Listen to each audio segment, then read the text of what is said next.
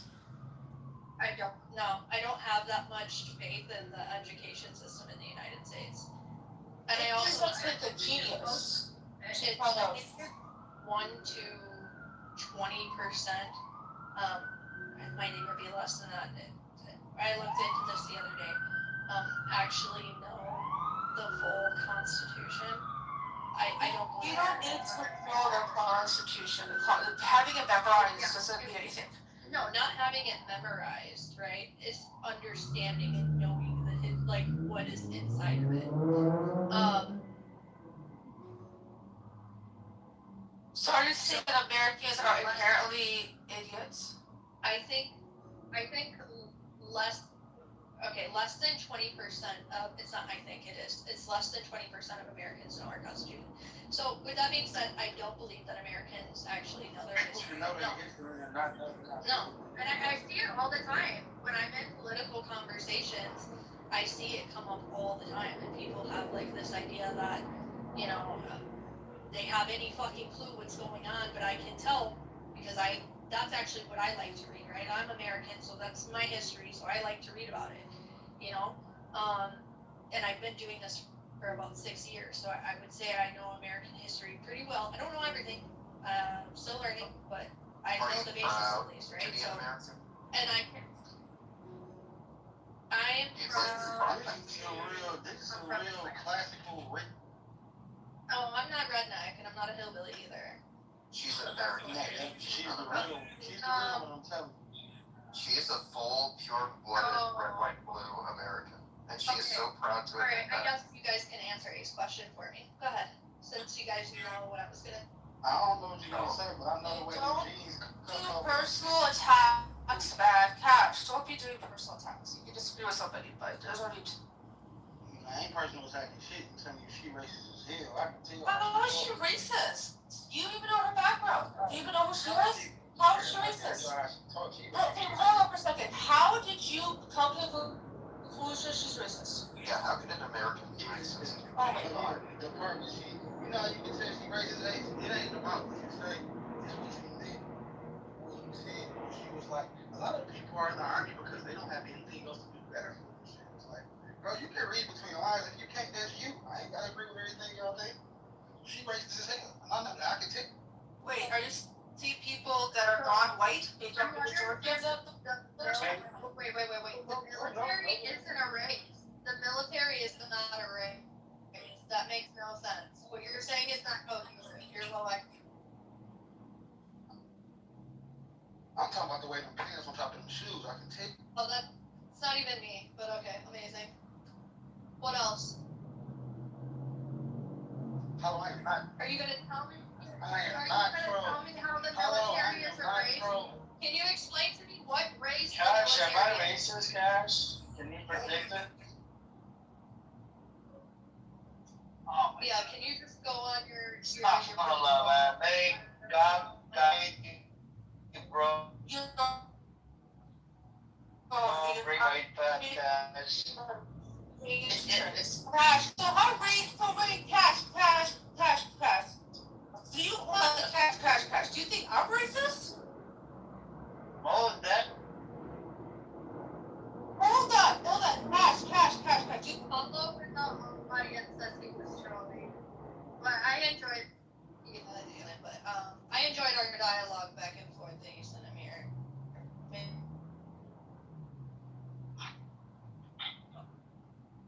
We can, I don't know, revisit the subject another time. I Sure.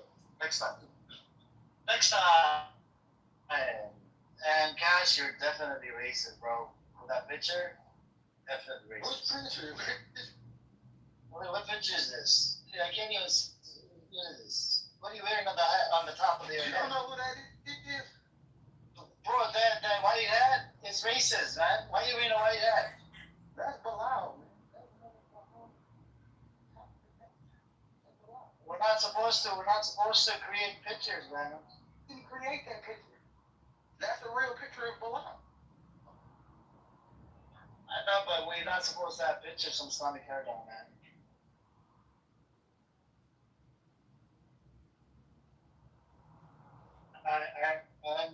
I know, but it's not allowed. So we have It's not allowed to have the pictures of that. Al has said because family. This Bilal was not. Bilal was a slave from Mecca that had bought by Al Badar. I mean by Al. I know.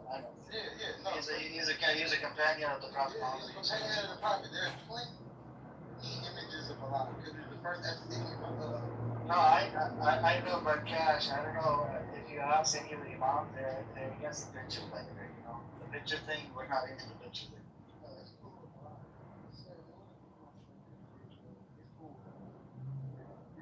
Scholars, they allow images of.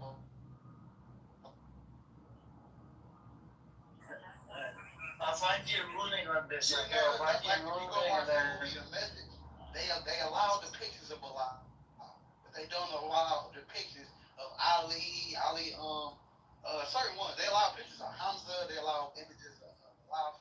So the scholars agree that you can have images of Bilal and certain people, but not the family, not Muhammad's family.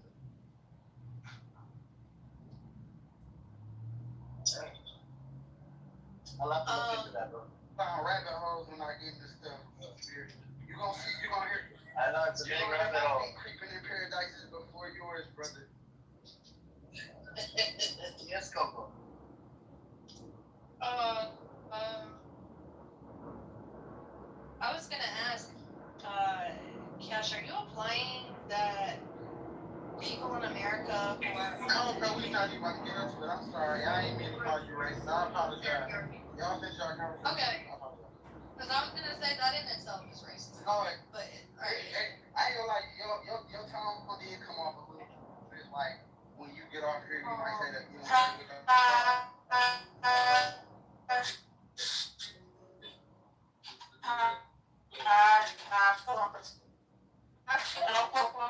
She is Hey, take that damn cake off.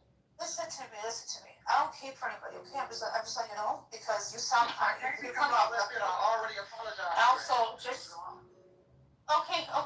Got you. All right. You've put your bullshit down. I appreciate it. Go ahead, Cash. So Coco, are you saying that the people in America, a lot of them are dumbasses? A lot of people are uneducated and ignorant to their history. Voted for Trump, right? In America. Yes. No, I'm saying Americans in general. I'm saying the American population in general. Do I need to repeat myself? Yeah. Yes. All of the Americans. No. I already said that's my niche. I said majority of the population. We meant legally here. Okay. Clearly these people are slow or something. Yeah. I'm from America. Where are you from? What's your ancestry, ethnicity, your nationality? And I'm American. Okay, That's so ancestry. you don't know. All right. So, well, check this out. So, Iran has been for over 15,000 years. America is only been. But Iran did have 15,000. What country did you immigrate from? Oh, I'm not an immigrant whatsoever. I was here before America was here. My ancestors were here before America So was you Native American? Yes, I'm Native American. Exactly. Oh, me too. Okay. Well, shout out to you then. Okay, period.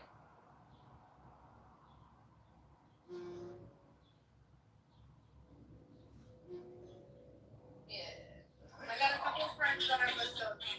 My ancestors are chopped. My ancestors are chopped. Okay. I was not expecting him to come out of that dude, but that's he just was calling me racist. Sorry, bro. So look, guys, I'm not native, but God promised me this land called America 3,000 years ago, okay? So, That's racist. Giamatti said Iran, not Iran, is 15,000-year-old civilization. 15,000. Well, it's really Persia. Let's be for real. You don't understand what I'm telling you, right? It's how you, oh God. So you actually proved Coco's point, first of all. And you said that Iran is a 15,000-year-old civilization? 15? Yes. Oh God. Thank you for proving. So how did I prove what? The fact that you don't get it is even worse. Iran is what, 15,000-year-old civilization, Germanic? So it's not. I mean, if you're gonna prove me wrong, I think it's about 3,000. I want you to Google it. I want you to Google. Hold on a second. I want you to Google it, Germanic. I want you to Google it and see how old is the Persian, civilization. yeah, I know it's way older than that, but at the same time, fuck all the Google it, just tell me. Right? The fuck? No, you Google it so that way, if you read it on your own, you'll remember it. Bro. You see what I'm saying? Alright, so what's the oldest civilization on Earth? How about that? Since we're doing this. The Sumerians were one of the first civilizations. What's the first civilization? One of the first civilizations human ever was the Sumerians. The Antarctans, man, that's easy. And what continent? Antarctica in the middle of the ice wall. Oh, yeah. Alright, Sumerian was one of the first. Sumerian. Sumerian was the first one. Right. Hey, Coco, this is why I had Jeff when you said history. I'm a history head. I don't know as much about politics as I know about history. Your history head? See, where's Palestine at? Where's Palestine at? Palestine is the new Bethlehem. What you mean? Yeah, you can make that argument. Yeah, Jerusalem, I think that's a pretty old civilization as well, Jerusalem. Yeah, but Samaria is the oldest civilization. Are y'all telling me, hold up, are y'all telling me that Samaria is older than Africa? Yes. As far as making the civilized. Hey, what's up, Taco? What's up, Zainab? Let's get some new voices as well. Forget about the civilization shit. We're not here to freaking talk about old shit. I want to talk about new stuff. Taco, what you been up to? What's going on? You okay? Right. He's there. Said hi, like 5. Hey, Zainab, I didn't hear you. Welcome. How you doing? Are you around here? Yeah. Do you support Reza Pahlavi? Okay, let me speak. I live in Iran right now. Yeah. You support Reza Pahlavi? Okay, let me speak. I am a Persian. Hold on, Cash. Yeah.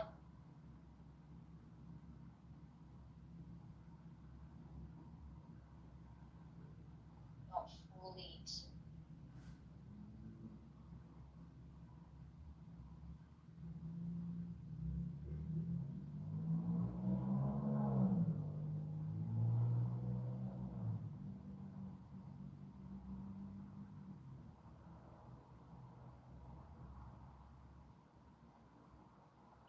Yeah, she Do doesn't. you know who's without? Hold on, bro, mute the fuck up. It's not on you. Yeah, she doesn't know that. Can you mute up? It's not on you. I'm talking to Zainab. Okay. So sit in the audience. Thank you. Stop doing that shit, okay? Zainab, so do you support Reza Pahlavi? I don't know how hard it is to answer that question. No, I don't. I don't support Islam. Okay, that's it. Thank you. You need to hear me because I think I have a connection problem yet. Yeah, it's going in and out. I think there's a reception problem here. Yeah, okay. So I don't support Reza Pahlavi. I think he knows nothing about politics. He's just spoiled child living in the Western world. Knows nothing about Persia. He knows nothing. Okay. All right. So, what's your take? You think you want this Do you think that America is at fault? That America is the culprit that did the attack on your nation? Yes, 100%. America is at fault, but more than that, Israel is at fault. But I'm not supporting the Iranian regime. They have their own laws and they're not good with their people. I understand that, but the problem should be solved internally. It is wrong doing that, but right now the things are like so complicated. Both sides they don't want to back off, and I don't know where this is going, but the ceasefire is going on. I'm happy about that, but Yeah, that's true. It's just hard. We don't know about the future, but America did violate ceasefire, and right now, because of the blockade, I don't know what's going to happen now. You have to maybe do a consultation with Pakistanis and people from Moscow and Muscat, and it's like the 3 or 4 different parties are gonna have that conversation in Pakistan. But there's a high risk Israel might do the attack inside Pakistan. At one point, I think there was a risk where Pakistani commanders they were trying to protect the Iranian officials from getting killed because Israel is known to go into other countries to kill them. And there's been multiple times.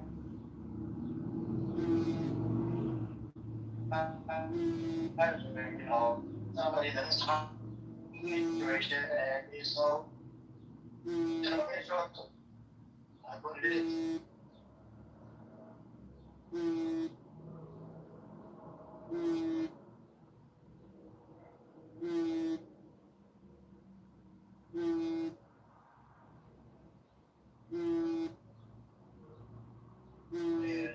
So that's what it is. But they were into Pakistan.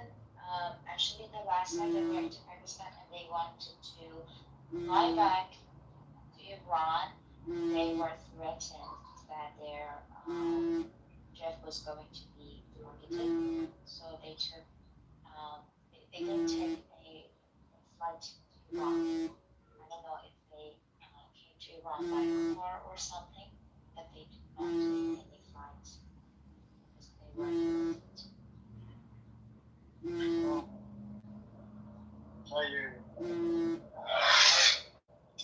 Say that no more attacks coming from Israel or America. So they want that permanent UN resolution as well. UN, and they want the permanent sanctions removed, and that way, no more, America always trying to freaking control them. And if the sanctions are removed, Iran is a beautiful country, and I think it will become like the horn of Middle East, like the top dog of Middle East.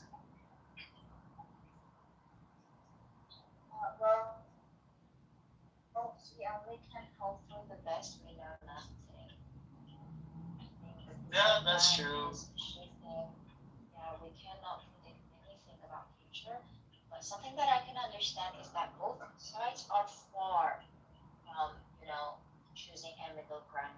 Nobody understands the other person's words, and their conditions are so rigid in their own ways. No one tries to adjust anything, and they're both greedy. So I hope they find a way to choose a middle ground, but I don't see it. But Zainab, the Raza Pahlavi supporters are crazy extremists, man. They're like, Yeah, yes. they're dangerous to the society. They're like fucking animals. Well, yeah.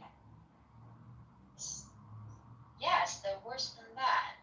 They're really worse than that. But it's really complicated living in Iran.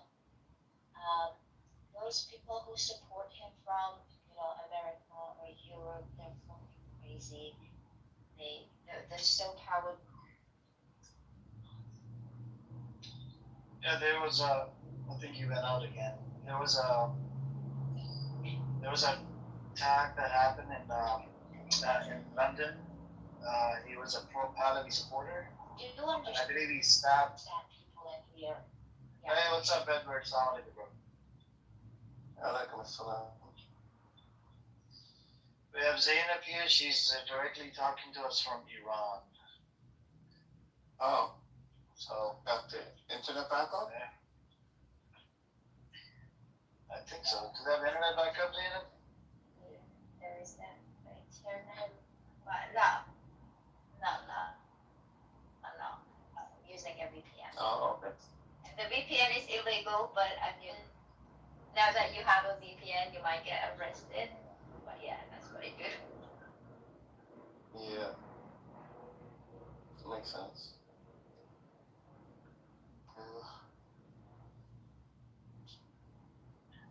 So, Edward decided to go to Pakistan.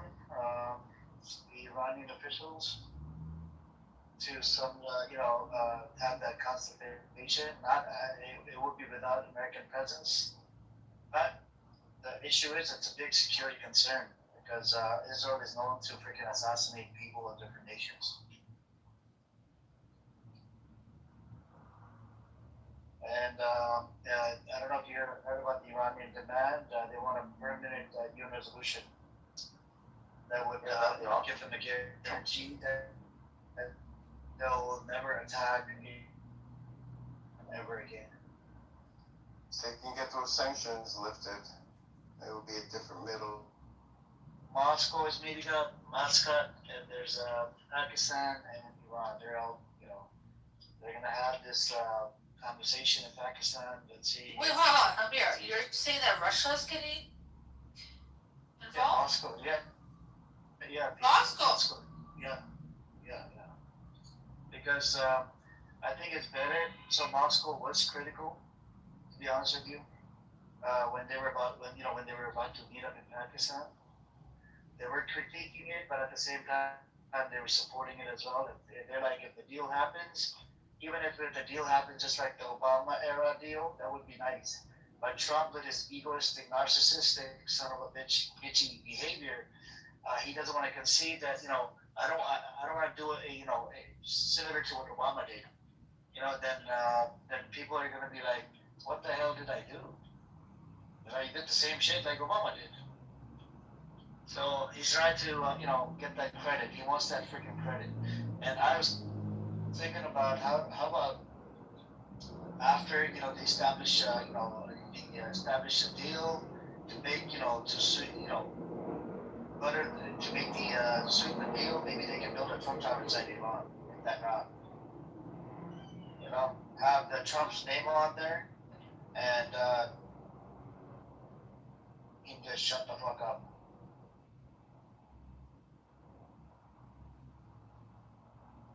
They'll try it. I think they would actually try it. But hopefully, they'll get the sanctions removed, and that would just change everything in the Middle East. And for Imagine Palestinians. people from America coming over because of Trump Tower. People don't give a shit about Trump Tower. Oh no, there's big support. There's there's still people supporters of Trump. You They think love they're Trump. going to Iran to go check out? They don't have a passport. But Good boy. Yeah, a lot of Americans don't have passports.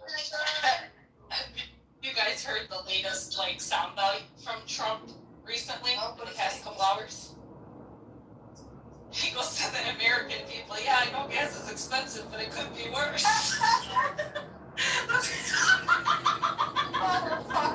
If you think it could be worse, I'm gonna get it as a bumper sticker. It could be worse, man. Wait, did you see that? That what do you call it? That Iraq brought out where it says Trump 2028, but it says 20.28 per gallon. You know what's funny is the Iranian, the IRGC propaganda is low-key kind of, the little videos and stuff they make. It's kind of funny. We can't call it propaganda. They're but you know what's funny about it is like there was a discussion like in Indian country basically like, oh my gosh, we've you know called for or not called for we've underrepresentationed ourselves so much that we're excited to see ourselves in propaganda pieces, and I just thought it was hilarious. I don't know, but did you guys see that Trump or the Pentagon, not Trump, the Pentagon approached Ford and I think it's GMC in Detroit, and basically they're saying that, hey, can you guys trade cars for weapons or something like this? And this is the first time this has been asked since World War II, and I'm gonna guess, right, and sources are saying it's because our weapons are being depleted. And it's like, well, no shit, dude, like, look at what the fuck we do. And then we're constantly sending weapons to everybody else. But you know what? That's not good for Detroit. That's horrible information, and I hate that information because Detroit's been left in the dumps for a very long time, and I'm fucking sick and tired. Switch to military production. Well, you gotta hear about the new thing too. So Edward, this is something I heard today on NPR. Ypsilanti, which is just right outside of Ann Arbor, and there was a big push for data centers to be built there, and a bunch of data centers and that were housing servers for AI, servers for different things. It was like a huge push. Well, now Ypsilanti has created, they just passed the law that they are not going to service water to these data centers for the next 2 years while they do research. So that's really going to put all his defense spending out here to rest. Yeah. About half the data centers are not even going to be built because of shortages in parts. Well, they're already built. The city of Ypsilanti just said we're not servicing water. Yeah, they're not going to be able to fill their servers without it. Yeah. They're talking all over Michigan. We just got one shut down. They're trying to put one right next to my reservation, and we got it shut down. All the tribal nations up here are creating memorandums with them. Well, like there's. Yeah.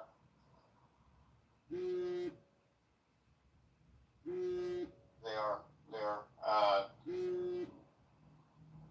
But there are places where they were supposed to put them up. I mean, they are still shortages, and these companies are publicly traded too. So, I think we will end up seeing the market, especially the NASDAQ, take a hit from all these companies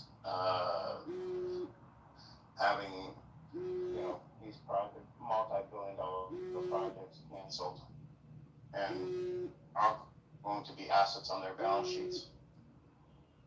And regarding the car companies, I think they were asked if they would extend their manufacturing lines, build out new manufacturing lines, and manufacture weapons, missiles instead. Well, not instead, but that's still years away. That's not something that would help the U.S. now.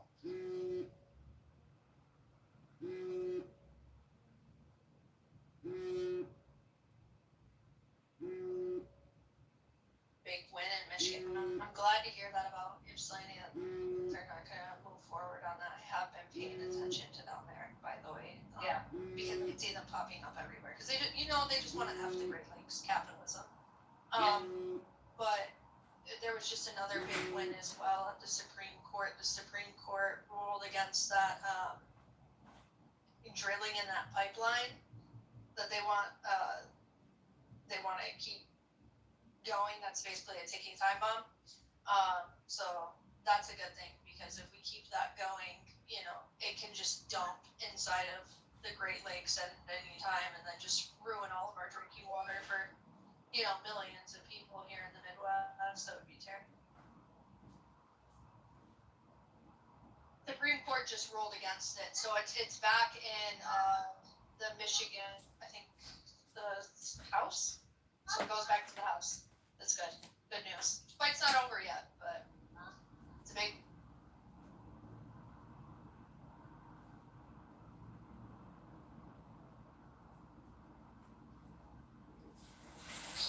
What happened?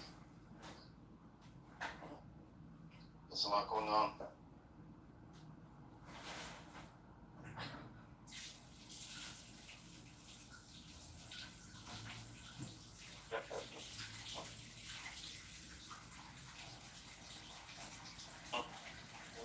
There's a lot. I mean, the UN resolution thing for Iran, the US could always veto it. Yeah, I was looking into that. There isn't well, first off, Spain didn't do anything wrong. They just told big orange man no. Yeah, and they met their obligations under NATO. And there's actually no procedure to kick a NATO nation out anyways. So they don't have a procedure to do it. The Prime Minister has been president has been very welcoming, critical of Israel and Netanyahu as well. Let's not forget that. And we're going to go out right on this critical. That's true. I mean, I think at this point, people, they assume that's the reason why, even those that are not as, plugged in.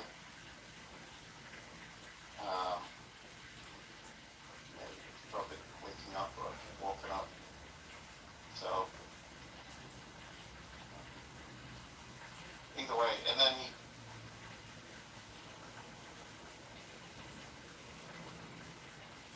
Yes, I read that one too. I was dying. I was laughing. I was like, good. I was like, I'm not against that, but I think Trump and Netanyahu are great. Have been pretty decent for the world. What island? Go ahead. What island is it? Falkland Islands. It belongs to the British. Yeah. To the British, but obviously there's always been this fight with the Argentinians and the British. Obviously the Argentinians are saying. We got to a war over it. This is off the edge of Argentina. Yeah. I wouldn't be surprised if they give up at some point. No, I think it was earlier than that, because didn't Prince Edward fight in it? And it was a big thing that he was fighting in the Falklands. It was during the time of, what's her name, Margaret Thatcher. Oh, that's his bitch. All around the world in the Pacific Ocean. I think Starmer has already given, one or two away. This is up to Kitover, so I forgot their names. Yeah, Margaret Thatcher was the devil. That bitch was the devil. She was the fucking devil, Margaret Thatcher.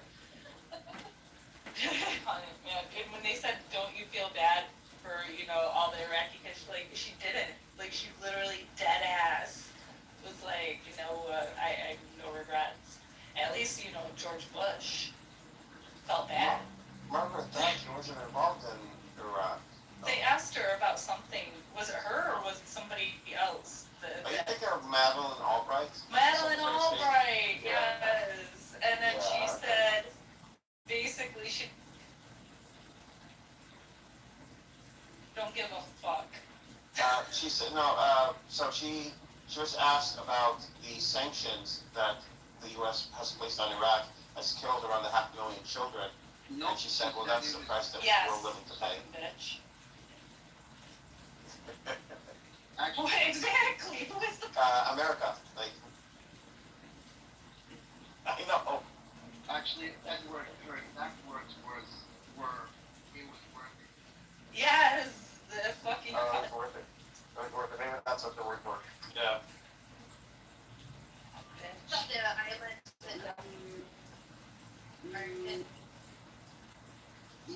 should definitely go back to Argentina. However, I do not support the leader of Argentina and all his actions that he's doing. This guy is bullshit. Are you guys paying attention? Well, we all know that Argentina is Then you got basically the a Nazi people colony. there that are stuck in the middle, which fucking sucks. You got the people there, they're eating donkey meat, right? And then here comes a bunch of Israelis. All of a sudden, they're coming there, and now they just start burning up the land. And then the Patagonia.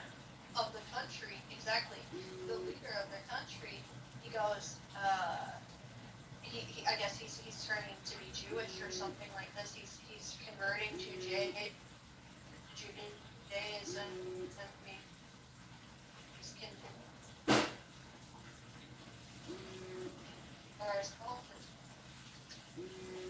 or to be honest with you, With the children of Nazis. Yeah. They're living side by side right now with frickin' Nazis. That's us soldiers. They are living hand in hand. oh, you know, when they came there, they started doing some of the same practices that they were doing in the Holocaust to the people of Argentina. The indigenous. Yeah, and then, well, I guess now, this is what really gets me, hey, is these Israelis are the land, sacred land, all this, you know, and then here comes their Jewish leader of the country, or just turning to be Jewish, whatever, and now he's making a law that, which has never been used, by the way, before, right? That if you burn the land, then you can buy the land. Yes. I read that, and then so that's why they're purposely burning the land is so that they can buy it. It's fucked. Disgusting, absolutely disgusting. Yep, and then you got the, you know, their average people there, and they're, you know, they're impoverished or eating donkey meat. And you have an argument with somebody about this who might be pro-Israel, and, you know, the first thing they'll spit at you is, well, you just hate all the fucking Jews. Serious, I just had this conversation last night, and somebody literally was just like, you just hate all fucking Jews. It was crazy. It was like, there's like Americans around the world, and you know, they're doing something that's fucked up, like I'll condemn their actions, and I'll say, maybe they shouldn't have done that, or whatever. But my first response is never gonna be, just hate all of Americans. Like, how do we get those kinds of like mental gymnastics? Like, you just hate Americans. Just admit it. Like, that doesn't hold that same power as calling someone a Jew hater or anti-Semite. It's bad to silent people. Or it's like I condemn these soldiers, passport bros that are going and impregnating women in these countries and leaving the children, and the children have to grow up with like stigma because they're not fully accepted into society. And I think that's absolutely disgusting. Doesn't mean I hate all Americans. I hate what they fucking do. Passport bros, UN soldiers that are going and impregnating women and leaving What's a them. passport, bro? I'm just. Literally men who travel for sex. Oh, okay. Yeah, it's disgusting. You know, they did a lot of that, a bunch of UN peacekeepers, and Americans, by the way, did that in Haiti. Yeah, there's a lot of babies down in Haiti. And there was, I forgot which African country, I think it's Cote d'Ivoire. And right now, there was UN peacekeeping soldiers that were from the UK that were doing that, and they had left all of their children behind. But now there's like, that country is DNA testing, like with all the DNA and like tracking down the dads and actually getting those children UK citizenships. Wow. Oh, that's crazy. I didn't know that this was a thing. Yeah, I was listening to the story on NPR because I listen to NPR when I'm like driving, when I'm on my commutes. So I get most of my news there. Who's the guy doing that? That's really interesting, actually. I'm not gonna lie. I think there's multiple. Who's this? Wait, Amoras, post your receipt. As well, I told about Pat. Are you triggered? Hey, dog, don't holler. Are you triggered? Are you triggered, bruh? Wait, why are they triggered about the passport bro thing? It's probably a fucking passport, bro. Guilty conscience. consciences, bro. Guilty consciences. Of all the things I said, he was triggered about the fucking passport, bro. Post receipt showing, you know, when a Okay, let me passport get it. Let me get when is a passport broke? Oh wow, you're cursing her out? Yeah, really? Oh man. Amir's here to be here. Hey, oh here, let me get this person on stage. There you go. Come on up. Come on up. Amir only. Come on up. Everest Barb. Black Messiah.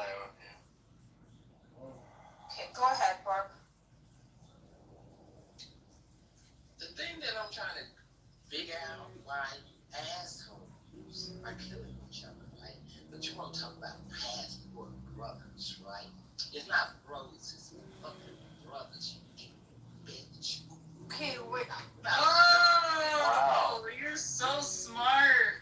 Oh, bitch, I'm smart. You're so smart. Call me out my name. Call me out my name. Shows your intelligence. You're so angry. But wait a minute, Everest, hold on for a second. What is, I mean, passport bros, this is something that a lot of, he or she, who was it? It was an incel that just wanted to call a woman a bitch because he got triggered. Yeah, he probably doesn't even have a passport, probably cannot. He can't afford the That was $170 bucks. female, He just so thought you you were know. flexing. Which makes it Was it worse. a female? It sounds pretty manly. I know.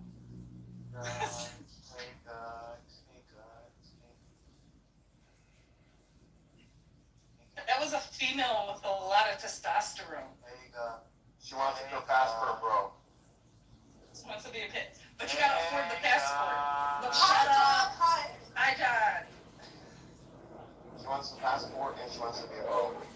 You guys are killing each other. You're killing each other. Brothers, you dumb bitch. Brothers. Oh my god. The jokes right them. Yep. The jokes show themselves. What are you talking They're writing themselves, you know? We don't have anything to say much. Whoa. They ran out of the room too. They didn't even say that. Crazy. Because I'm telling you, it's just some fucking stupid idiot that, like you said, can't afford that $175 for a passport. They don't got 175 of their name to get the passport. Did you get clipped? Is this a new account? Like, this is definitely a new account. Me? Yeah. No, I just change my name every once in a while. Sometimes it's Mangoes, sometimes it's, pumpkin, sometimes it's, now it's Mangoozy. Everybody keeps calling me Mangoes, it's Mangoozy. And then I put it in Last time we had a conversation, I like had to, I don't know, I went and took a shower or something, and I thought I'd message you and said, sorry, my phone died, and then I showered, and I went to our messages, there was no messages, and I was like, wait, maybe this is a new account, I don't know. So Maguzi, why do you Oh no, shit, I took you off because I thought you were a different Coco. Sorry, that was me. Oh shit. Shit, I thought you were this other Coco. I'm like, I don't want to be associated with, I was like, I don't even know why I was following. I'm like, this is the cool Coco. Okay, I got you. No, there's a lot of Cocos on here. I keep catching heat for other Cocos. I'm thinking about changing my name again for that reason, actually. I caught a lot of heat being pumpkin. They thought I was the crazy English pumpkin. Oh, yeah, totally not. That girl is insane. Insufferable. So Manguzi. Okay, she's gone. Hey, Taco. What's up? I'm here. How's everyone doing? Hi, everyone. Nothing much. There's a chat you tell you.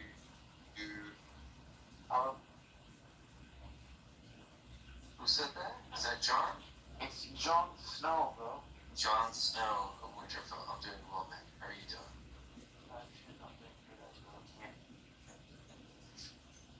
That's good, brother. Hey, Amir, did you see Amir, are you there? He hasn't been on for a little while. He's not. He's gone. He's praying. I'm here.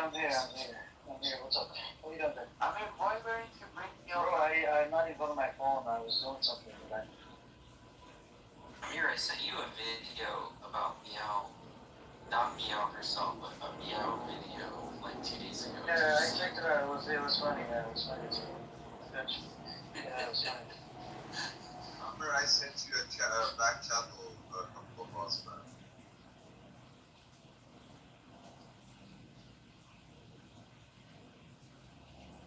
Amir, I blocked you. Not blocking a mirror. Okay, any more news, guys? Edward, anything else? I don't know. Amir had the news, or Ace had the news. I don't know who had more news than I did. The Falkland Islands I heard about. Trump wanting, trying to piss off the UK, which is fine, fine with me.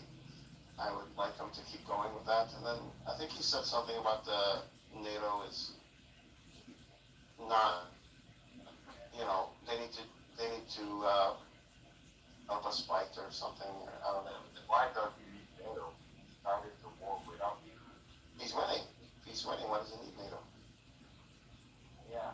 Did you guys already talk about Kushner going to are they going right now to Iran or Pakistan right now? Did you guys already talk about that? Definitely. No, For peace talks? Are they going? Yeah, special envoy. So what this means is there will be bullshit negotiations followed by an attack from Israel on Iran. We'll just wait for it. So Israel attacks. What's up? What'd you say? Are they about to bomb Iran again? Oh yeah, 100%. Yeah, anytime Jared Kushner and Kitover may big negotiation, it's just it's a head fake before an attack. So Iran is not going to give up. Well, are they just blind and not interested in take up it? Yeah, I mean, it's my opinion is it's Israel's goal to destabilize Iran, turn it into a failed state. That is their goal. Papa, do you think the Russians being involved in fact? Russia being involved in terms of, I think just intelligence. I think they're involved in the talks, no? They're also. I don't know. They're not going to be involved. I don't know, but you guys, if anybody in this room thinks Israel gives $2 about any superpower, no. They see Iran as an existential threat. There's a moron in the White House who's giving them a green light to do basically whatever the fuck they want. And they see this as a general opportunity. So Netanyahu's fucked politically if he doesn't get a win out of Iran. I think that, or we can tell that if Russia's been involved in this, and Russia knew about all of this, since last year. That's why they started giving them weapons and stuff like that, and they started changing their negotiations around in that area last year. Russia's currently training Iranian pilots.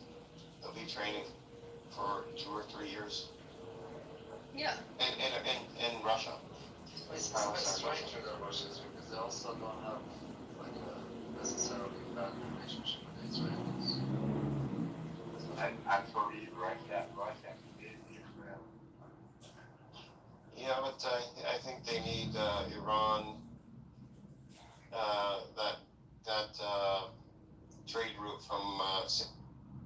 Petersburg going into China and then Kazakhstan and Iran and into the Middle East. I think Russia sees that as a major opportunity for them. did you guys see the Truth Social post that Trump had that was deleted about using Armenian air bases as a asset to attack Iran? Did you guys see that? No. Yeah. Thank you for your attention to this matter. He's like, he gets it, he understands, blah, blah, blah, kind of, which is odd to me, that Trump would post something like that. And also, Iran helped Armenia quite a bit with its battle against Azerbaijan, even to the point where they sent troops to the border. If Armenia ends up doing this, I think the IRGC would see it as a massive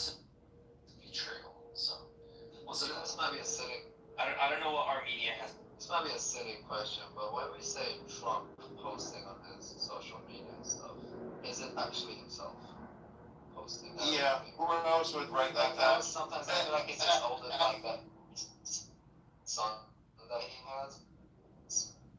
Oh. Son that he has. It's probably. I mean, it could be. I think Truth Social? I think he'll post it Oh, I'm pretty sure he does. I mean, he has a major share in it. Yeah. But the point is, okay, if you see a lot of caps lock misspelled words, it's Trump or his drunken cokehead son. If you see perfect English and then it ends with "Thank you for your attention to this matter," it's probably one of his speechwriters. Or it's his son, the one that's autistic. I've seen Actually, a I never post the thought of other that. day.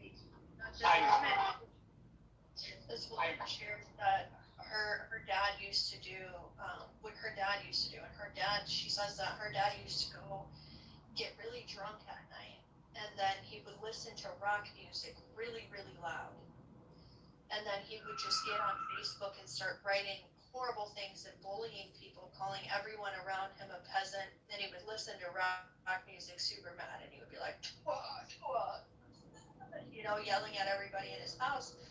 And basically she says that, she thinks that this is what Trump is doing. He's just getting really hammered at night, and then he's just attacking people like on Truth Social. Yeah, You guys-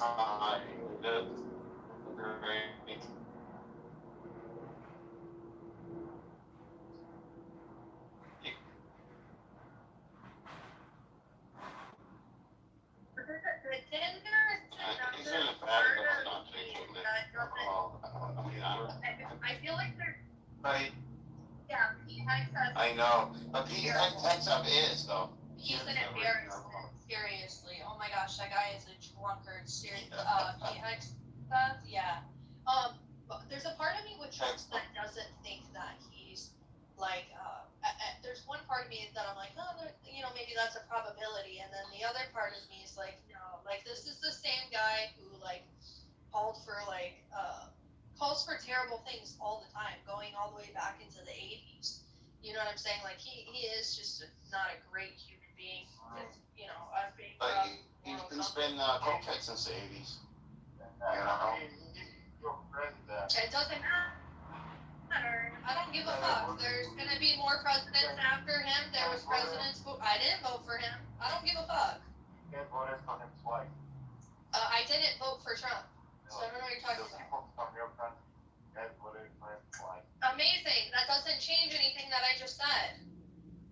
I mean, you should get Like, why do people say that? Yeah, I can be mad. It's my fucking government. No, bro. I'm not gonna fight with my own people. That's stupid. Yeah, I can have intellectual arguments and debates with people, but I'm not gonna be angry at everybody all the time. That's dumb. Hey, you guys voted for him.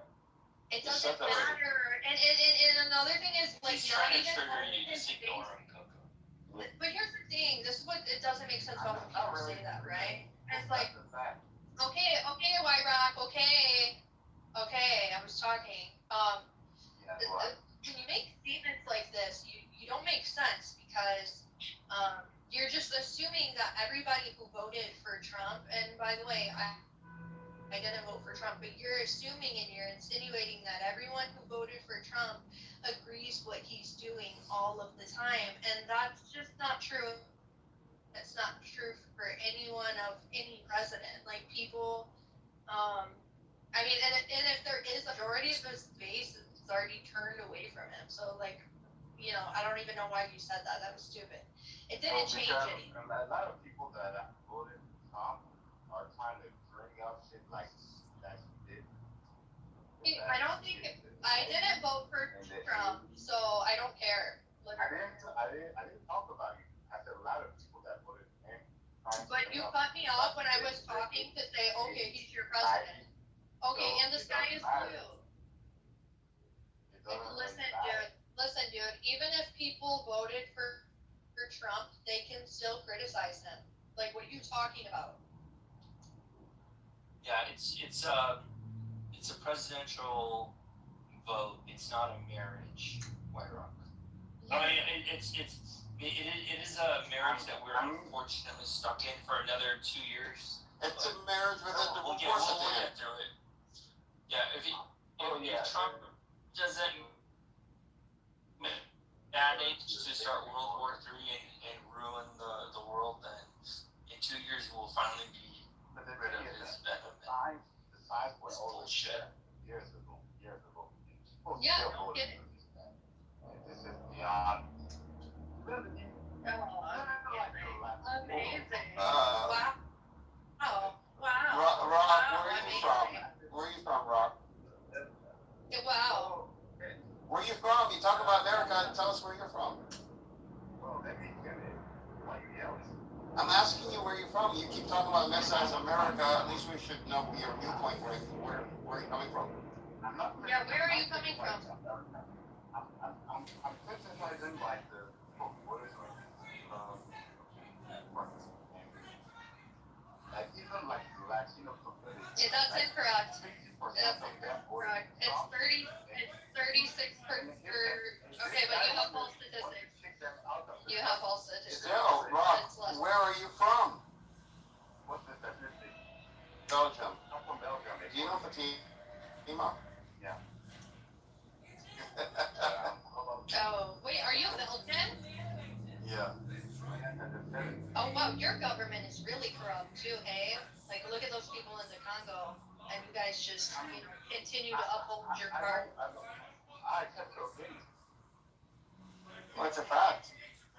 Yeah. No matter who your prime minister or president is. think you can presume about that stuff? I think nothing personal. Wait, you have a prime minister or president? It's a PM, because they have a parliament. Yeah, okay. And it's been the same, like, no matter who's in office, it's been the same policy in the Congo.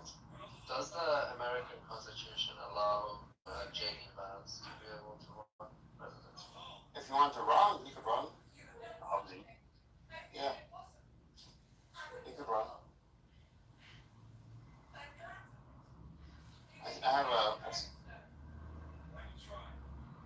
I don't think he has a shot, actually. I mean, Trump came back. Why not? It's not how American politics work. Trump's ratings are very low right now. Republicans' ratings are very low right now. I mean, the first time he got and he came back. So, J.D. Vance can have a shot. Why not? Are you sure you don't know Fatima? Bro, I just said I know her on this app. That's it? Do you know her? No, but you both have very similar characteristics. And then Jumbo, too. What is it in the Belgian water? No. What is the American air? American air? Lots of things. I think.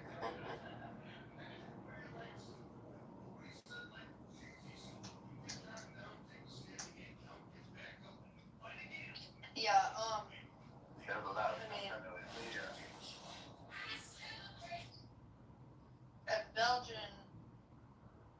Belgians are just, yeah, I've learned a little bit more about Belgian recently, and majority of their empire, it's not too far from all of their comforts and everything you benefit from.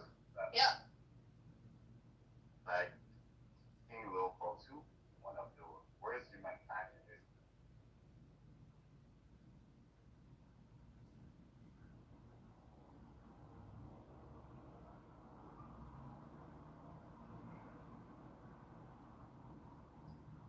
Nothing wrong.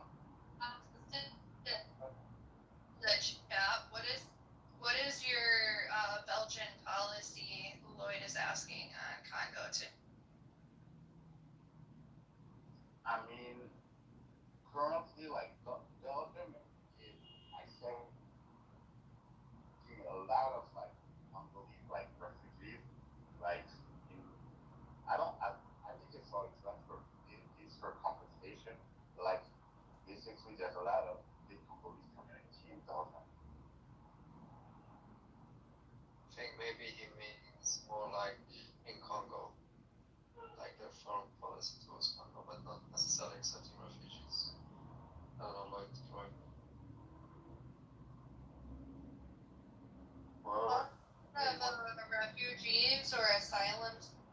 seekers are very low. It's less than 2,600 of Congolese migrants. Weird, we're talking about Belgium, and the phone call I had to leave for was because my husband has an appointment with the Belgian embassy, and I had to book his flight. They had to help him book his flight. And I come in here, we're talking about Belgium. I just did a quick Google search. If you want to correct any of I don't know, or give more context to what is the policy on Congo. And it just says focuses on partnership of equals. So that sounds like bullshit, by the way. But supporting stability, security, human rights, while actively discouraging asylum applicants due to a sharp rise in claims. The key areas include aiding judicial reform, re-engaging in military cooperation, and exploring increased economic roles in the mineral sector. Yeah, so it's amid efforts to address the legacy of colonial rule. Yeah, it really just sounds like continuous colonization, to be honest with you. Sounds like propaganda. Yeah, the Belgians were bastards. Didn't they like cut off kids' hands and shit? Like, Yeah, they did. yeah, and Congo is fucked up. They were bastards. What happened to you, Kilo? What? You've changed, like you've become so like violent. Violent? I could be pregnant. Yeah. So. Are you? I don't know. Maybe. We'll see. Usually I'm a little more angrier when I'm pregnant, so that could be it. You just said they are bastards, so that was. They are. I've read so many books about like imperialism, colonialism, articles, watched documentaries, and they were awful. And they're awful. You want to know something? There's something called like the export hemp, and it represents like black hemp, like almost chocolate. That was very popular. Yes, and let's not fake as in I'm Lebanese, and we had a chocolate that we had to change the name of because it was so highly racist. You know, it was now we call it tarbouche, but it was called something different, and it was absolutely disgusting to have called. And I grew up knowing that was the name, but you have to actively choose to say no. Once you know, and there was so much blowback from it that they changed the name of it. They changed the name of the chocolate.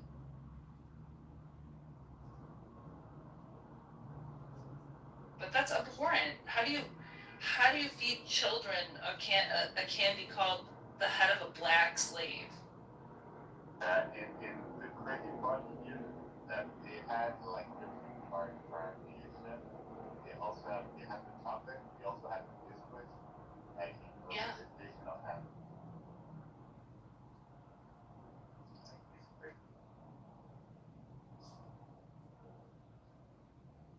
Just looking at things absolutely abhorrent. It's you can't read these things and say, well, that's my own people. I'm gonna call it out.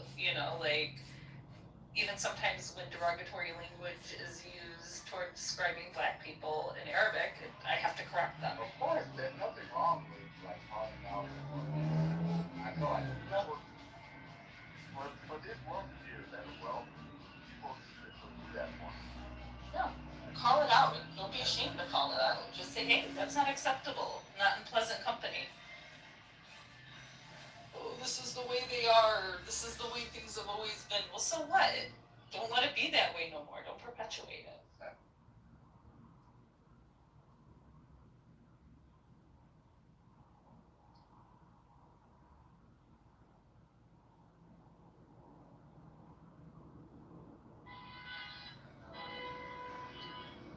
Actually, mongoose. He wasn't just called head of a black man.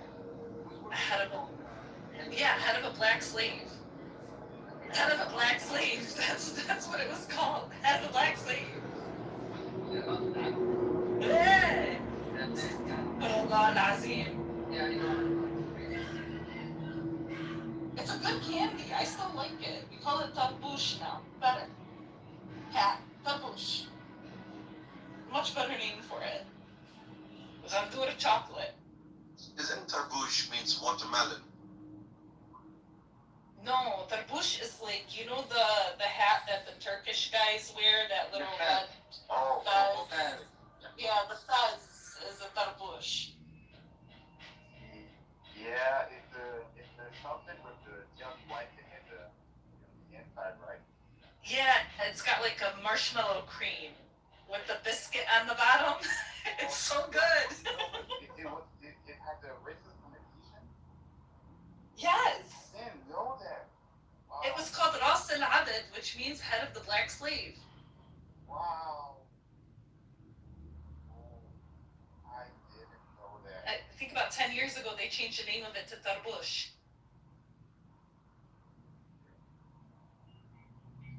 And it was like our favorite candy, you know, like that was like everybody would go to like the market to get it. It's good. Yeah. That is what You having cravings of eating that tarbush now? No, I just ate a pickled spicy chicken sub. You are No, I'm not. I'm not. You are. No, I'm not. No, I'm not. I'm not. No. We're so happy for you. No. Too early.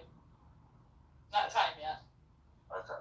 We have to buy our house and we have to buy our house and I have to move out of my parents' house. So as soon as that. Inshallah, Okay. 1 week you will be. 1 week or 10 days. Well, let's make sure that we've put in like 4 offers on the houses. With this market, it seems like somebody's always beating us out on the offer, and I don't understand. Like we're going over. Like we've been offering like tens of thousands over on these houses, not getting the house. So You will get it. inshallah. Inshallah. Let's see over this weekend. I'm praying. But yeah, that's why he's going to the Belgian embassy to get like a European visa. Like for the both of us, we're gonna. I don't need it, but he needs it. He does. He needs it. I have an American passport. He's just got a green card. He's a resident. Okay. Yeah, so he's got a few more years, but he had the green card before we got married. Wow. I didn't give him the green card. He got it on his own. He got it on his own. Did you get married to someone else before? No. He applied and paid for it. He's got enough money where they were like, yeah, come on over. You want to start a business? Here you go. Give me the green card. Wow, okay. Yeah. No, he was already here. Thank God. No, I'm not into giving out passports, man. That's I even though how much I love somebody, I can't take the chance, you know. I won't take that chance. You never know, man. Yeah, I know. You never know. Whenever my cousins are like, oh, I'm gonna bring a girl over from Lebanon, you don't understand, she's the nicest girl ever. I go, Diane? Yeah. No, I actually knew this one guy. He was from Pakistan. He moved to UK, and he had a British passport. And then he got married in Pakistan, and then he came back. He brought his wife to UK, and after some time they were buying property, and it's very normal here to buy property on your wife's name or your children's name. It's very common. Usually people do that. So the guy was doing that. Once that thing happened, she asked for a divorce. oh shit. Yeah, it was gone to the wife. And he got the passport and he lost the account. Well, I got for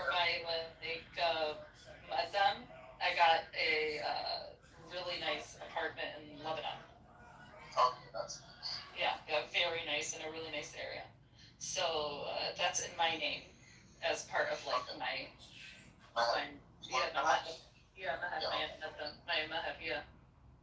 Okay, you'll be surprised, Albert. So she's a poet here and she's also a TV actress. So when she got married, guess what she asked from her husband? What? You can't even imagine what she asked. What did she have? 1 million. No, nothing to do with money.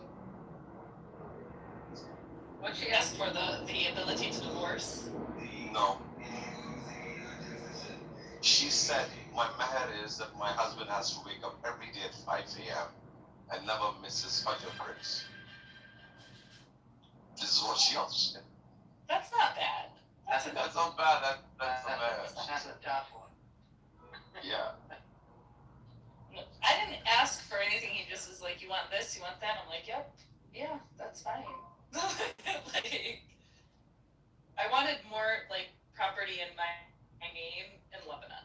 Like that was the biggest thing is I wanted so I got a piece of land in my town and I got the apartment in Beirut. That sounds good. Yeah.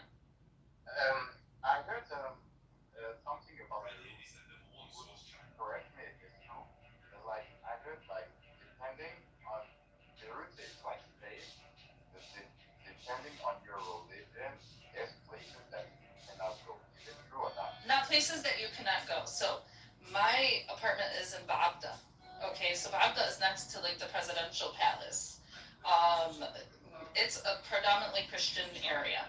Now, it's not about that, it's that we let some family members stay there and they got kicked out by the municipality because they said they weren't gonna allow refugees because of the bombing, which I understand. Because if they thought anybody was hiding there or any suspicions or any refugees, they would just start hitting and they didn't want anybody to hit certain areas. So they did put mandates over like refugees can't rent in certain areas, like the southern refugees, just because the idea was that what if Israel hit them and said, oh, those are, Hezbollah people, we suspected, because that's what they were doing. And so then the municipalities, each individual one, decided to pass like mandates saying, no refugees in these areas because they were afraid of getting bombed. Yeah, that's a tough reality. It's so tough and it's hard because we had family members that were pissed off at us, saying, oh no, we have no choice. Not only that, the family members were being assholes anyway. They were going up it's a penthouse and they were going up on the rooftop and they were smoking cigarettes and throwing them down and the lady in the garden down. Like nobody wants cigarette butts on their, they weren't blending in either. So we were getting complaints from the building too of them making noises and stuff, but then they moved to my parents' house because my parents have a villa and it's in an area that was accepting refugees but did get hit. So refugees from here? Refugees from here? From the south. So, south of Lebanon, right? Yeah, they're my aunts. They were my aunt's husband's family. I don't know them. I don't know them. Refugees. Well, they're from They're from displaced. the same country. Yeah, they're But they're displaced. displaced. Yeah, Yeah, but they're from the same country, yeah. from the same countries, but they're seeking refuge in the north, and they were my uncle's relatives, my aunt's husband's relatives, so they weren't my relatives directly, but still, needed a place to go. We put them at my father's house and the front facade of the house. Luckily, we have a bomb shelter, so they were safe. The house got bombed. Oh. And my dad just fixed it in January, and now my dad is I think my dad's going through some type of depression. It's pretty sad. Autism. But yeah, he's. What since you know from Lebanon, what is on people of Hezbollah right now? Do you have all day? I have a complicated, unpopular opinion. My opinion for them goes way back. I feel like they got us involved in something we shouldn't have gotten involved in, poke the bear. I'm very disappointed in, if you knew you were gonna throw rockets, why did you not evacuate your area to protect your people? Or did you want mass casualties? You know, is that what you wanted? I'm disappointed. I think after the Sayed was killed, that the shot off, like the honor was gone within them. I just have a lot of disappointment, disenchanted, I guess you can call it. Like, just, I'm against them. No, we're all divided. We're all divided. It's, everybody has like different, it's like, yeah, okay, yes, you defended us, thank you. Yes. This is my opinion. Some people can't seem to get it after their motives. Some are blatantly following. I think it's just very divided at this point. Extremely divided. It's very sore point.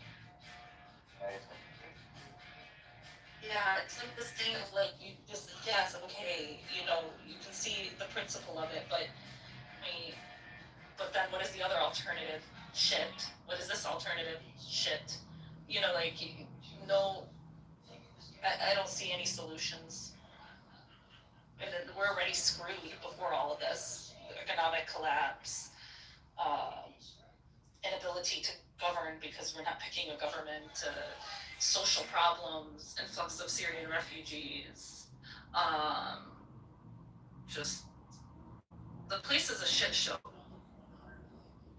I mean, Lebanon is what's going on here. I don't know what. I feel like it's not Israel, it's not United States or nothing in Lebanon on purpose. Like, this is the thing. We hear from Iran, we're not going to do any ceasefire unless Lebanon's included. Then we get 100 bombs dropped on us on 10 minutes. There was no reprimand. The ceasefire didn't break. So were we really included in that ceasefire, or is it just hearts and minds? I feel like we're getting a lot of hearts and minds bullshit from everyone, from even our own president. You know, like, we're getting just a lot of bullshit. And for me as a Lebanese, I'm like,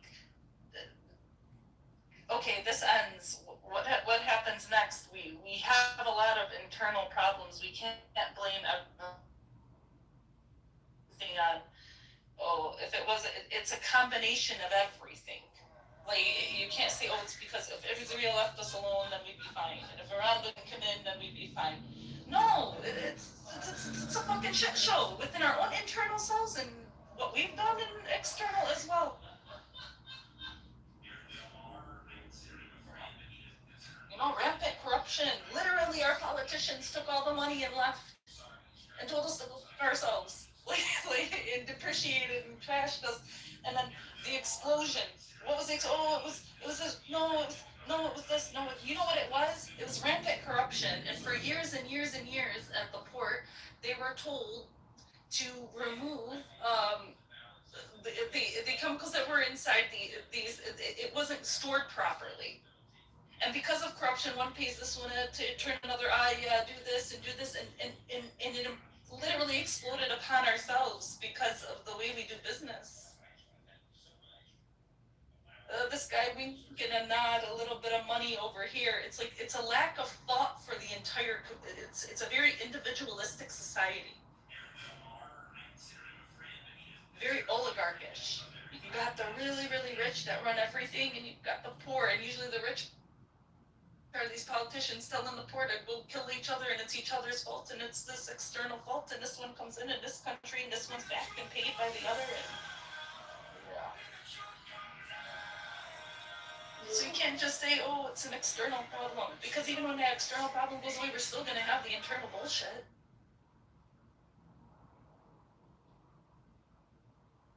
And then the people who can leave, leave. They get educated and they leave.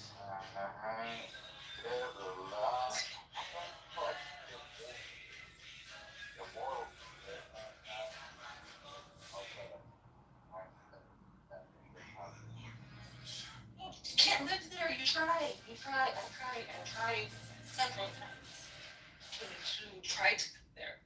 You want to get electricity, you got to pay the local mafia every month to connect your wire. And if you try to connect your wire on your own, they're gonna fuck with you. And then you pay the government, who doesn't even give you electricity. And then you get a generator, and you got to pay it's anxiety ridden.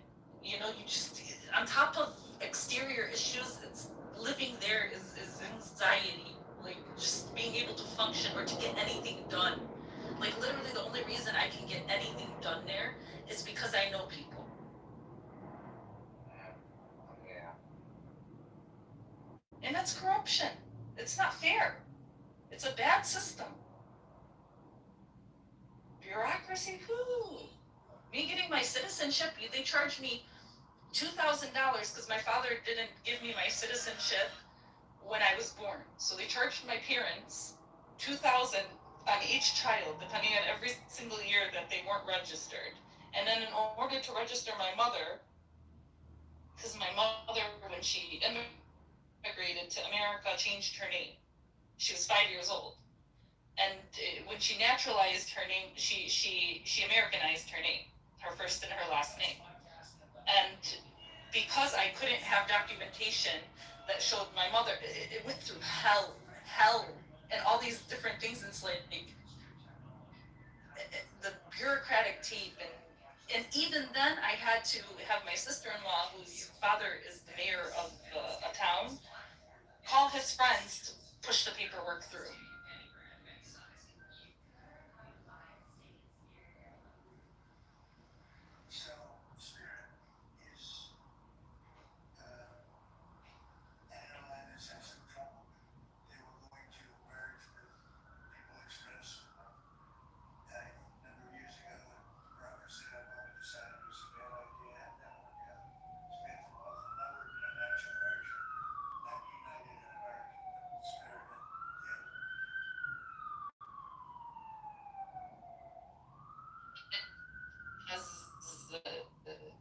It should be meritocracy, but it's not. Our politicians are so corrupt. Literally, it was comical before even all this war and stuff. We would watch the political shows where they would argue with each other over who stole more of the people's things during the explosion. Like, who stole more? And they're sitting there, no right to the shit they're stealing, and he's saying, no, you stole it, you stole it.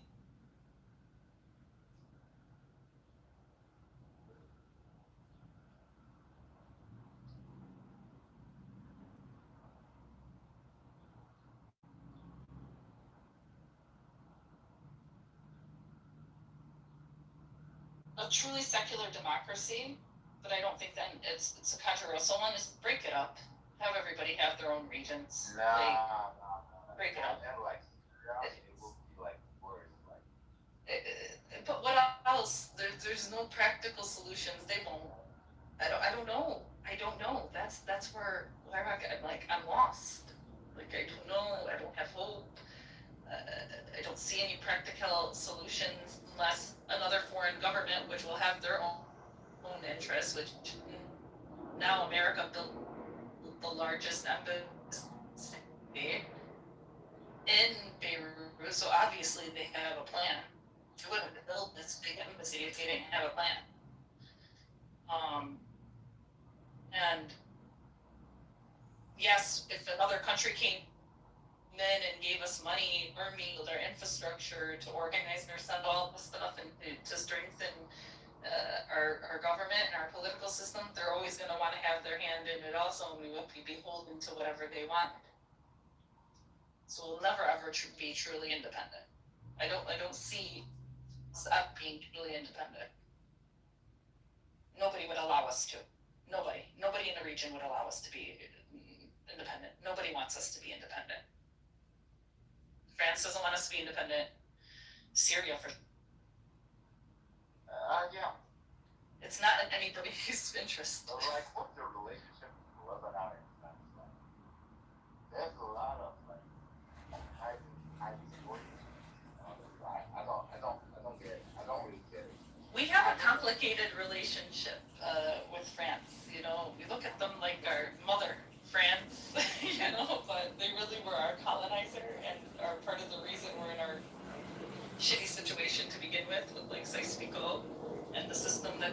created within our government to stabilize us, that system just doesn't work. It has to be revamped. Yeah, But then also, what's to guarantee free political elections when literally these political parties want us to go and vote for them? so like the system was like after the Civil War, right? No, before. Yeah, it's before.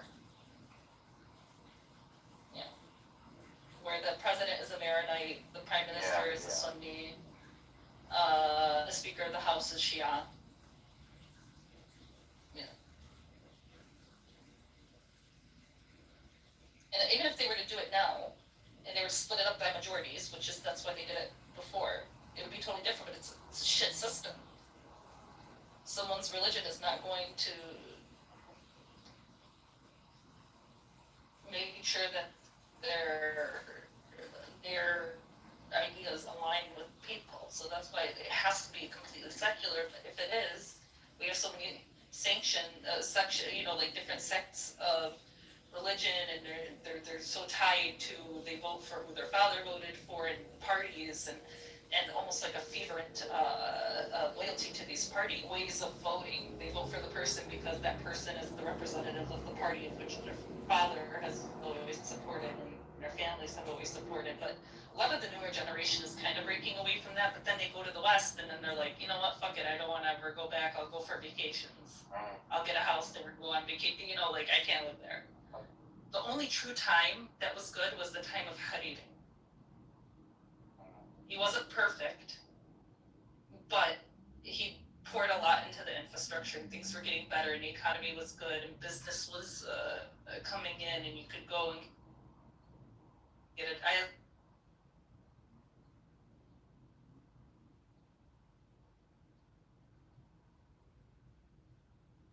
Living there, wanting to be there, and then the 2006 war happened, and literally the assassination of Hariri, everything that came after that, factioning off, people starting to get go against each other. You start seeing a lot of the civil war rhetoric. In comes Iran, starts their shit. In comes Saudi, starts their shit, kidnaps Hariri's son, and then the 2006 war, and then the economic, then COVID, and then the economic collapse, and gone.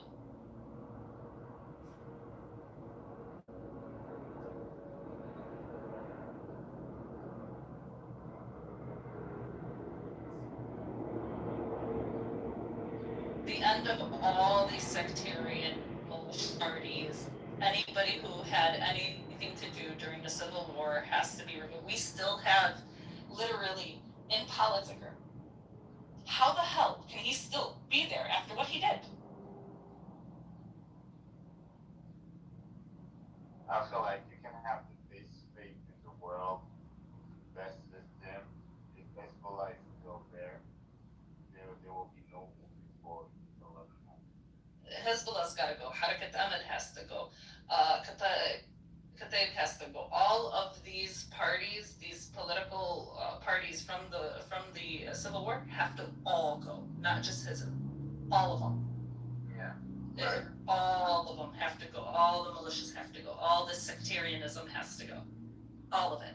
And then maybe we can talk about a future. But until that is done, and until the hearts and minds are changed, because people are so ingrained. No, that's a fact. Like Hezbollah, they did their thing for the time being.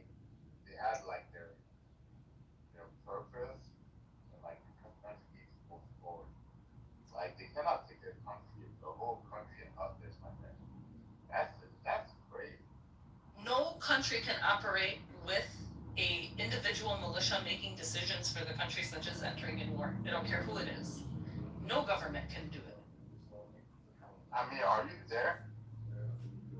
Is Amir there? I think he's he's one of the Hezbollah supporters. He's not. He's not. I don't support Hezbollah, by the way. He does not. Amir does not. calm your tits down. I don't support IRGC or Hezbollah because the thing is the atrocity that happened in Syria, that was a big thing, you know. And I understand if Lebanese folks are, supporting it. I understand their position because that's what they have, to resist against the occupier, which is Israel. But Rock, I heard you support IDF. Is that true? Yeah, yeah. Yeah, you support the idea? You know what? So you okay? So I really like this point as well.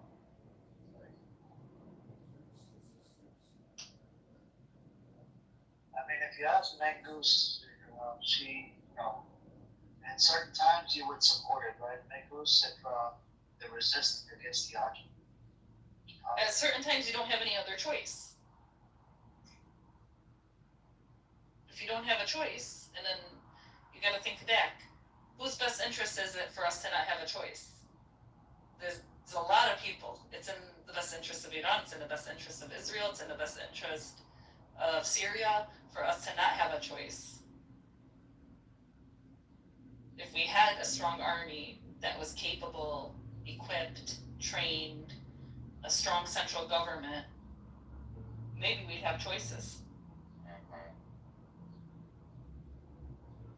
But factions and our own internal, because of greed, whatever it may be, but also somebody said something the other day, it's like the oppressed person, right?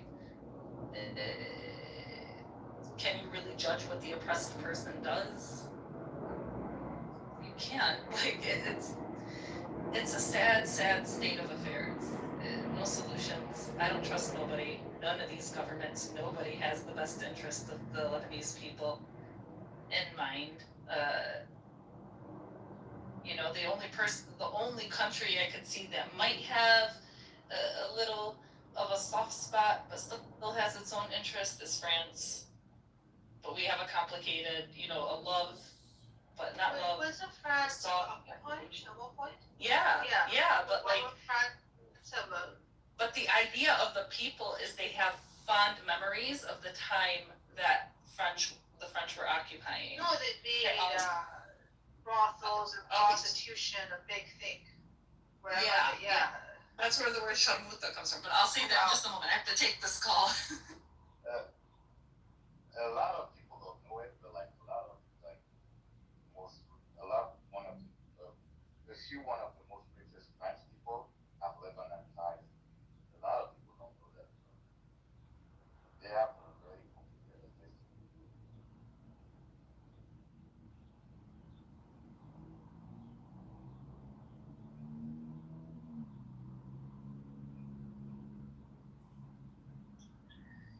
Yep, but hey, what's up, AJ? Anybody else? Now, in relate to the, do you think they're actually gonna sign a deal, the UN partition plan, UN resolution that's gonna, that's gonna say that they cannot attack and they will actually abide by it? I don't think so. At this point, I feel like nobody's gonna resist. Because this is one of the Iranians' demand. You know what I'm saying? That they want the UN resolution to be established that would say that they would never attack Iran, and if they do the attack, that would be in violation of the UN resolution. It's just like in a paper trail. They want something in writing at the UN level. Even though US and Israel is known to violate a bunch of UN resolutions. They want some guarantees, right? Something. Even if it's not something, nobody's gonna respect it.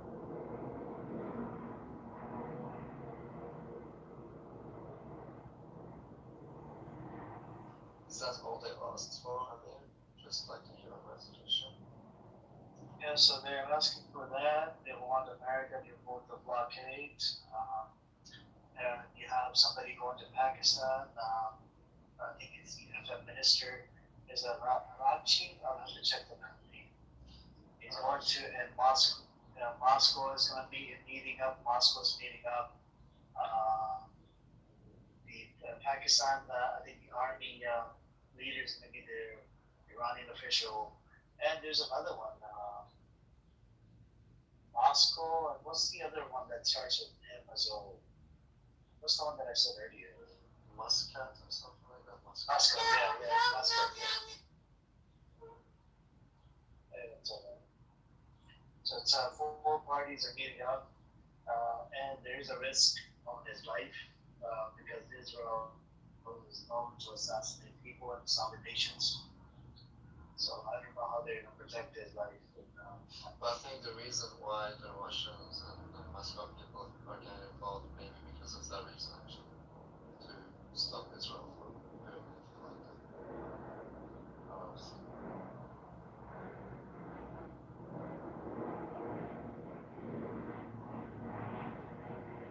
But if they do make it, if they do something, come to some kind of conflict, but the thing is, Russia is getting involved. Russia does have veto power, right? I think if America and Israel down the road they do decide to do a, nuke Iran, Russia will jump in and say no. We're not going down that path. But would Russia retaliate? I don't think so. And with this Ukraine thing, it needs to be over as soon as possible. Yeah. It's costly. Like, while Russia still have more than Ukraine will be their main focus. Do you think Ukraine should join the NATO?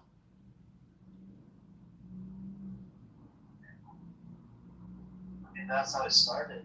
Russia did not want Ukraine to join NATO, and America, purposely promoted this idea that Ukraine should join NATO and blah blah blah. And there was a pro-Russian. I think some parts of the government in Ukraine, there were some pro-Russian officials, and they're the same people. Ukrainian and Russian people, they speak the same language. They're just like same people. I don't know what to do. No, they have different.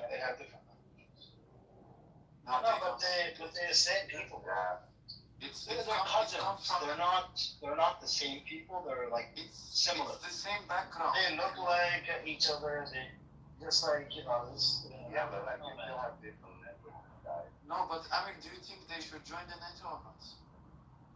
Bro, if they join the NATO, you have Russia that's against it. They can't not join the NATO. No. I think they shouldn't join the NATO. You know why? Because Russia has the full right to feel threatened. If Ukraine joins the NATO, America can bring its army to the border of Ukraine. So You mean the border of Russia?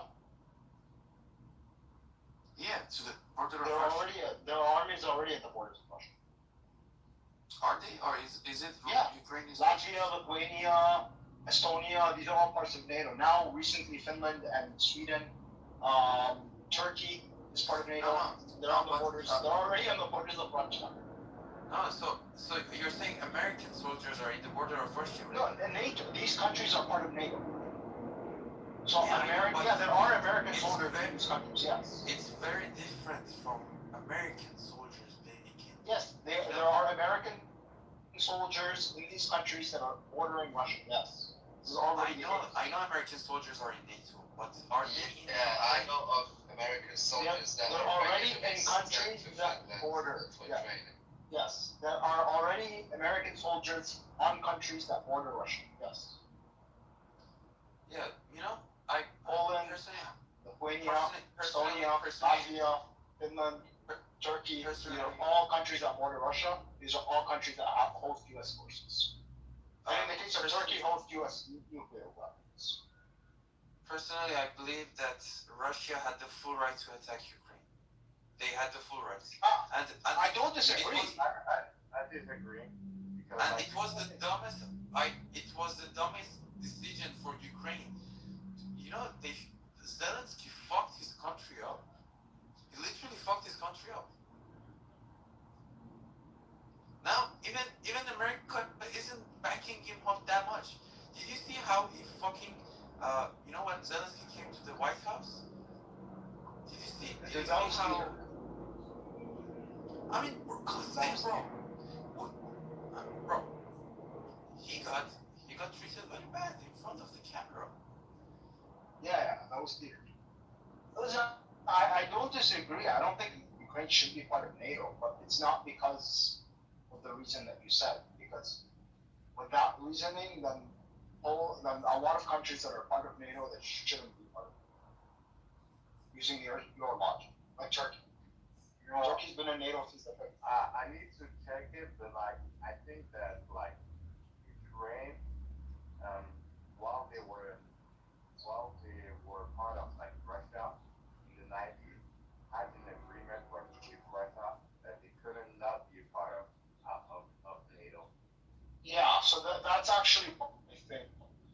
And it's also strategically, it's more of a bigger threat than the other neighboring countries. And they breached the agreement. Yeah, you can say that, but I think it's more so about the solutioning of the Soviet Union and the agreement, the Budapest Memorandum, that basically denuked Ukraine and made Ukraine a neutral nation. Like Ukraine was intended by agreement to be a neutral nation, not part of NATO, not part of the Warsaw Pact. That's it. Yeah, and so that's kind of where we should. That's the main reason, because like you said, a lot of countries are in the border of Russia, right? Are from NATO. So that's not the main reason. Ukraine just breached the agreement that they settled before. Yeah, I think America went too far. The whole 2008, I think it was. When was it? When they were 2006, I think. When they were talking about putting Ukraine and Georgia in NATO. I think that was too far. That was even elements from within the American empire. Jeffrey Sachs talks about this all the time. That we should not be doing this. Like this is we're antagonizing Russia way too much by trying to bring in Georgia and the Baltic states were enough.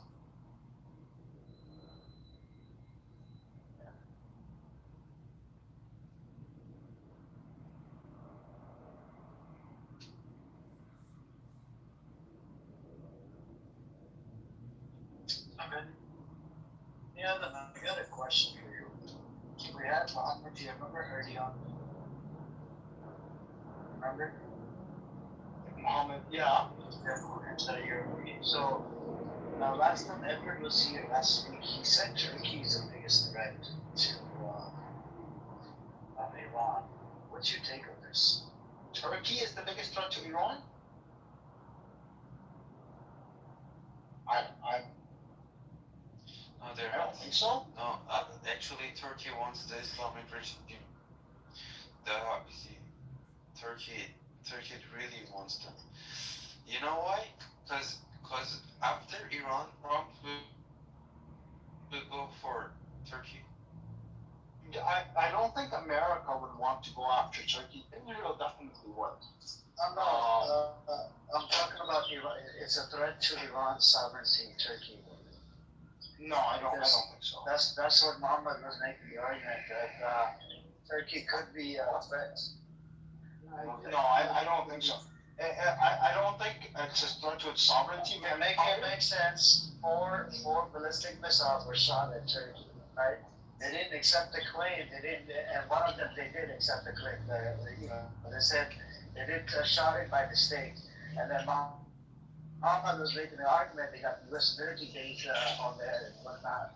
Remember, Danish? You were here, right, last week? That conversation. So, what's your take? I mean,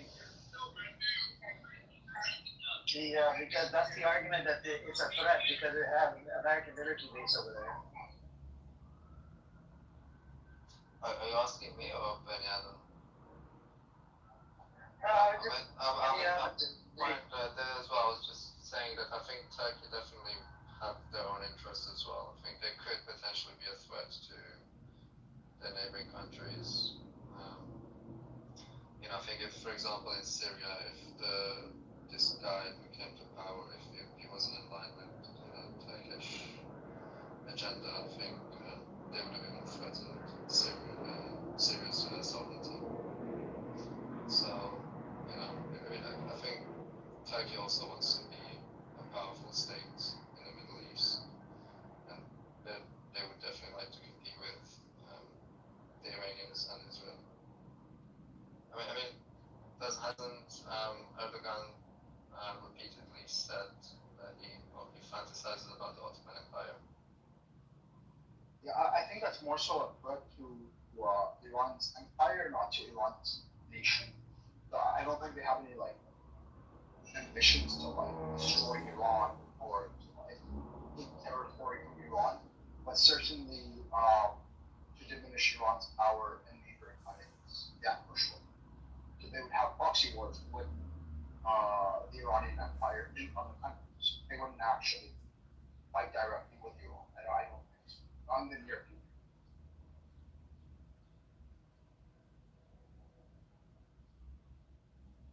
Just as they did in Syria. Yeah, to be honest, that was just like not very well. I don't have great insight into Turkish politics to know what they want. But again, with that Syria situation, I feel like they could potentially pose a threat to the neighboring countries. So they definitely have imperialistic ambitions on like Syria, Lebanon, Palestine, Iraq, and possibly the Gulf as well, long term. Yeah, I think that's kind of the dispute. But Iran itself, I don't think so. Iran is too big to vassalize, and they're too independent. They would definitely curtail Iranian imperial ambitions. You get what I'm saying? Do you mean like literally taking land from Iran? Is that what you're literally saying? taking land or subjugating Iran? Yeah.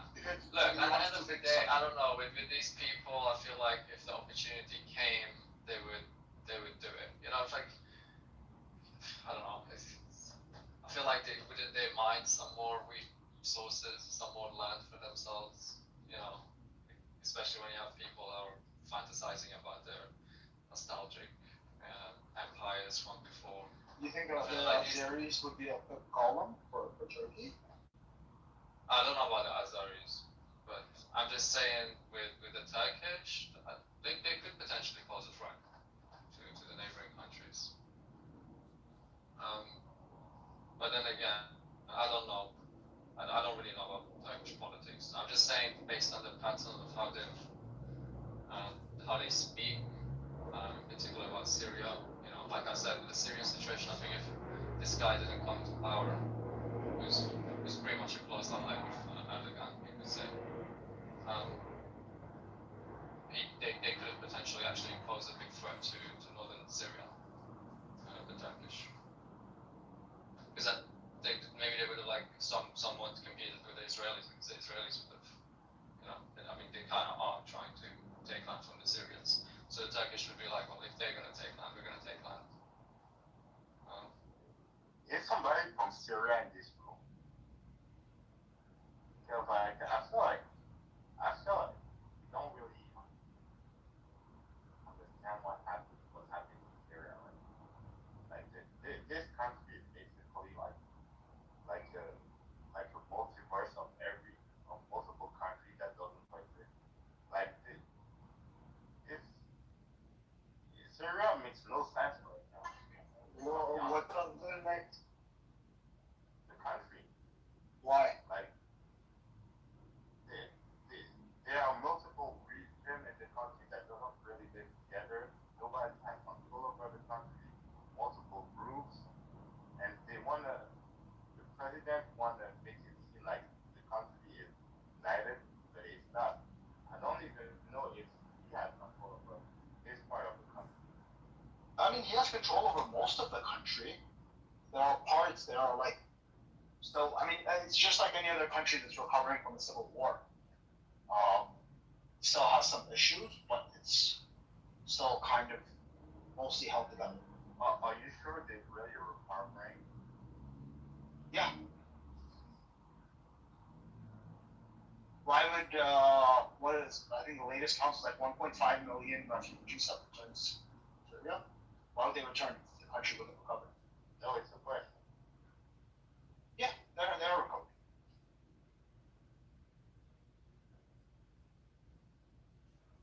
Where is it? Almost to that.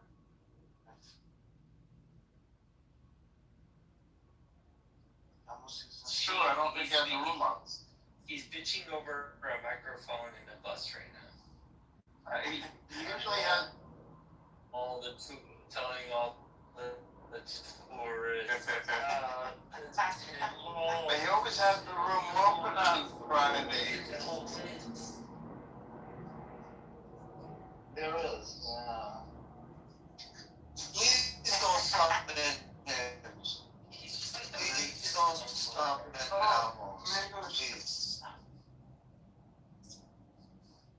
You should have a room open. Edward, stop summoning this. Nothing in the row. About Mongoose, I realize now, Mongoose, I realize your voice now where I talk to you. I talk to you in Amos's room. Yeah. I remember what you said. Evan Shakamupa. No. Evan Shakamupa.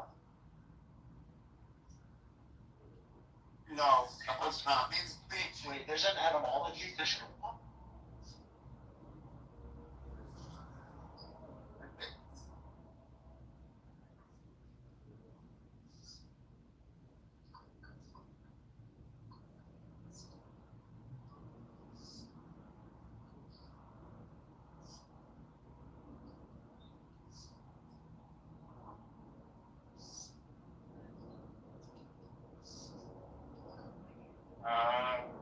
I'm Judd.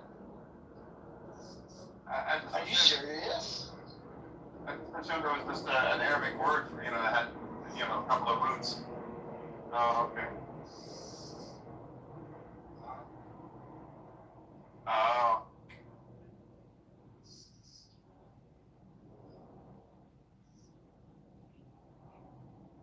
Yeah, because in like actual Arabic, it's like ahira, right? Yeah.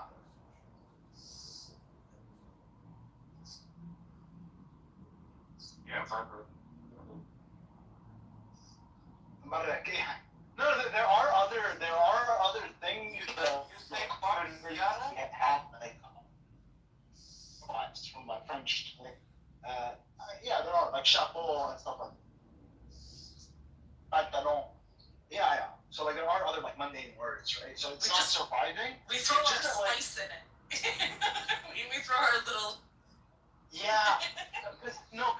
Why I'm thinking about it's because like those Arabized French words, they tend to be more common in like Syria, Lebanon, maybe Tunis, places like that. Yeah, they would not be common in the Gulf. No, they're not common in the Gulf. They're not.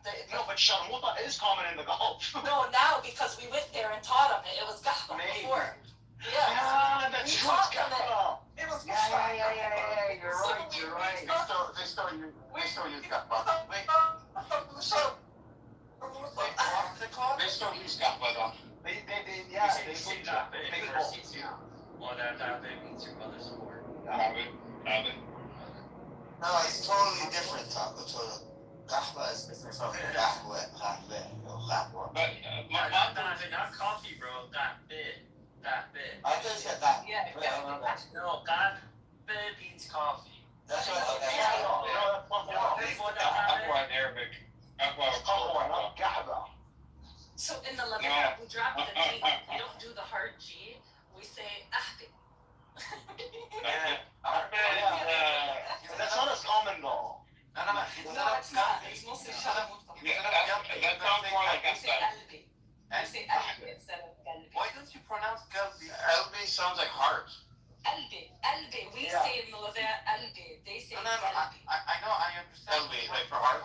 Why don't Lebanese pronounce Gal? It's not supposed to be a good. It's supposed to be a pub. That's more right there. Yeah, we don't. So in the Levant, I mean, it depends on where you go, but like a lot of places, especially in the cities, we don't pronounce the qa, we say instead.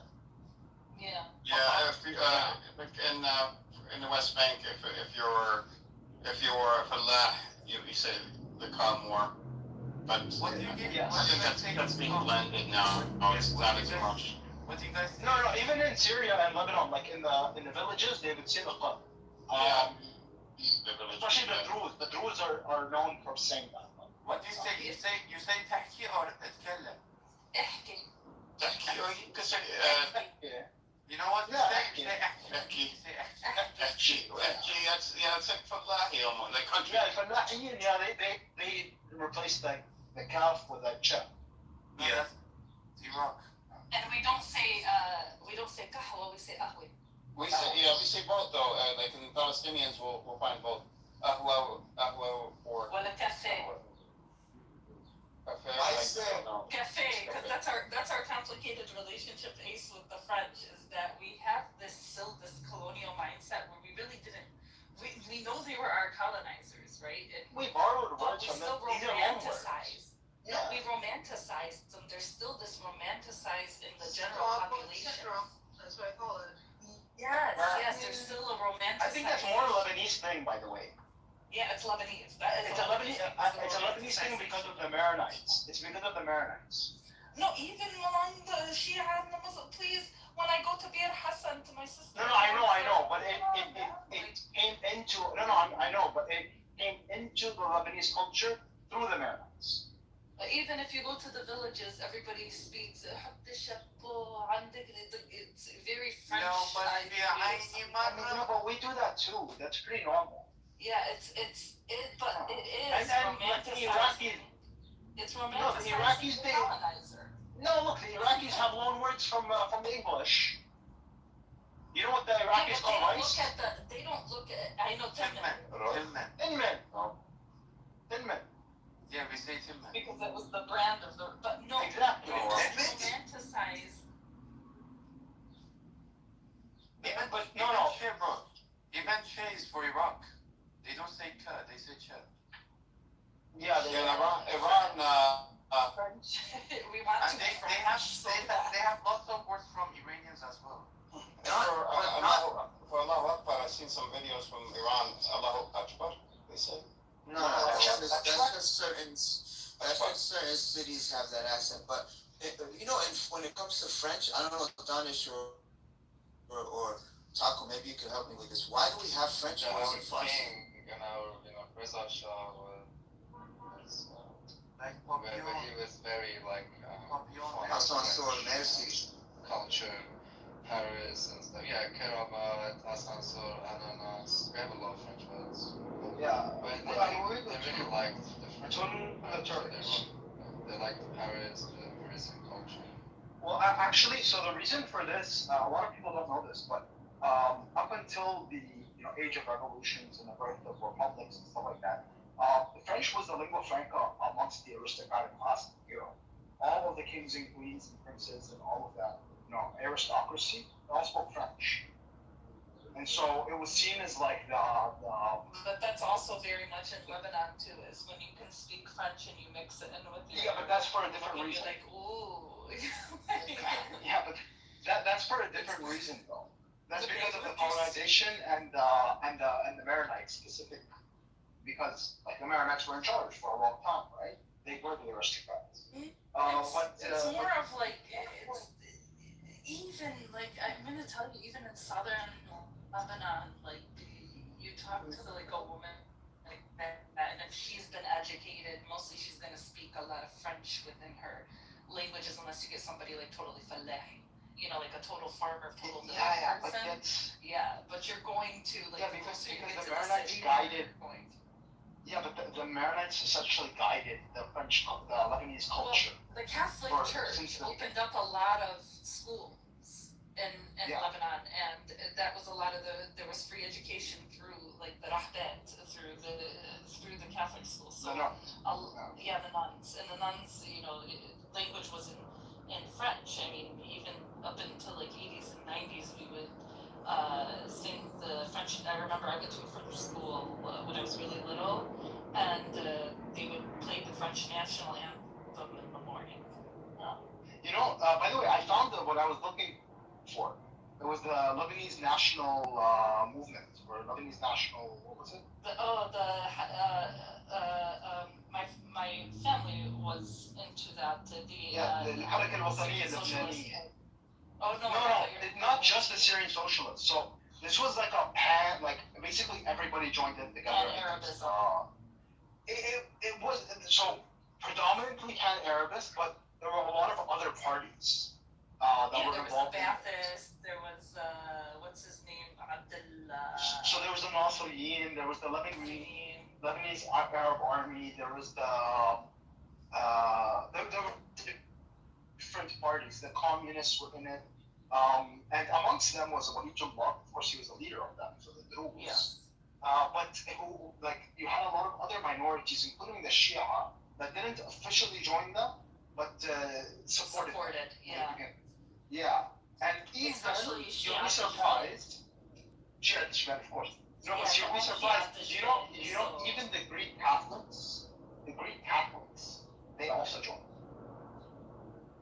But see, like, the thing with me is I'm Shia Tishbit, but I grew up secular because my family was socialists. So, yeah, and so, like, it was very common for us to have friends from different, I didn't even know, like, people who I considered cousins were, like, Maronites or, different, even Baptists. We had, like, they're not like Baptists in America.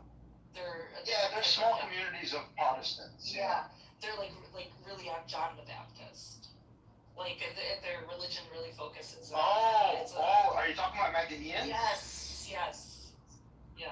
Those I didn't even know they existed in Lebanon. Yeah, so we have family members. Really? Like not family, they're not our family, but people I grew up with, family friends. Wait, are you sure they're Magdalenes? Yes. I thought they were all kicked out. They were here now because they came in the 60s and the 70s with my family.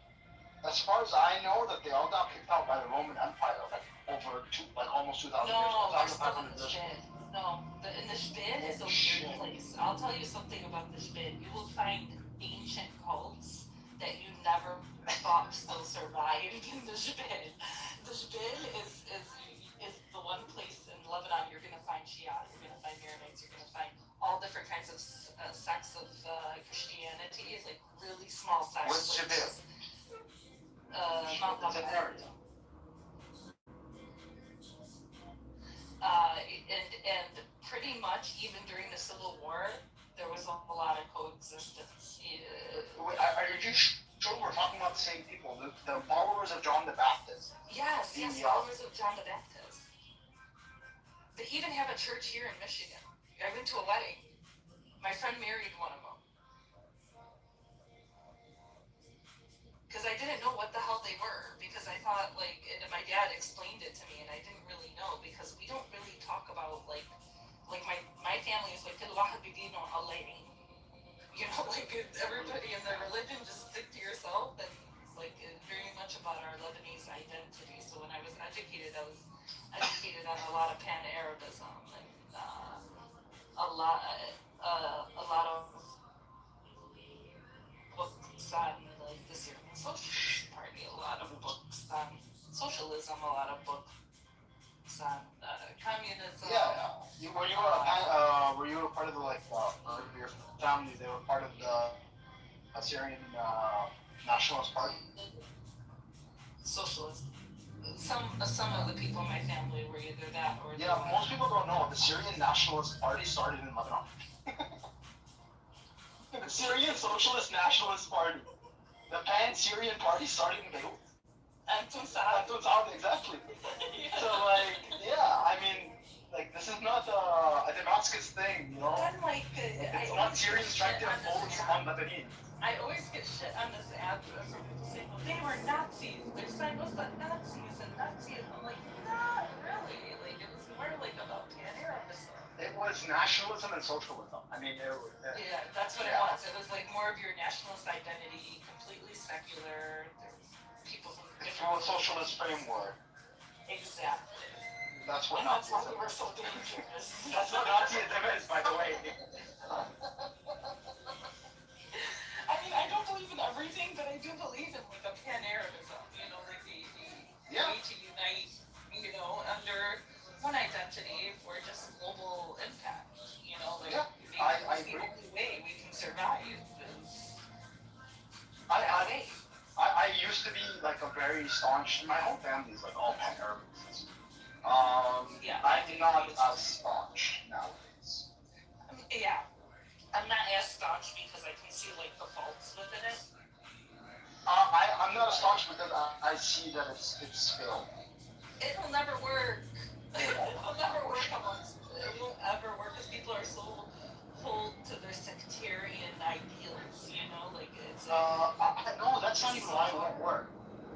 It's hard. It won't work. No, that's not why it won't work. It won't work because Arabs are too corrupt and too power hungry and too greedy. Tribal. They're too tribal. The tribalism is also problematic, but like when you have someone like Gaddafi, who's the leader of of Libya, trying to become the leader of Egypt. He's a bastard, man. Listen, I hate him because of what he did to Musa. What did he do to Musa? He disappeared him. Yeah. I think the only politician ever that I can venerate, they killed him. Yeah, he killed him. Yep, that's why we have his son in jail. Wait, exactly. Gaddafi killed Musa Sadr? I mean, the thing is with Musa Sadr is till this day they deny that he was killed. They say he was still held. Like it's still no, Mossad did not kill it. There's actually even people that were from the IRGC that have come out from the beginning of the revolution that admitted to having a part in setting him up with Gaddafi, and even members of the PLO. This is starting to sound very anti-Semitic. It was our own. It was our own. We fucked up. We really fucked up and showed the worst of us in that moment. So. I don't like Musa Sadr because he was the one that made Alawi's Shia and gave us Hafiz al-Assad as president. So, yeah, I don't like that. I don't think he. I think if he would have survived, he would have turned. Like that's. No, but he was the one that did the fatwa, right? Musa Sadr? I don't think so. Musa Sadr was more about like internal Lebanese issues and not wanting, because the thing with him and Gaddafi was the biggest thing was that Gaddafi did kufr in front of him on a Quranic verse, because you know how Gaddafi liked to change the Quran. Yeah, it was Musa Sadr. No, it was Musa Sadr. No, yeah, I'm reading it now. And then, so Hafiz al-Assad rose to power in the 70s, and then Musa Sadr, because the Syrian constitution says that the president has to be Muslim. Assad couldn't become president because Assad was an Alawite, and no Muslim recognized the Alawites as Muslims. So he put a puppet in charge until he can consolidate power. He tried to change the constitution to remove that clause. He couldn't. Yeah. So he went to Musa Sadr. Yeah, he went to Musa Sadr, and Musa issued the fatwa calling Alawites Shia. Also, he was very he has a famous phrase that sects are not evil; it's sectarianism that's evil. And he did want to bring together the people more, and it was totally pushed back. And like Gaddafi had very the funny ideas and very much extremist ideas that he wanted to imply onto Lebanon that would have never worked. You can't. Lebanon is so diverse that you really can't do anything like that. Like it would never work to have one unified religion or anything like that. It's way too many diverse religions there. The Musa Sadr was more about the Shia were disenfranchised. They were poor, undereducated, low-level work, and it was the Shah of Iran that helped with educating bolstering the rise of the Shia population in Lebanon. Like from a very disenfranchised group and a minority that was like kind of shit on. Yeah. So, I mean, I don't think he. Do you think he would have supported Hezbollah? No, I don't think so. I don't think so. I think that was the But main. he was all about allegiance to the what do you know? Like, wasn't that his theology? No. He did not believe in imposing it. No, but he believed in it, right? Of course, he could believe in it, but like not. No, he did. Like, cause like by the time he disappeared, the Walid al-Faqih ideology was already out there. It was already out there, but he did not want it to further within Lebanon. He really was about bringing everybody together. Like, he really was about that. That sounds like bringing it together, right? Like, under one leadership? No, not under one leadership. No. Like, it was more about, like, how can I explain? He was more of like a Martin Luther King figure. You know, and with his ideas on resistance, his ideas on sectarianism. He was pretty moderate. I don't know. I'll have to look further into it, but I think he would have been a supporter of it. No, I don't think he would have. No, if you were to read a lot of his writings, his speeches. I have a few documentaries that I can send to you. They're easy watches too. One is the most recent BBC when they went to go investigate if they could find his body in Libya, and they put it out there, and it was one by Al Jazeera. Those are really two really good ones. I can put them in the chat. Whoa, hold on. So it's saying here, I don't know how credible this is, but it says, according to several sources, there was tension between Sadr and Khomeini, as Sadr did not recognize him as the supreme leader, supreme authority of the Shia world. The alleged rivalry between the two is what caused Gaddafi to eliminate Sadr at the request of Ayatollah Khomeini, who regarded Sadr as a potential rival. Yes. Gaddafi later supported Khomeini in the Iranian government. Holy shit. Oh, he was conveniently disappeared. So Gaddafi did it for Khomeini. Wow. Okay, yeah, never mind. Yeah, he wanted them to. Yeah. Do you see how they all act like it's and after more research, that's when I just lost hope in all these questions. Oh, you bastards, all you are bastards. Like, literally, you guys are all bastards. So I'll put a couple, let me go get they're good watches. Yeah, I'll check them out. Yeah. You know, I never really read into him too much. It's just the whole thing about him, the fatwa about the Alawis, that pissed me off. He will inspire you. Like, literally, as a figure, he will inspire you. Like,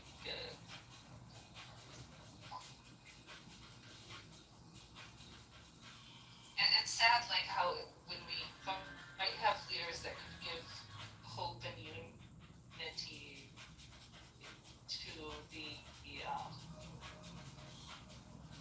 who are in power or to lose power, will go ahead and eradicate them. Yeah, back channel me those the documentaries. I'm putting them in the chat right now. Oh, okay, yeah. I put the BBC one, and there is one. There's a bunch of them. That one and the Al Jazeera one.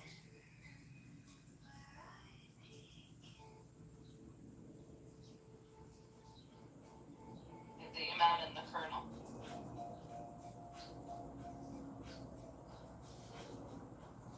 And that talks about that is cool.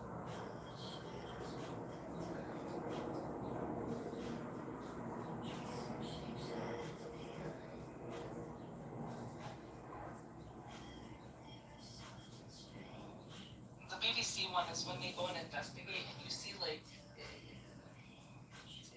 it upset me so much because the guy who showed them the body that has been kept in the freezer and that they took pictures of and did analysis on was was killed, the morgue keeper. And when they went to go show his son, like the evidence, even Harakat Amal was in denial. That no, that's not him. No, he's still alive. It's like even if he was still alive, he'd be way into his 90s at this point. So I just Harakat Amal was still saying that he was still alive. Yeah, Harakat Amal's stance is that he's still alive, and every year on the year of his on the anniversary of his disappearance, they do a rally. Oh my God. What if Mahdi? He's never gonna die. Yeah. It's like, what are you waiting for him to return? He'd be like 95. And that's why we have Gaddafi's son in jail in Lebanon. Gaddafi's son is in jail in Lebanon? Yeah.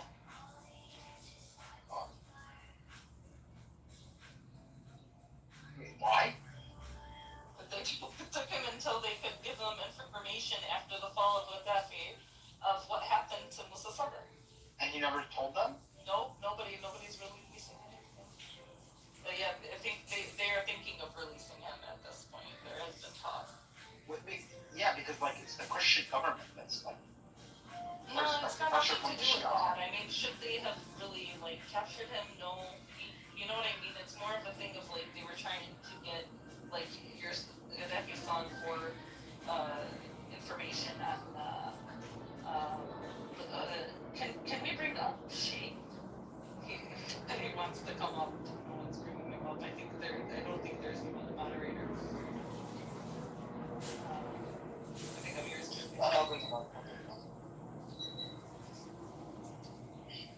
كلنا للوطن للعلا للعالم. Bonsoir tout le monde, كيفكم يا جماعة؟ كيفكم؟ Bonsoir. Ça va. Sorry. I was having so much FOMO. That's the most amount of FOMO I've had in this room, just being locked in the audience while you talked about all things Lebanese. The complications of affairs. Oh, Benny Adam has fighting words. Look, Benny Adam, you know what we used to do with the Syrians in Lebanon? Remember what they used to do to us on the Hajjis, please? So you want to know what? I'm gonna tell you. We've all done bad things to each other. Okay. But let me explain. Al-Hajj is okay. Personally, I love that song. Like that song by A Short Layla is probably one of the best. Let me explain to you what we used to do. Al-Hajjis? No, wait. It's a good song.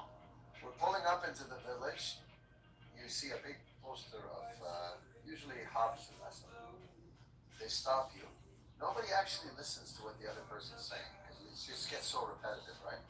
You got to roll your window down a little bit, and the soldier mumbles it, and the guy in the car mumbles it. My cousin would drive by them every time, roll his window down. The soldier would go fuck up. My cousin would say, and then just keep over and over. And I would fucking be losing my mind, terrified, and he just kept doing it over and over.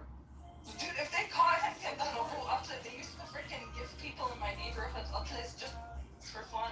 They would kick the kids' asses for fun. So my Syrians were savage.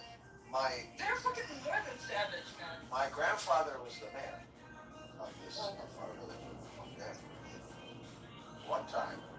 Now my grandfather jailed Hafiz al-Assad when Hafiz was a police officer in Syria. He caught Hafiz al-Assad smuggling. Your grandfather? Yeah, I think you told me about this. So Yeah. your grandfather was a police officer in Syria, and you're still denying that you're Syrian? Okay, بس عم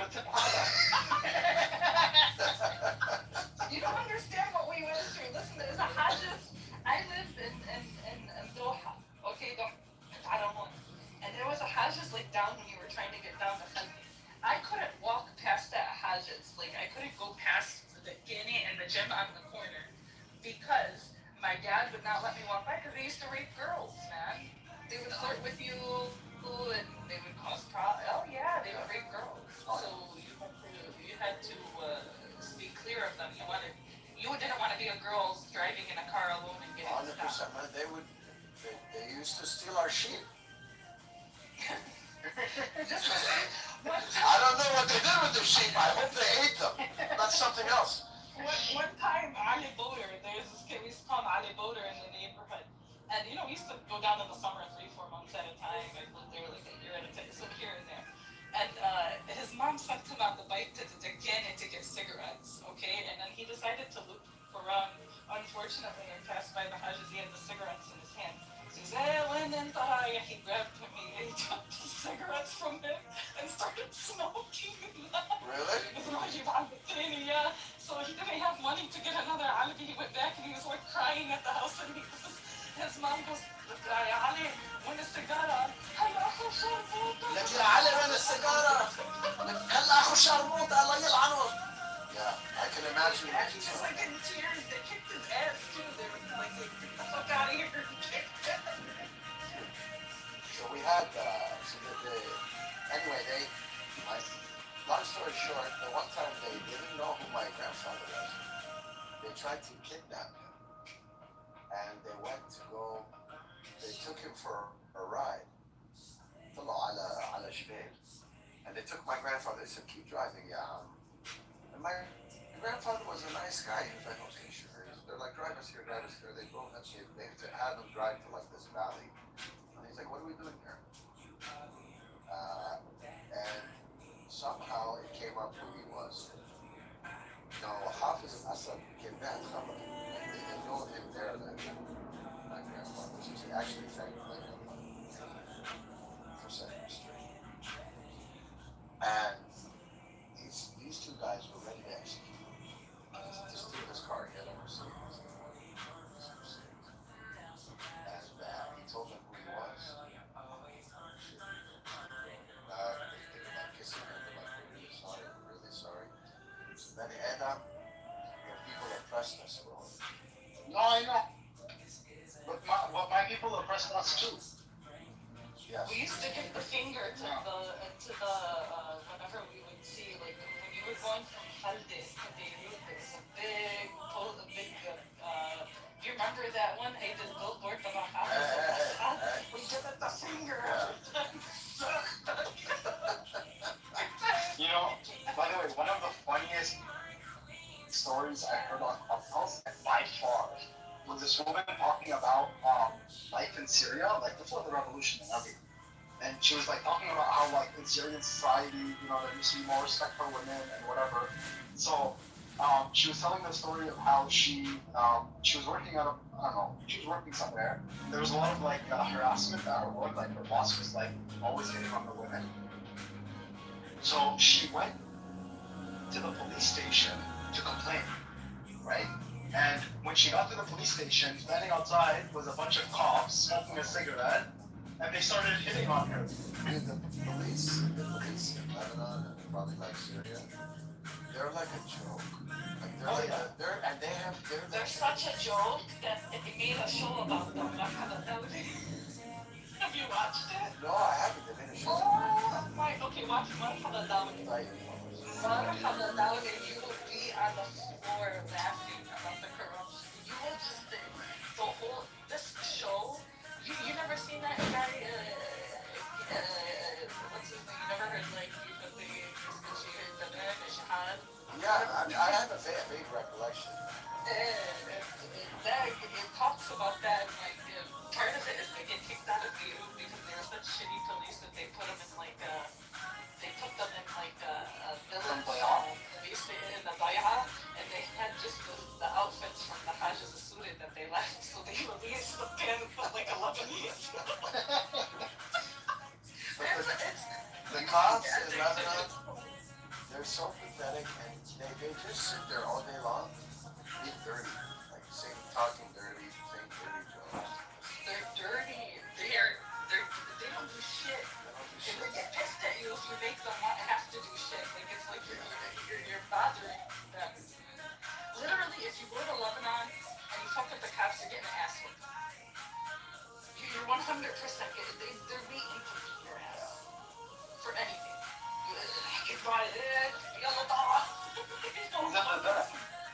Right? How can she do that? They're sitting in the fucking in the sun. So imagine someone trying to direct traffic and nobody's fucking listening.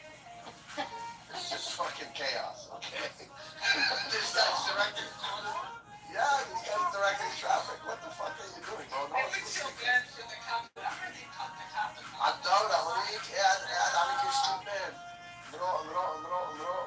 And it's funny when you see one who's actually like taking his job seriously, Yeah. they're hawking the whole Yeah, they're like, get out of my way. I once got bitched at for stopping at a red light in Lebanon.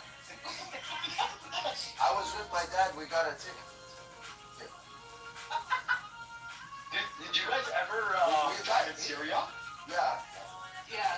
Did you notice how in Syria, the right of way is for the person entering the wall? The right of way is the person with the shittiest car who decides to put hashalo in the middle. No. I'm saying like legally, the person in the wall has to stop for the person that's entering the wall. Iran's the same way, Vinny. It's the opposite. It's the opposite of the whole world. Iran's the same way, dude. Why in the that's the most retarded thing I've ever seen in my life. But do you wonder? No, this was Assad's version. Wait, do you wonder why when you go into the airport people can't fucking drive? Yeah. Fucking drive. Driving in Dearborn is like driving in Beirut. No one listens to the traffic, and they get mad at you if you stopped first and you want to go. He wants to go. It's like who's gonna go first? The person. And then if you're on a Michigan left, and if you're not turning left fist, then he's gonna go around you and fucking cut you off. It's the worst. You remember when they first turned the traffic lights back on, like early 2000s? For what reason? Who's gonna listen? Nobody listens to the traffic light. My cousin went down and he set up a tripod and he fucking filmed it. It's the most hilarious shit I've ever seen. You ever see the guy? You know who are the menaces to society? Are the ones on the Mutafsir. One of the biggest menaces to society. Actually, there's bigger menaces. There's these guys that take something that looks like a car and a motorcycle and something else had a baby. And you're like, what the fuck is this thing? Oh, Topera. I don't know what it is, bro. They just Topera, yeah. It's a three-wheeled motorcycle / pickup truck, right? No, bro, It's a makeshift. It's a makeshift. Freaking milk crates on the back. Yeah. It's that. It's like a motorcycle from the front and a pickup truck from the back. Bro, this thing was so dirty and rusted. It actually had grass growing out of it. One time I went into a taxi cab and the bottom of the car was missing. He's like, حط رجليك لفوق.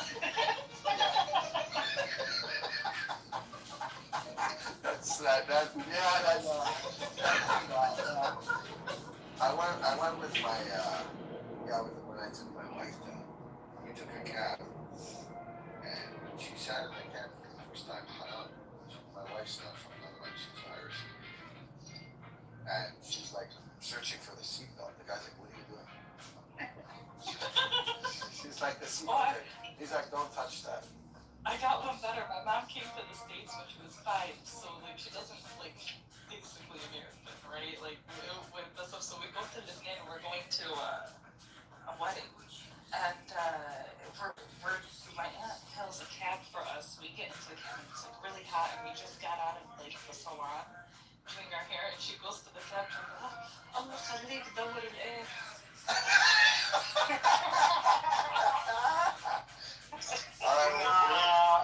We're losing the room with our Levantine humor. Nobody else gets it. We just lost the room. Oh my god. Let's keep it in English if we can. Okay. So if you say something like that, like, I'm sorry, it's your fault for getting sexually harassed at that point. And he looked at her through the rear view, like he gave my ass like, no, not look at me, AC.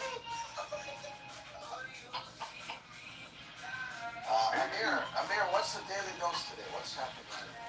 Who's throwing ketchup at who? So the ketchup was on that guy, what's his name, Mezzapaladi yesterday, tomato sauce. Yes.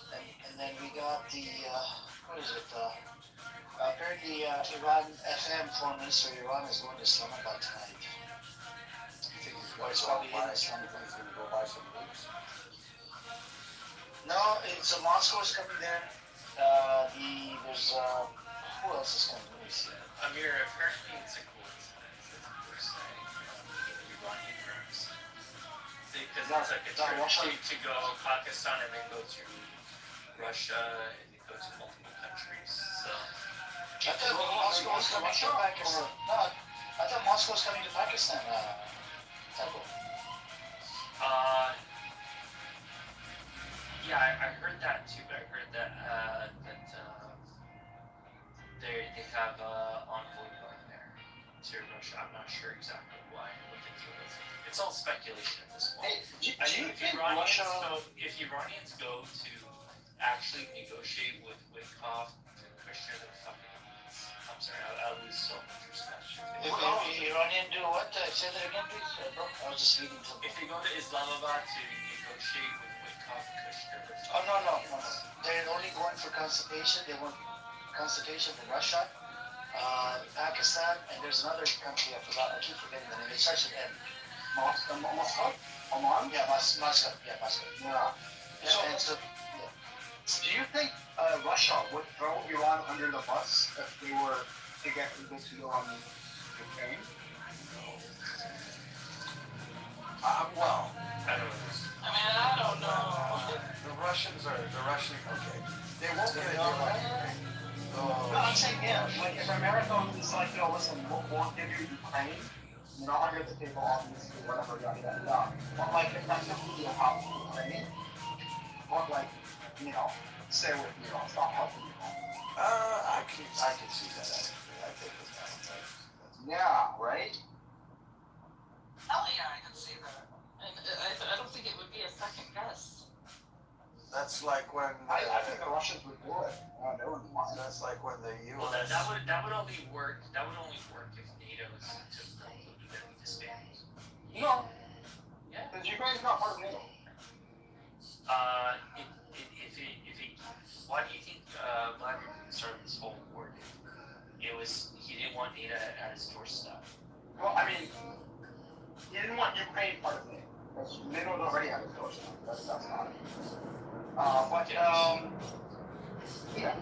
I mean, NATO was like... Let me tell you what I'm trying to say. Maybe I need to. What I'm trying to say is, if this goes through, right, yeah, Vladimir Putin would love it, but the rest of the European countries would not. Yeah, they wouldn't.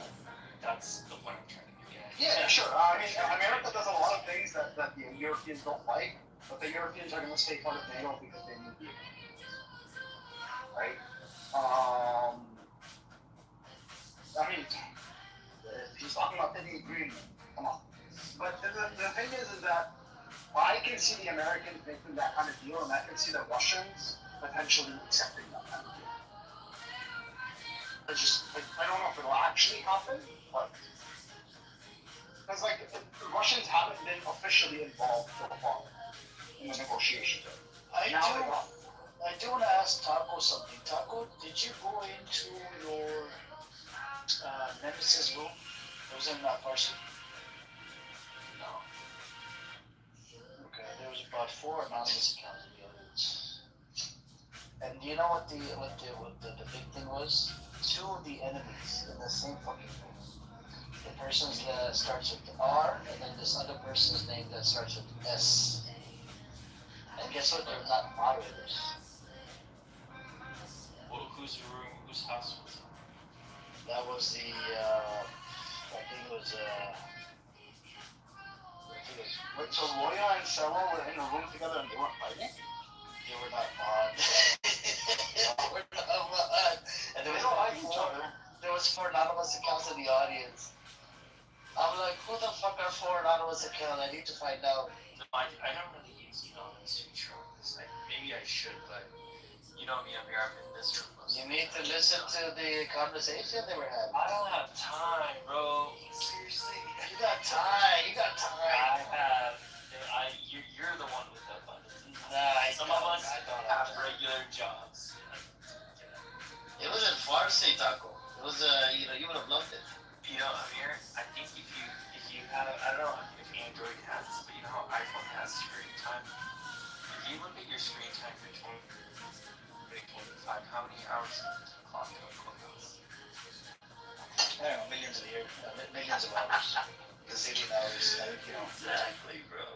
You're like, you're on here 24/7. So, but anyways, I like to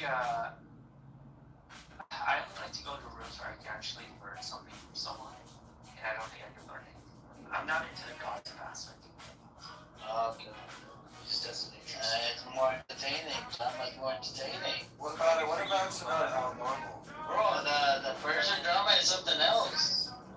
It is, but it doesn't interest me. I mean, I've used it. I don't think it's maybe once or twice. Dude, I've been in other rooms where they have like titles of Iran, whether it be like chillism or these other rooms that are like mostly American. And I've gone in and I've sat in El Nomos and come in and they just, all the mods just fucking shitting on the guy who thrown down and disrespectful. So I did get a little chuckle out of that, but. You guys can come in here anymore. I mean, I do What's want Normal? that. What do you want? What do you want from El Normal Black Rabbit? These guys are who they are. You know what I mean? They will never change. They will never change. No, but at least Black Rabbi still comes back. Now, normal. Look, all I wanted was talk about is the shape. All I wanted from El Normal was an apology for giving me a threat that he's gonna say like behind commanders multiple times. You'll never do that. And I wanted him to bow down, just like you know how Iraq is trying to get America to bow down Trump. That's what I wanted. I wanted this fucker, this pedophile defender, pedophile defender, Norm.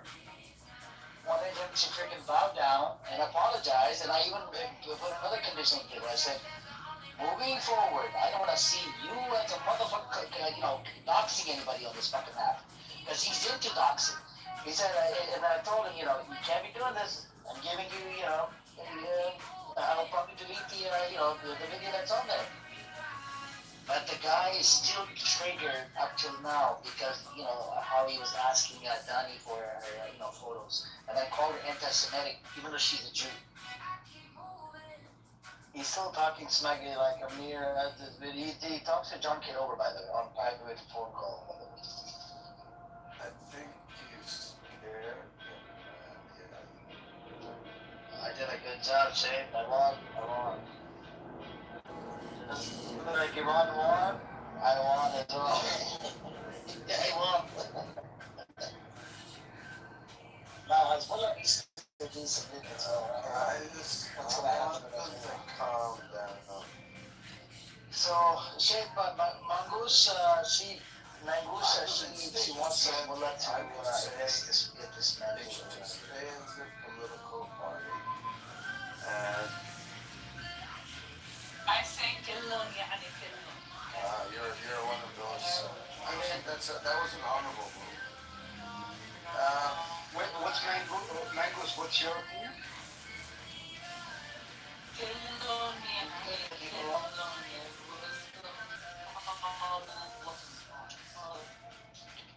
You can't do that though. Like practically, that doesn't. We got close.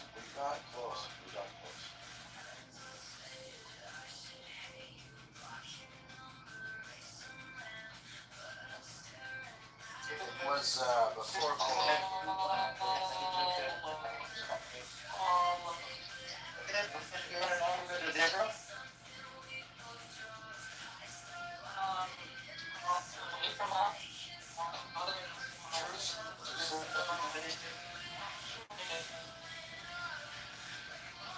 That's a form of colonization.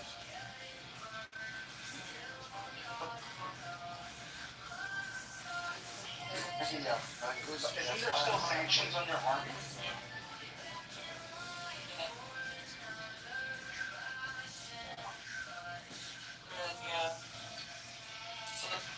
Wait, what's the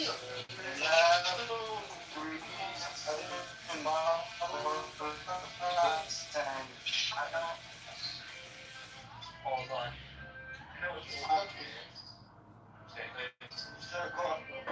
I see anything.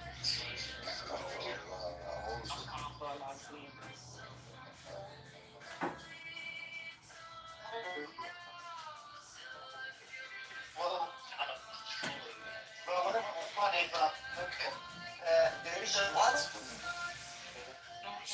Canada. What?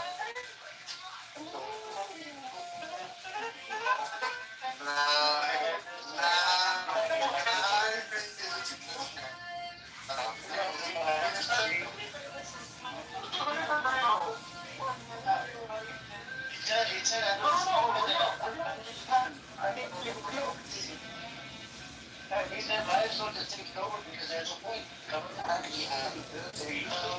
Compared to what we've had, and I think you have to compare it to very low bars. The bar It's a cool bar, but yeah, that's true. Well, the other fuckers, they stole all the money. It's okay. No. Joseph, If they steal 50% of the money, it's an improvement. It is an improvement, yeah. But Magnus, you have to admit, Joseph is a good man. He is. He is. I can admit that. I think his hands are tied and he's lame duck. There's not much he can do. But he's doing enough, Yanni. You heard his. I think he's doing his best, You heard his speech.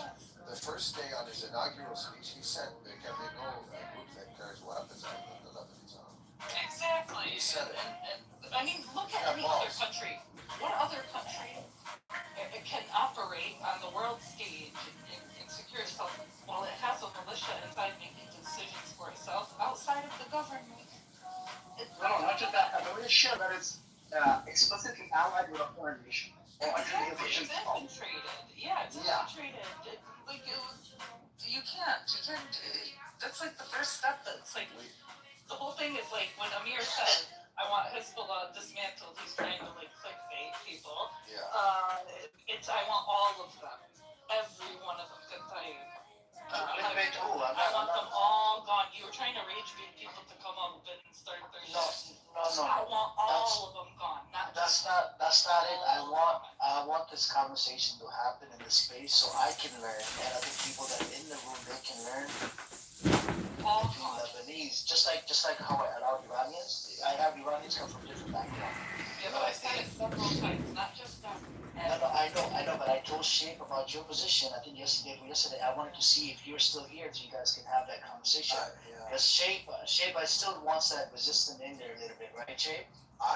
Look, my background, just so Magnus knows, I'm Anarum. Yeah. Anarum, خلينا نقول الشرفية، جاي من الجبل وإني من الشمال. If we could keep it in English, Shape, because this is I am a Greek. I'm Greek Orthodox. My dad's from the mountains, and my mom's from the north. I'm from the north, so I'm from our industry. Packing all day, eating all up. I'm exhausted. Mostly I want to stay up here till my husband falls asleep because I'm terrified he's gonna have a heart attack. Like he works so hard today. And just as I think we're finished, I goes outside and I hear the damn lawnmower start. It's like 8 o'clock. I'm like, have you lost your mind? Like, what are you doing? Word's probably got around town that we're selling, so Okay. I was like, Anyway. that's ridiculous. So, He's like, yeah, it really was. I was like, get in there and get a hot shower and go to bed. Right. But he's fine. We cannot. He's still cutting the grass right now? No, he's finally sat down in front of the TV, so that will lull him to sleep. But I'm just like, what can I say? I got a man who works, so you should not complain. But then what do we do about the Lebanese that are divided in one as well? But this is the thing, Shane. If they come and the influence of Iran comes in, do you think the other Lebanese are going to accept the Iranian? No, I believe we can work on it.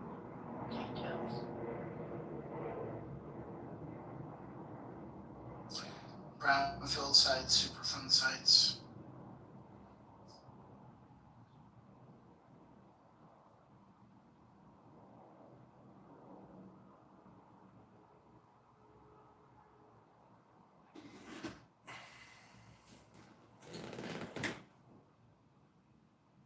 And like, you could be fallible on the age factor. No, I'm saying you went to about the gray area. God has it. I'm saying, look, then what you're saying is the gray area can be fallible, right? No, human's perception. I know. Right, there is a right or wrong belief. Things can be. Okay, then Yeah, in some cases you're absolutely right. Yes, Like, because God makes it 1,000%. What makes it clear? Yes, God's revelation makes it pretty Oh, clear. no, dude. Like, wait, Mike, sorry. Like, can I try and give like the non-religious explanation? If you're No, I don't want the non-religious because I already have that. No, but not only. I want the All you would be doing, Dewey, all you would be doing is giving a natural theological. I don't want. Yeah, I want the God. Here's what I want. I want the God's nature response. And all I'm saying is this: what? Let me ask you this. This is very simple. What makes it so clear and easy to understand in some cases, but not in other cases? Because children develop, and because they develop, they get to a point where it becomes. Okay. I know. So now what we're saying is this.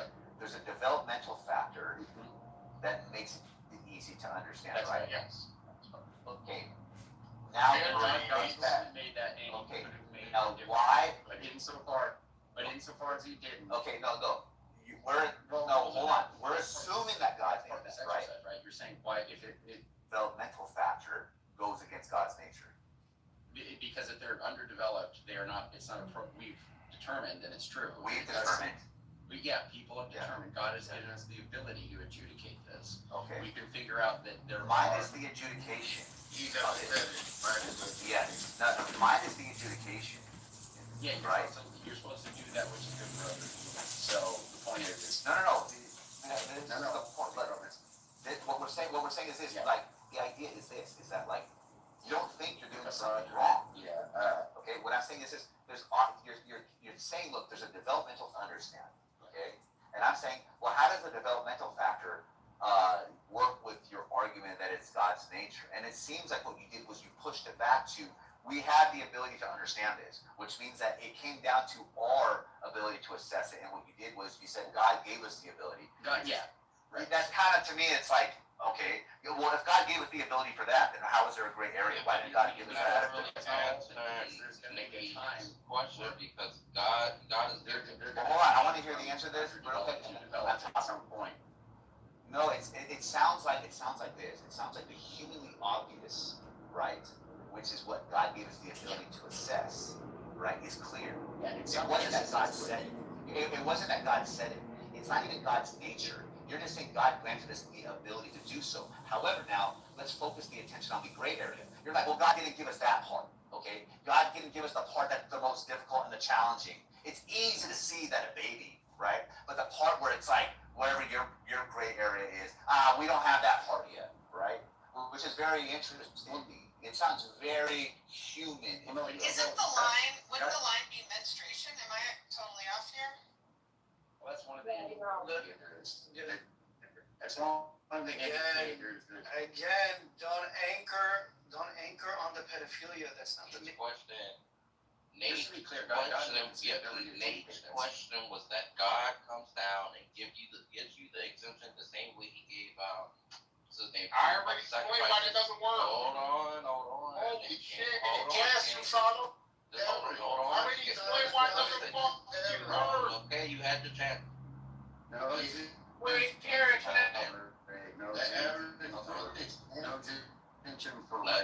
me talk to Andrew. The question is that God comes down, and it is God. There's no doubt that it's not God, right? And He gives you a test. I mean, you don't know that it's a test. He commands you to have relations with this mind, right? And he's giving you like the same test that He gave the dude who was going to sacrifice his child. That's not the same test. No, let me finish. It's a similar test, but you don't know that it's a test. And what the question is asking you, would you obey the command, or would you outright flat out say, no, I'm not obeying your command? I would outright I'm talking to Andrew. Augie, you already answered the question. So Andrew, like, you have to explain why you would disobey it, and everybody else's answer so far has been either that they're going to say that it's not God, right, or it goes against God's nature, right? And I feel like Mike has already chopped that up into pieces, right? So Andrew, what is your response to that? I didn't give an answer, so that's not. No, I didn't say. I don't. You said everybody's got something. Yeah, but when I say everybody, I gave an answer. I gave an answer. I said protecting the innocent. That's what. So they just want you to go against somebody. Andrew, you there? Yeah, what's up? Could you answer? Could you answer the same way I'm going? Just answer. Bro, stop poisoning the well, bro. Stop poisoning the well. Stop poisoning the well. This is all back. Oh, sorry, ask it every time. Yes. So the question Nate is proposing, right? God comes down, right? And it is God, like you 100%. Like there is no if, ands, but it's God Himself who comes down. He gives you a commandment, like the same way He gave other people in the Bible, like a test, right? But you yourself don't know it's a test. He's just giving you a commandment. He says, hey, I need you to have relations with this minor. And then the question Nate is proposing is that do you flat out just obey the commandment, or do you obey the commandment and have faith in God? If God actually gives you a commandment, if it's God, you ought to do it. But the problem is you're proposing a counter possible hypothetical. So God can't command. Why not? Why can't He command you to that? Because that's contrary to His Thank religion. you. I literally fucking said the same thing. Maybe you niggas need white people to tell you the same fucking shit I already told you. You niggas don't know basic theology. So if you want to be questioning God's holiness like fucking retards. I swear to God, the easiest demon would have you fucking Christians thinking that a fucking demon is God. That's fine. That's fine. Literally, y'all need white people to tell you the same fucking shit a nigga told you 30 minutes ago. Yelling's not gonna make you. Andrew, you literally said the same shit that I told these niggas 45 minutes ago. That's a dilemma. There is a revealed revelation. We understand God's nature. God cannot therefore come down and fucking contradict the shit. It makes zero Yelling's not gonna sense. make you right, gang. Yelling and over Holy fucking shit. yelling and talking is not gonna make you right. All right, and hold on. Don't say my thunder. So you keep saying that it goes contrary to God, right? So you're a believer that there's limitations on God's power, right? That's what you're saying. Because like if you're That's not a limitation. Hold on, yeah it is, because God is this all-powerful being. Hold on. God is the all-powerful being. He can do whatever He pleases, right? So He can make it so, like that something happens, like contrary to what you can, like He told you before, right? Just like the same way there's like instances in the Bible where He told people to do things that is like contrary to what He told other people not to do, right? So it's like you're saying that He's telling somebody He would never tell like I don't know exactly the word, but He said they have relations with a minor, right? But it's like, yo, He can do that, right? You're just presupposing. Yes, he can. The same way He told somebody to murder a child. If you're saying that, You can give life and no, take but life away. the thing is, Andrew, what he's saying is then trivial because so Andrew doesn't believe that God can do every single thing. Like, yeah, God. But then he doesn't believe in God then. No. All he's saying is that His parameters of God has boundaries, and some of them you might not agree with. But if what you're saying is in the hypothetical, if Andrew had absolute God level certainty that it was God, then he already said, yeah, I would just do it. But he's like, I'm just entertaining your hypothetical, but I don't believe that God has the ability to do such things. It goes out of God's nature. Yeah, but that's not the limit. Right. I don't know why. God doesn't have a choice. God doesn't. Look, I don't believe that God has. I'm sorry. Let me just say this real quick, and then I'll believe it. I don't believe that God has a choice to be wrong. I don't believe that God has a choice to not be God. So then that's not a choice. Hold on, like if God explicitly, come on. Yes, if God explicitly says black, and then somebody somebody says, well, if he's so powerful, he can choose white, but he's already chosen black.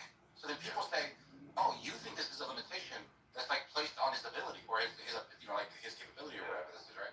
They say, no, this is just. Let me just get in here real quick. Okay, I think the word limitation.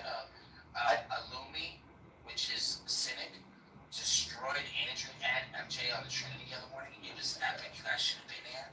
Like A Muslim calling out heresy. Wait, Mark, you didn't say God logic destroyed Muhammad on you? Good job? No. Wait, hold on, before we I said in the other morning, Cynic, you know who Cynic is, right? Mikhail destroyed him and MJ the other morning. I didn't really debate him on Yes, he's a fucking Muslim convict now.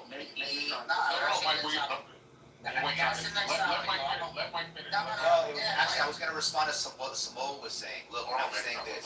I'm saying, look, the idea of limitation, I think, triggers something. I'm not saying that God is limited. I'm saying that, like, this is something contrary to God's nature.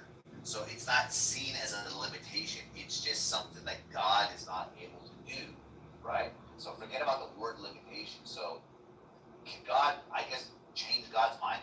Whatever, I guess God wanted to. But the thing is this, is that when you're asking about certain things in reference to the question that was proposed, it holds a position that his God operates in a way, he's going to say, look, dude, like, I'll entertain your hypothetical, fine.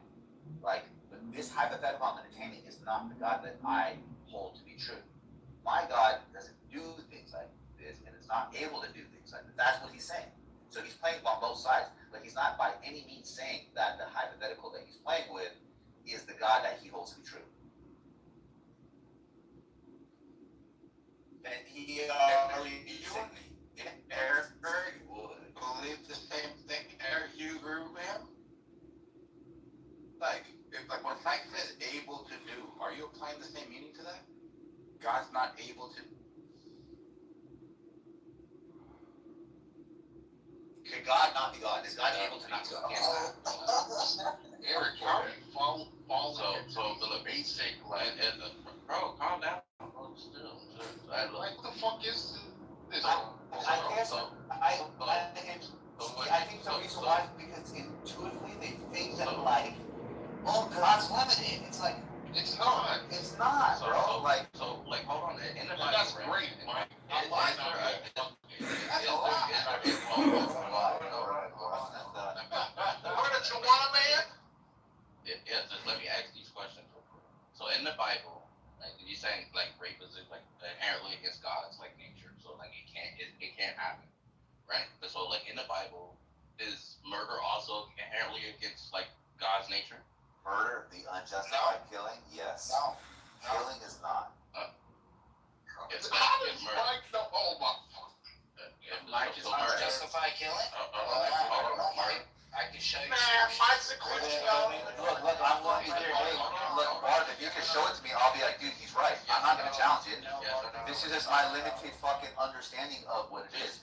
When we use the idea of unjustified, like to me, I'll tell you why. Because if God does a thing, it's always justified. That's correct. Yeah, so therefore. So my point, look, so if he tells you to do something, right, he clearly has justified reason to do it, right? So Tell you to do it. I don't think he can tell you to do it. I agree with that part, but to an extent, I agree with that. So like the argument that's saying like, oh, that he can't tell somebody to rape somebody is like idiotic to me, right? Because like there's obviously examples in the Bible where he's never told anybody to rape. You don't have any precedent. No, that's not what I was saying. There's no precedent. You can't be Professor X. You have to let me finish. There's no precedent for it. My point is I'm drawing. Change your PTR, Garrett. I can't take you seriously. I can't. No, I can't. I like it. Look. Shut up. Let Eric. Yeah, but justify killings if you want. I want to hear. I'm drawing a parallel, right? I'm drawing a parallel, right? So like there's things in the Bible that God explicitly tells you that can't do, that people can't do. Maybe like one would make the argument because it's against his inherent nature, like to tell somebody to do so, like murder, right? Prostitution, I don't know,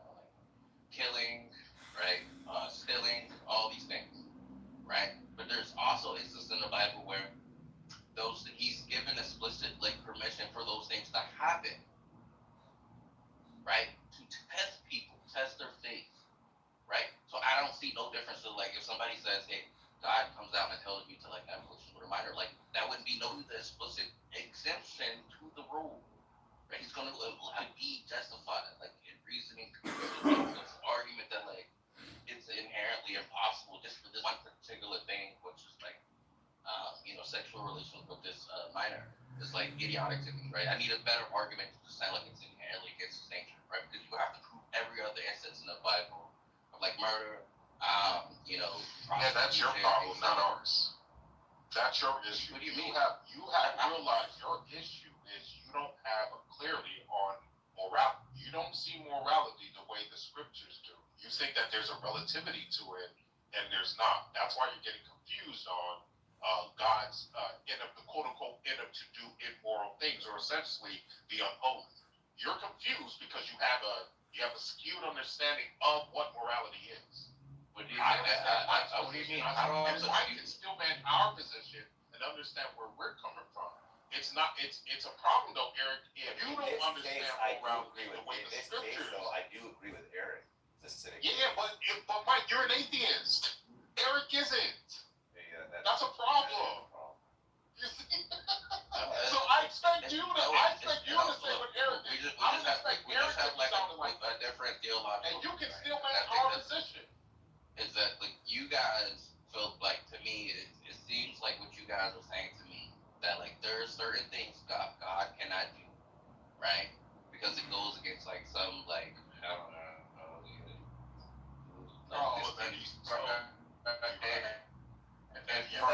Let's hear what Mark has to say. Let's just brush that apart. This inferred nature thing that you like guys are right? To me, I'm like my perspective is that like God, right? He told you something is wrong. Change. Okay, so we'll go to Genesis 34. Dana, daughter of Jacob, is violated.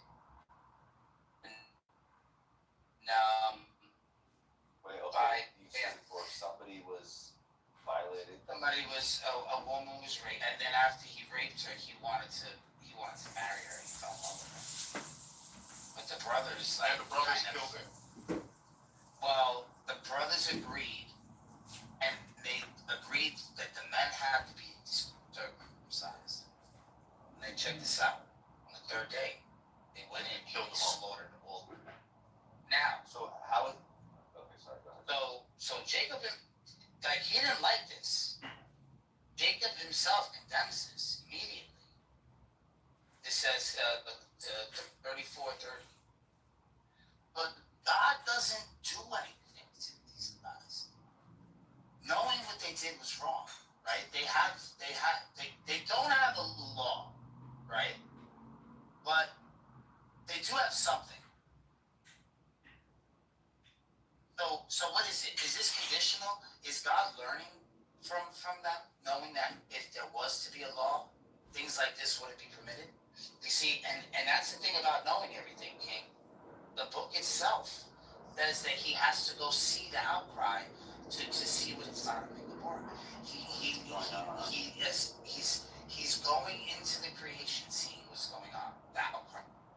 In Genesis 19 also. So let me ask you this then. So the outcome is not ever explained, right? Well, sometimes that's like God.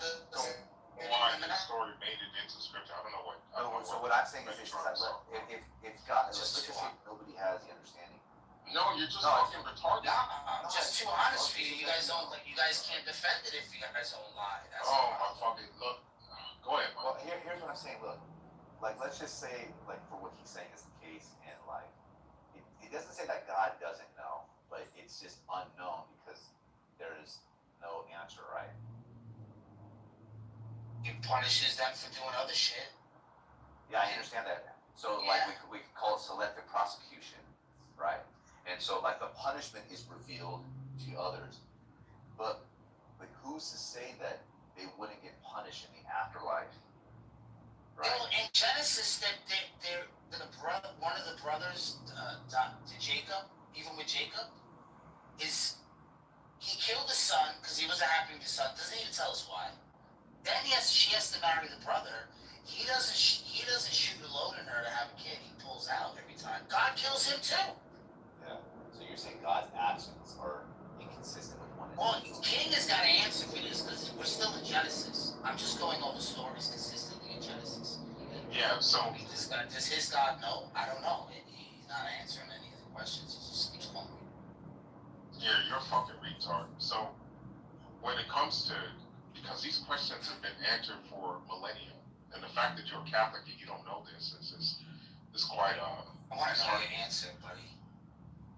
You already know the answer. No, so you don't have the answer. So let's just move on then. At the end of the Are we day, gonna there's a such thing as progressive revelation. God does not reveal. Can you answer the question? See God what allows I'm because there is free will. See And what he's you doing? know this is because Mollet, the funny thing is Mollet. What are you dumping? Mollet was a Catholic. Just answer these questions, man. I'm in Genesis. We're talking about Jacob. Nigga. God interacted with Jacob. But again, you're trying to read that in isolation, as if the scriptures doesn't talk specifically about other areas of the I'm not a Bible. Protestant. There's a reason why. Yeah, I can tell you now. That's why you're retard. At the end of the day, when you look at morality, you have to take it as a whole, not as part, especially in places like this, because they miss God circumcised is kind of wrong. And that's why, hold on, punish them? That is why as kids, because Christ is the final revelation point. There's no argument that a Christian can make, because when Christ came down and lived his life, when Christ came down and lived his life as a way for us to understand how we are to live, he was perfect, he was sinless. The reason why that's important, is because it gives a final answer to all the things we see in the Old Testament. Right? That's why it's important that we are Christ followers. But is there inconsistency in how? There's not, because of progressive revelation. I already said it. There's progressive revelation. God does not reveal everything at once. And anybody telling you that he has to is not reading the Bible.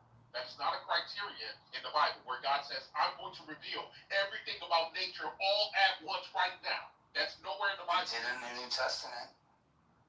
There's nowhere in the Bible where God says that. So anybody trying to put that criterion on him is not a Christian. In the New Testament. What do you mean not Christian? Who are you calling You're not a Christian if you're trying to put your own criteria on God, faggot. Your church that started in 1947. I'm sorry, your church, the Vatican II, started in the 1960s as a response to Protestants whooping y'all asses across the world. Same thing for the Orthodox. You want to get into it? Vatican II was not Vatican I. Vatican II was a different church. You want to get into it? We'll just say that Vatican II was a different church. Now you guys are buddy-buddy with Antichrist Mohammedans. Now your fucking Pope wants to be in communion with Antichrist Mohammedans. That's not what the Crusader popes were talking about. Andrew, I hope you're hearing this. If you do the communion, which I doubt. This was wrong with these Catholics, Andrew. They think their church, they're right now, the Catholic Church is persecuting real Latin masters right now. The Catholic Church is persecuting them right now. People actually That's why we here. We only here because people don't want to answer this question. This test. He failed the test. You're the most hostile Christian I've ever heard. Let me ask you some official questions about Genesis. I don't understand why you couldn't answer the question. Yo, what's up, Mark? What's up, my brother? It's not my problem already. It's not my problem. It's not my problem that you're contradicting scripture, that you don't know about Christian history. That's why progressive revelation is a new concept to you. That's not my problem. Nathan didn't even know how to, Andrew, fucking definition of holiness is. And that's the number one tribute of God. What am I supposed to do with that? Huh?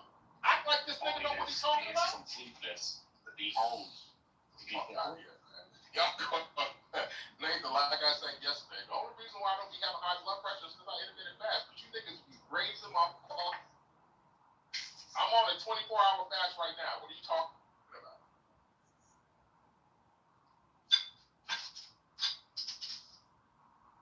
Yes, sir. You got a lot of actually it's 25, 21. What? What you say about fasting, King? I didn't mean to fast, Andrew. That's as a black man, it's a way to balance my blood. Fixed up, buddy. I already answered you. It's not my problem. You don't know. No, the only thing that's not my test. These little Jehovah's tests. You probably should move Barth out of here. Yeah, Jehovah's test is not a criteria. Oh, he They're hates showing me. that's all it is. They already got This something. nigga hates me so much, bro. I love it. No, I don't. Look, I don't hate. Oh, no, not you. Make that. You're not nobody to me. I don't care. Yes. Don't think it's gonna hurt. It's just another brain dead happens. That's all. Satan's creator says that aren't y'all supposed to try your best to be Christ-like? I don't know what this one of you being like how. No, I said all of them. Not just one person. About you, because Yeah, that's a troll. Just so you know, that's a troll. No, I'm not calling them. say That's a troll. I'm serious. That's a serious concept. No. If you have a name like Satan's creator, that's pure DJ, bro. Next time you go on my back channel's page, okay?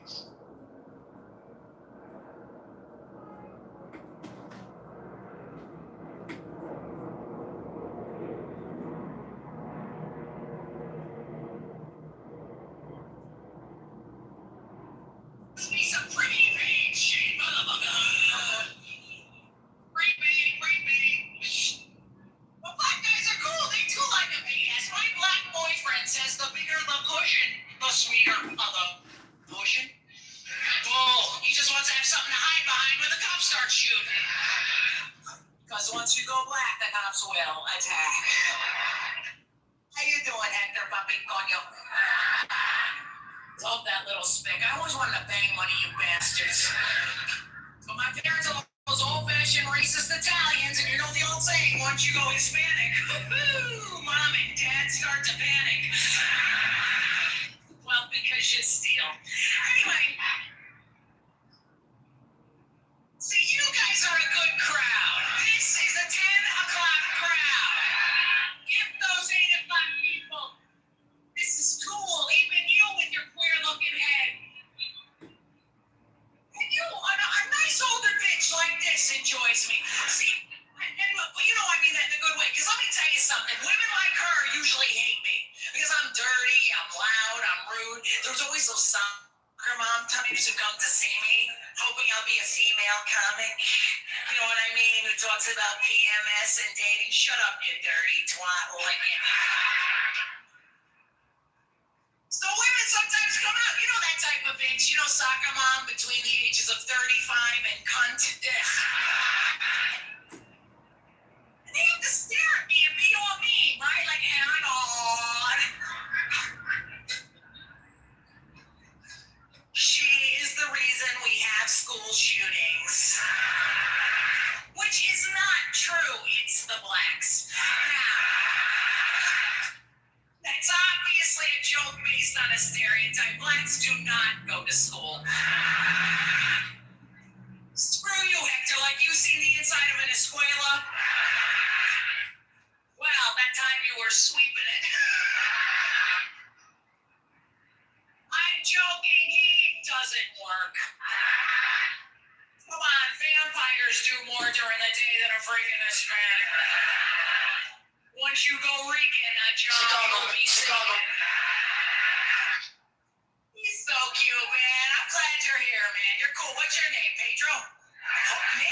Nick the Spick. I like that. Prize. Freaking love that, man. You're cool. I love guys who can take a joke. My feeling is this is a comedy club. If you can't take a joke, leave. So, how are you two faggots? What's up? Oh my God, look at how gay they look. Isn't that adorable? And see, that is what comedy is about. Two secure guys cornholing on stage right. see how they can take a joke? An insecure guy cannot take a gay joke, am I right? Please. Oh my God. If I called this guy a fag, he'd be like, screw you, bitch. Which means you secretly want his tea bags on your nose.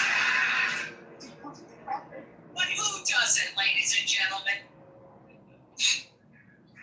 But that's why you're gonna get laid, you two. And the rest of these bastards won't. When you go home and you're beating your dick like an Iraqi prisoner. No offense, any Middle Eastern here. No Middle Eastern here? Because I don't smell anything. Are you here, you stinky bastards? They stink. When are those cab drivers gonna learn curry ain't deodorant? Strong enough for a man, made for a Hindu princess. But you will be getting laid, you two, because some beautiful women, probably the whores you're with, will come up to you. And they'll be like, hey, that was so nice. Alright, I'm keeping it within the 5 minutes. He's fine. I go to the Spanish stores, the Arab stores. I go to the Puerto Rican stores. You know the Puerto Rican store? Because when you walk through, you hear the radio station, you know. La mexicana, but I said that food. And Bobby always on the phone while you trying to buy something, man. This nigga on the phone, you staring at it, he gets an attitude with you like you disturbing this conversation. You're like, hold on. Papa, what's the matter with you? I said, what's the matter? I want to know how much is the 40. Papa, you come in here every day, you drink the same 40 hours. And you come today, Papa, you want to much swallow for me, my friend. Stop. Oh, fuck. Sorry. I go to the Spanish stores, the Arab store. Hey, you drink the same 40 hours. And you come today, Papa, you want to much swallow for me, my friend. So I'm like, I said, no, you. I don't stand there because you black. I said, are you black too? He said, yeah, well, you're black like me. I look around the store for shit to start. I said, well, every time I come to your store, the gas slick on the bread. You want to tell me he lives here? I was walking with my sister. Now, my sister was dressed in all Muslim garb, as were her children. And I was dressed as Dave Chappelle. We were walking and just talking about something, and a car spin around the corner, and the window came down, and somebody threw a snowball that hit me right in my shoulder. I didn't know what was going on. Why was this happening? Because I'm black? Because she's Muslim? Because I'm Dave Chappelle? I couldn't tell. But again, I knew it was premeditated. Because who the fuck has a snowball in a warm car? Because it went around the corner and got stopped at the red light, caught in traffic. So then I ran out to the street and I just tapped on his window. Hey, my man, can I just talk to you guys for a second? Come on out for a second. I just want to talk to you. There's 4 young white dudes in the car. They're like, just chill, bro. Just relax. I just want to talk. Now, this is an old black trick. Really? I didn't want to talk. I was going to fuck them up. Chill, bro. Just chill. And then the one guy in the backseat, I don't know what, he was just cockier than his friends. He was like, fuck it, man. I'll get out the car. And I started yanking on his door. Let me help you. Let me just help you. And he threw a snowball and shit me right in my chest. Wow. He said, fuck you, you fucking nigger. And then the light turned green and they sped off. I smiled from ear to ear. I looked at my sister and she said, I got the plates. I was yelling at him. A crowd of all white people had formed because it was an all white town. And I was like, oh, I thought I was going to get jumped. One of the white guys stepped in and was like, I didn't like that at all. And another white guy was like, yeah, I didn't like it either. And the old white guy stood up and said, hey man, you're going to fill out a police report. I would like to come with you. And do the same. I said, you guys would do that for me? And the whole crowd said, hooray! I said, come on, yo. Hour later, we was all sitting in the police station. Police came in and was like, well, Mr. Chappelle, 16 identical police reports, tags, 2 young women and their mother's car. We have all 4 suspects in holding. Your mother is here. It's up to you. I saw a lady pacing back and forth in the hallway, and I said, is that you? All right. Let's be there before I make a decision. And my mom came in. She saw us again. She busted out crying. Oh, God, oh, no, I don't want him to go to jail. I am so sorry. I didn't raise him to do this. We love your comedy. We love you at the house. I said, Miss, please, just, all right, look, I don't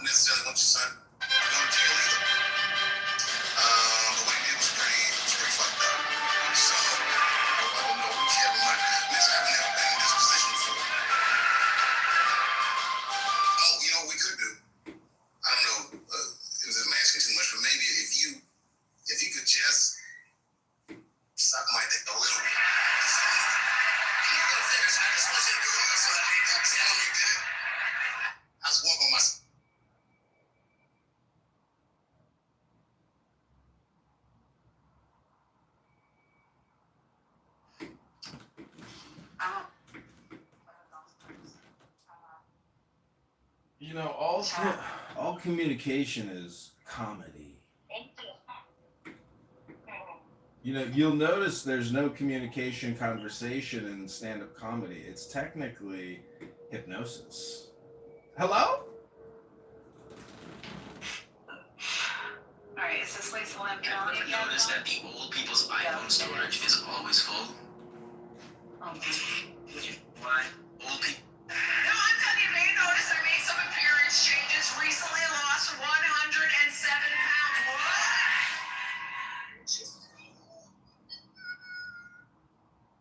Good. And here's the thing, it's enough of an accomplishment to lose that weight, but I actually kept it off for 3 freaking years. And I know, that's the hard part, right? And you know, I know you guys look at me like a life coach, a mentor, a role model, and so I'll tell you how I kept it off. I don't hold no freaking secrets. Listen to this shit. If you learn to use bulimia the right way, just eat stuff that tastes as good coming up as it did going down, just saying. No, that actually isn't even true, but it's God's cruel joke that I was ever freaking fat. It freaking sucked, because I was born skinny. I wasn't supposed to be a fat cunt. Guess what happened? I hit 18, everything went crazy. It did. So I went every goddamn diet in the world. We're going to tell you all about them, because they're all designed to make us fucking failures and hate ourselves more in this diet industry. First of all, that Weight Watchers, they can lick my left clam, okay? Right? And oh my god, Nutrisystem, are you fucking kidding me with that shit? All I can say about Nutrisystem is that Marie Osmond is a lying freaking hole, okay? That boxed food tastes like Mrs. Dog the Bounty Hunter's snatch hole. Oh, and then this Jenny Craig. I tried that horrible program twice. It don't work. Maybe the reason it don't work is because every time I go there, the counselor who's trying to make me lose weight is still fucking fat. Really? Oh, okay. I'm gonna trust the fat bitch on how to lose weight. Why don't I just call up Bill Cosby for some prevention advice?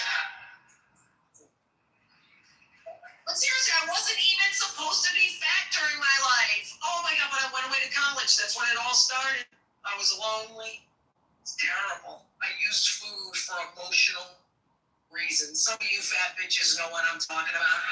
Look at this one. No, not by rubbing it on your junk, bitch. I'm talking about you use it as a friend. Yes! Did I eat an ice cream sandwich in the shower? Yes, I did. But I'm a freaking lady. The one time I ate pork chops on the toilet, I flushed those bones. Okay, college was over, man. And honestly, I'm telling you only the truth tonight about myself, okay? The worst thing that happened to me in college was that I met my identity-ist. You don't know already, I'm sorry.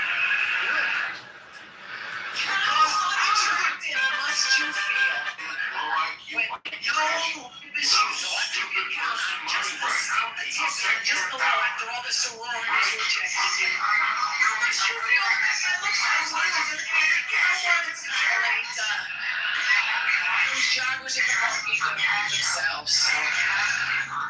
Oh my, come back, Dr. Huxtable, come here!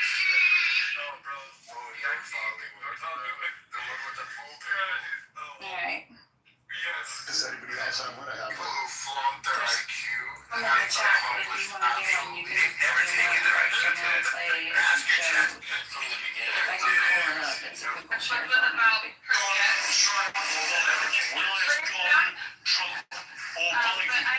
That's a very good question.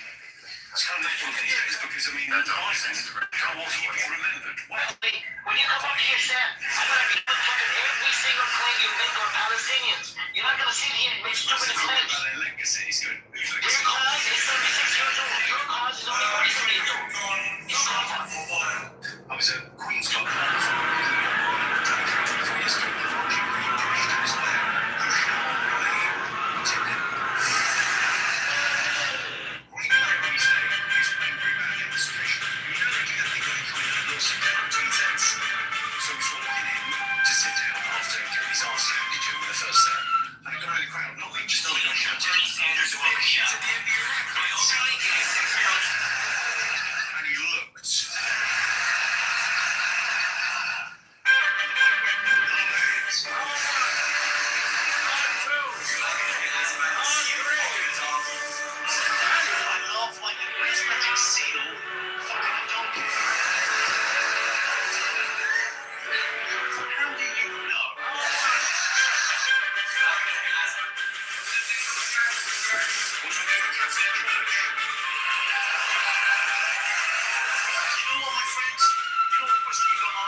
the Catholic Church. Let's say these monasteries run stories and why do they do it? They do these become a Catholic priest and have a row. We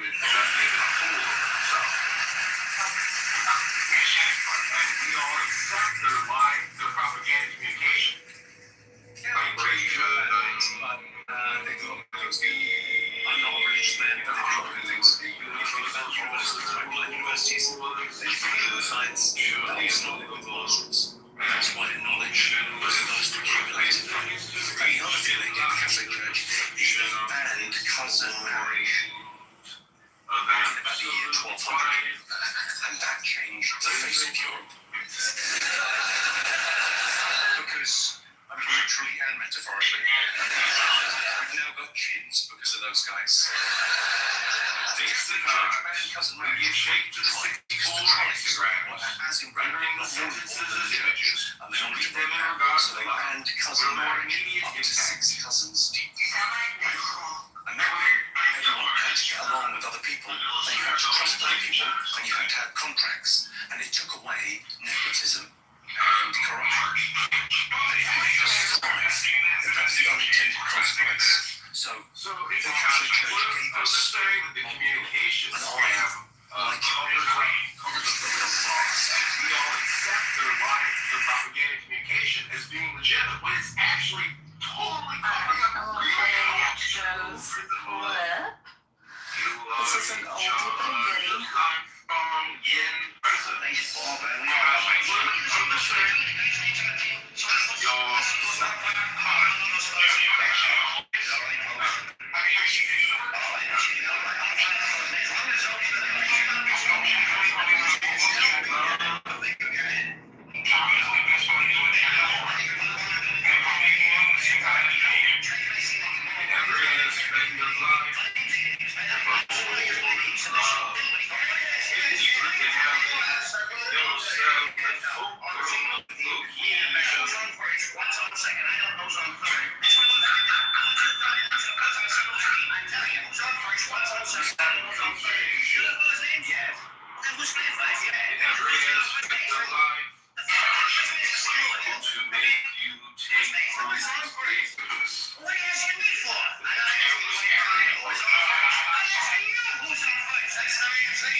Well, Rabono Shalom, everybody. Happy Friday night. We made it one more week. Rabono Shalom.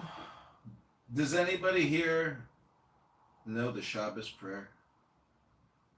Baruch atah Adonai, Eloheinu, Melech Haolam, Asher Kiddushanu, B'mitzvotav v'tzivanu, Lahadlik Neshel Shabbat B'nei Bri Hagafen. So if you got a little silver cup, pour yourself a little wine. You earned it, Clubhouse. Oh my gosh. Just the energy that this app generates from so many people. It's a little bit like the Matrix, where the AI robots are draining the humans of their vital life energy as they're incubating in like gelatin pods on giant energy harvesters. That's kind of the way I look at Clubhouse now. Or I kind of look at it as like a plantation. And every house is on a plantation, and there's just people out there working all day long. And I have, 50 cell phones pointed at it while people just keep going and going and going and dying on this hill and dying on that hill. And, I've never heard a room with I think everybody here is a hap, a highly annoying person, a highly argumentative person, and so we live in a hap society. Really, the question is, how happening are you? Hello. Alright, I'm gonna finish the last half of this clip. It's just like 2.5 more minutes, so we got about 2.5 in.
Thank you, Serendipity.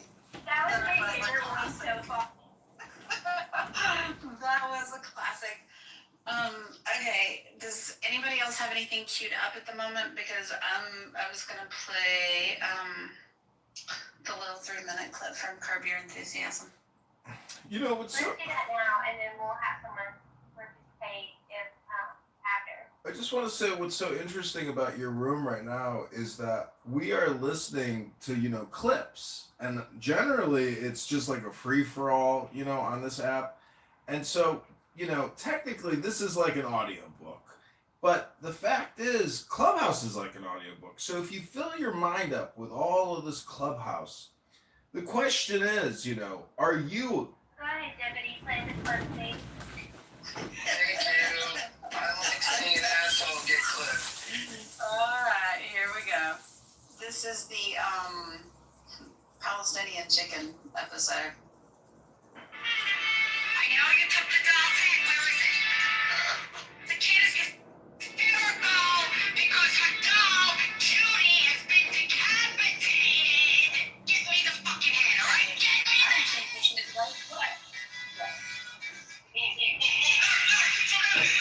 What's this?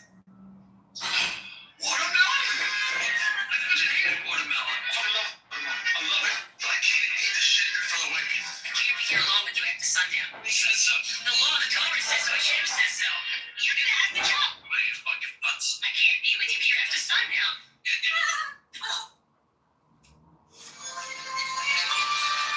Say something better? Yeah, I do. Okay, hold on. It's not the right clip. I'm gonna have to pause. Monica, have you got?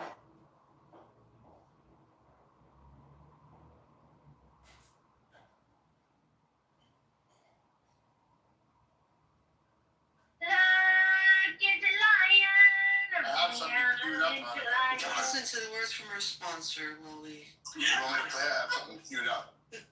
Technical difficulties. Go ahead, baby, thank you. Alright. In my hallway. My dog went to the bathroom in the hallway. I see it. I got a decision to make.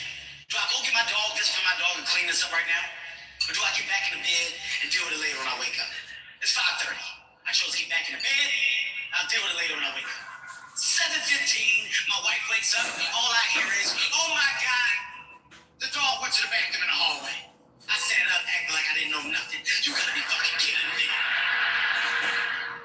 I said, you want me to get it? You want me to clean it up? She was like, no, I'm up now. I'll get it. I was like, exactly. Exactly. I knew you would get it. I went to my boy's house, get a little packet on the kitchen counter. I go over, I grab the packet. We get in his car, we head to a restaurant. On the way to the restaurant, I ate the bear. We sit out at the restaurant, we order our food. Talking, it's that one, looked at my watch, 30 minutes. Nothing. 35. Nothing. 40. Nothing. Looked at my buddy, I said, hey, I think you gave me a drug-free bear. So my dumb ass took another one. Whoa, look at all the addicts. Bunch of drug heads here in San Jose. I ain't never seen a whole crowd go, oh. Got like a table here, a table here, not everyone in here. And the camera guy stopped filming. I was like, so,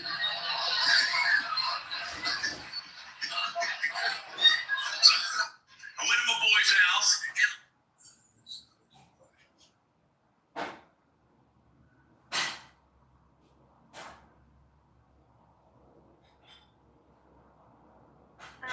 I don't hear it anymore.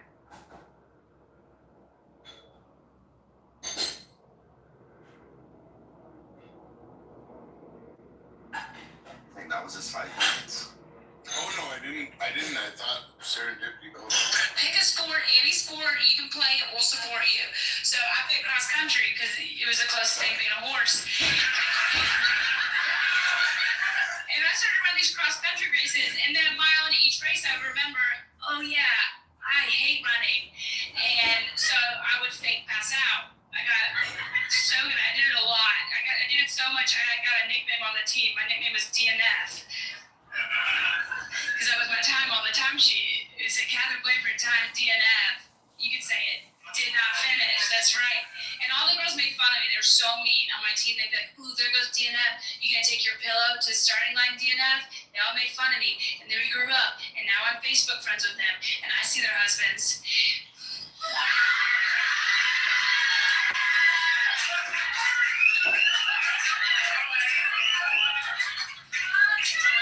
Who's DNFing now? Hillary?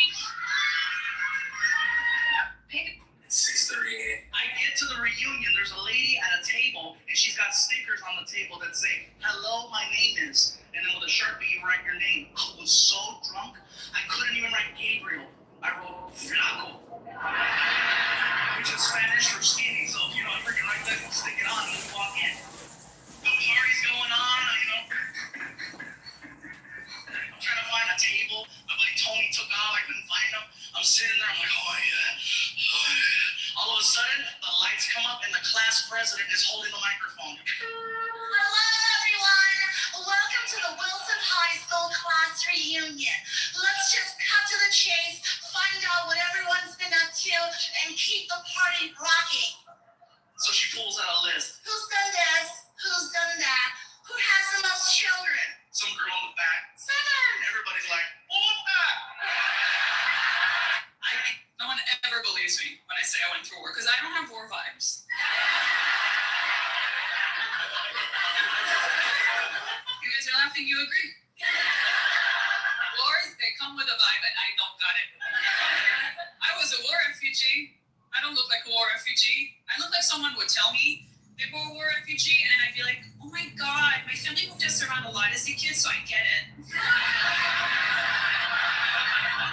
No one ever believes me. I guarantee 1 million views or you don't pay.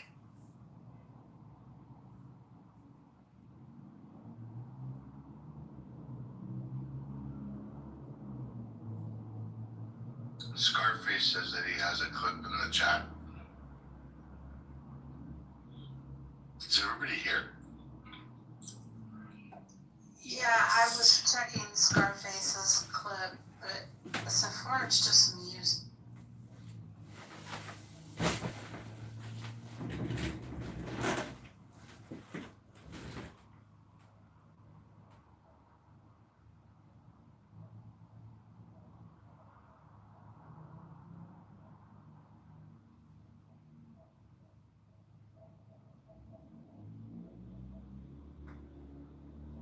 Here, I got one. Want me to play one? Yeah, because this one's just music.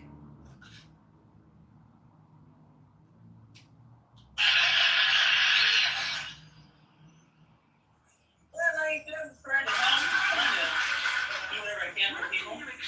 Like the 100 thing USA for Africa. Isn't that great? You guys got a song?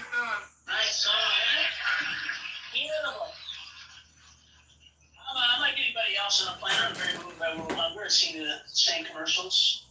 Those little kids starving and very depressed. And I watch these things on TV and I see those commercials and I look at it and I go, God, how cruel, Just you go kid out there and I go, fuck, I know the film crew could give this kid a sandwich.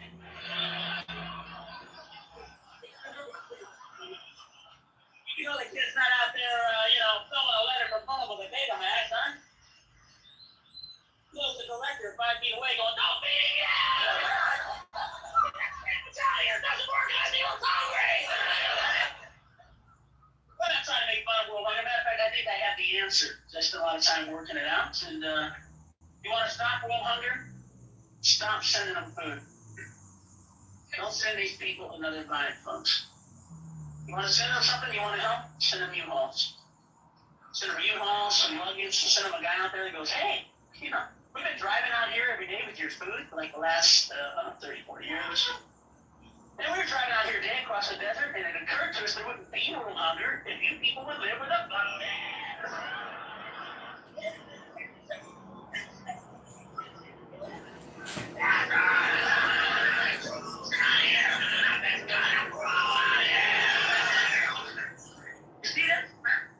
This is saying. It's saying. It's going to be 100 years from now, huh? It's going to be sad.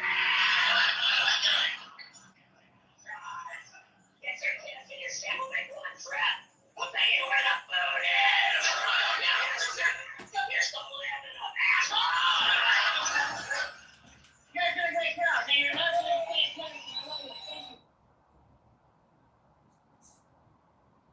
I have one. Hold on 1 second. Okay. Alistair, do you really have Yeah. queued up? Yeah, it's 2 minutes, 20 seconds. Here we go. It's called Vice President. What do you expect to do about unemployment? Same thing I've always done. Go out every Tuesday and sign up.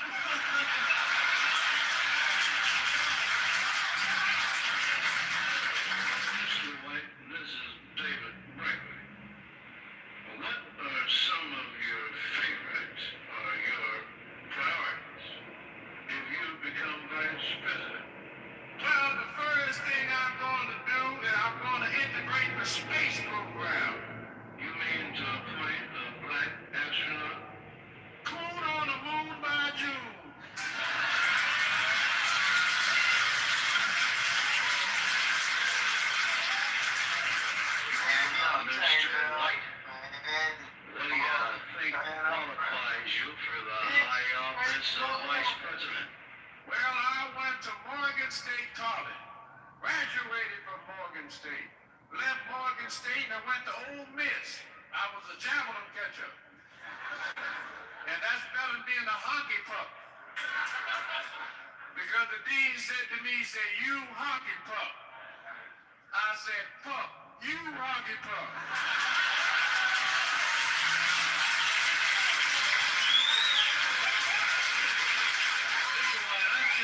Welfare.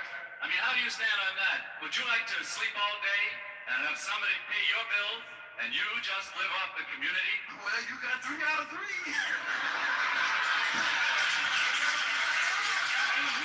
Mr. White, are you going after the 18-year-old vote? I'm going after the 18-year-old whether she's voting or not. Because I'm not going to give no old broad $50. I want to smell Chanel No. 5, not Sloan Linneman.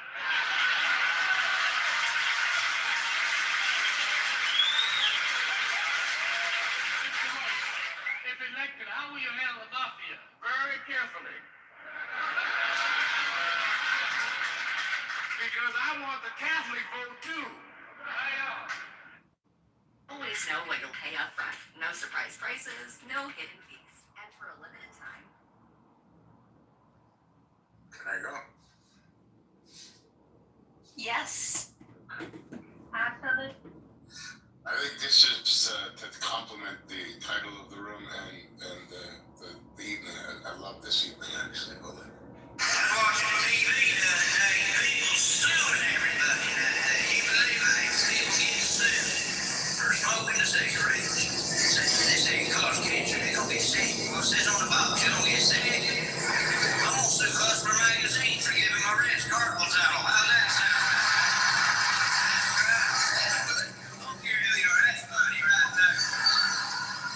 They want to take the witch out of NASCAR. Did you know that? They say that's offensive. Well, what in the world? Who's gonna sponsor NASCAR? Steve Freeman? That'd be pretty good race, bud. Well, we got 43 cars this year in the Kotex Cup. There's Jeff Gordon and the number 24 Strawberry Blue Chevy Monte Carlo. How'd you get tickets to the Tampon 200? Well, we pulled some strings and we got some good seats. Generally, you can mark the aging process from the moment you say things ain't the way they used to be. Your new everyday phrase becomes used to good. Well, I used to could dance. I used to could chug a beer. I used to could work out all day long. Yeah, right. And now I don't do 15 minutes of stretching before I've been down to pick up the morning paper. I'm walking around looking like a boiled shrimp for the rest of the week. Somebody suggested that I watch a movie on the way to Alaska, and I did. It was called Grizzly Man. This guy, a ne'er-do-well, out-of-work actor, tries to reinvent himself as a filmmaker, and he moves into grizzly country in Alaska and shoots this amazing footage, which was later compiled by Werner Herzog and made into this movie. And but like halfway through the movie, he snaps and believes he has become at one with the grizzly bears. And not only do grizzly bears, he says in this film, have the capacity for intellect, they have the capacity for sympathy, and then one of them eats him. The funniest film I've ever seen in my life. I laughed till I thought I was going to throw up. I just loved it. I'm begging you, stop asking, does that... It's the largest comedy movie ever in history. Mother-in-law comes to live with him. She's been living there for about a week, and he comes home one day, she's laying on the floor, and he calls 911, and the ambulance comes and gets her, and they take her to the hospital. He's out in the waiting room, and the doctor comes out after a while, and the doctor said, well, I got some good news and some bad news. I said, all right, give me the bad news first. He goes, all right, your mother-in-law is not going to die. He said, she's had a massive stroke. He said, in fact, she's probably going to live 20 or 30 more years. He said, the problem is this thing has rendered her unable to speak. He said, she just makes this horrible screeching noise like a parrot now.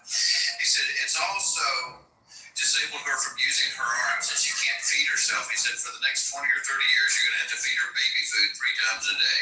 Also, it's made her incontinent. You're going to have to change her diapers and clean her up every single day of your life.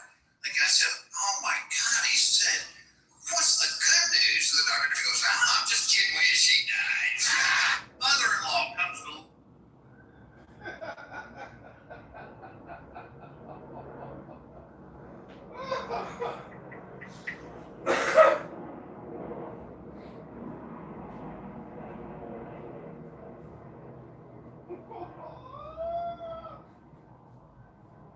It was a definite type of bedside manner.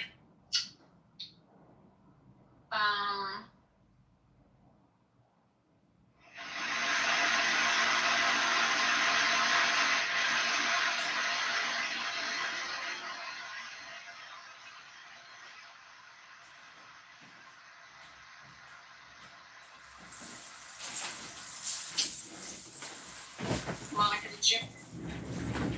What? Did you have something to play?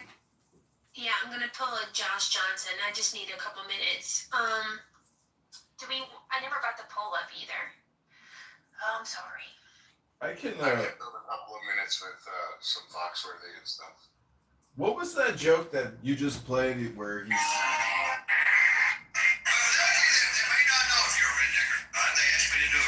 to try to help you out. If you own a home that is mobile and 14 cars that aren't, you might be a redneck. If you take your dog for a walk and you both use the tree at the corner, you might be a redneck. If you refer to the 5th grade as my senior year, you might be a redneck. If you prefer car keys to Q-tips, but you know what I'm talking about. If the most common phrase heard in your house is somebody go jiggle the handle, you might be a redneck. If you've ever taken a beer to a job interview, you might be a redneck. If you see a sign that says say no to crack and it reminds you to pull your jeans out, but without you that, bro, it's I grew up in a small town, and the good part of growing up in a small town is everybody knows you. The bad part is everybody knows you. You can't get away with anything in a small town. By the time I would get home, my mom knew everything I had done. I got 16 calls about you throwing rocks at the trains. And my only defense was, but Mom, if we were supposed to throw stuff at the train, why'd God make rocks, huh? Her boyfriend. I took my wife deer hunting. What are we doing? We're waiting for the deer to show up, Princess. What time do they show up?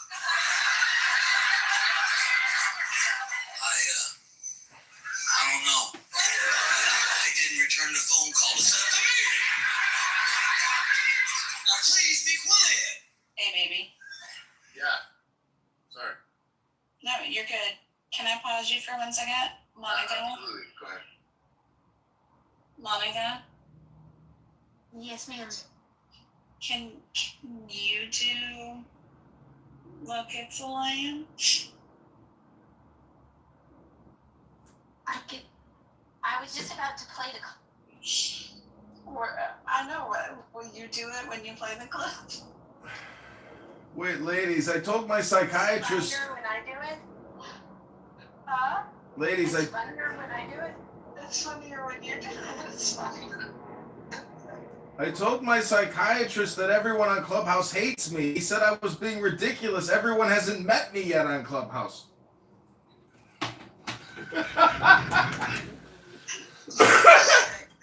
I'm sorry, baby. I'm gonna let Monica jump. That's the point. You need to shut up. Yeah, baby. Yeah. That's awesome. Oh, wait. I messed it up. Oh, no, listen. Listen. I watched the Lion King. Oh, no.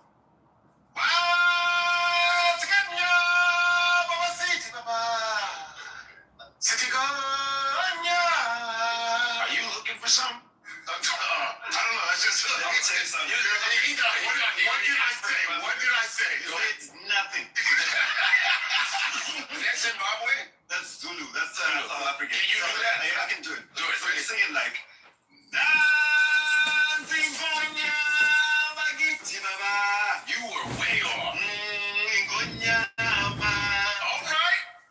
You said it. Papa, you made up. Yo, you should do it in front of white people. Oh my God. Oh my God. Can you do it one more time? Do it again. What does it mean? It means, look, there's a lion. Oh my God. You're joking. That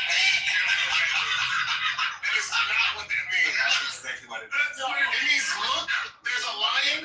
Oh my God. Someone asked you to put my arm in 2 places. Come on, keep out of those places. It's a lion. Get out of here. I'm not trying to look like that in country. This whole time, I thought it was like this. Beautiful, majestic. It's a boot lion. It's a lion. Look, there's a lion. Oh my God, there's a lion. There's a lion. It's the best. Oh my gosh, I love it so much. Oh my gosh. Okay, you know what that means. You know what I gotta play. You need something. Yeah. This is my second favorite. Monica's definitely my first. Alright, hold on. Shorts. Where's that? There it is. Treat me up again, and I'm gonna turn it. Just so you know, I wanted you to hear it from me first. Went to hospital today for a blood test and I'm positive for Indian COVID. I don't think it's go bad, but it was over the weekend. I just you know that chat man chat the birthday that is up the order. I'm good. Oh, those are my two favorites. Go out. So good.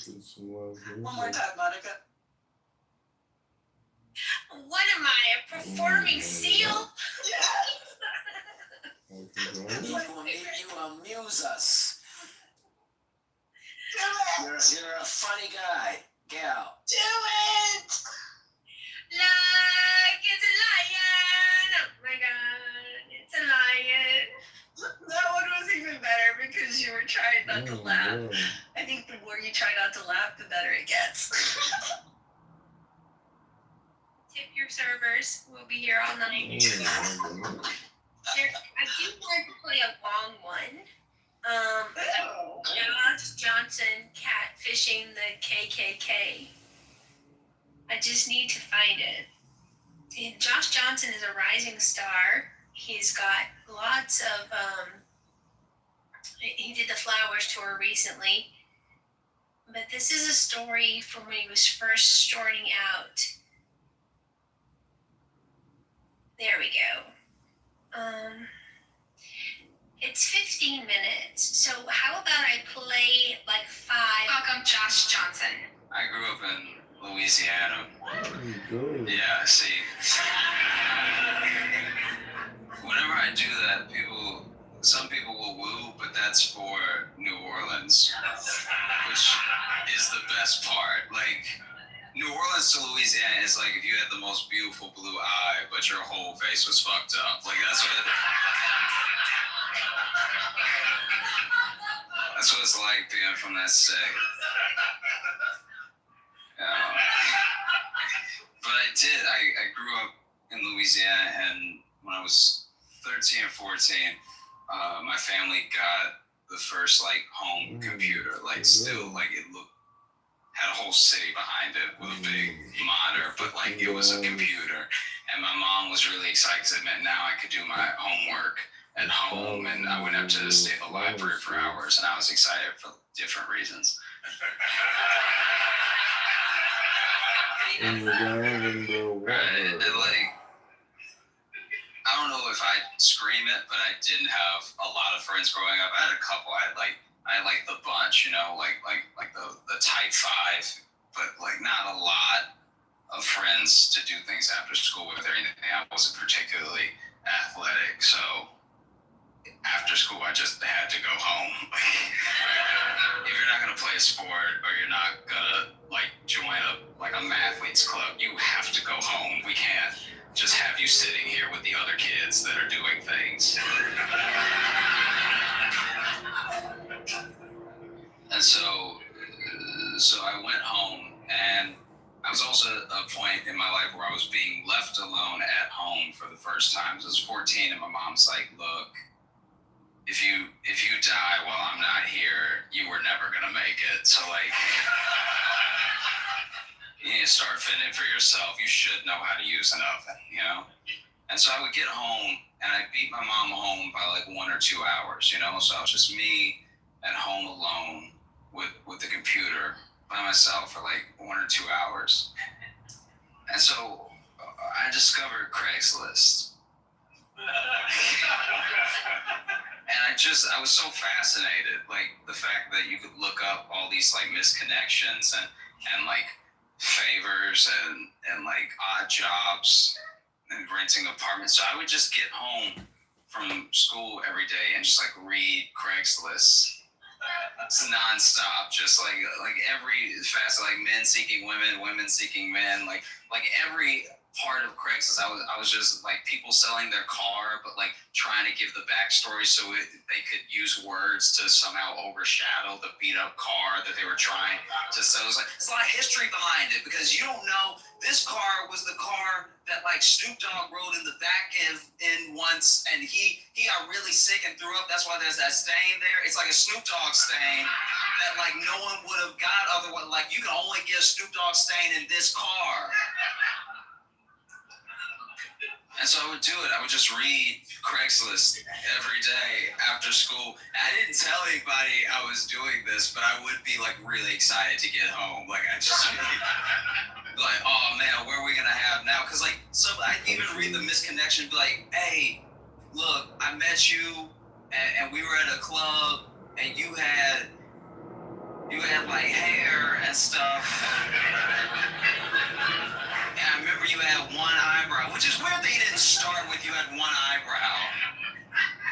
You had the thing that most people have and one eyebrow, and we just had a great conversation. I couldn't really hear you, but like I could feel you. And so if you're reading this right now, hit me up. And so naturally, when you're 13, 14, whatever, you're not a person yet. So you're kind of a monster. And it wasn't long before I came home reading Craigslist every day before I decided to get involved. And so I started just like starting these correspondence with people, you know, like on misconnections, or where I'd pretend to be the person that they had the conversation. I was like, yeah, baby, I got one eyebrow and the other one coming in, you know?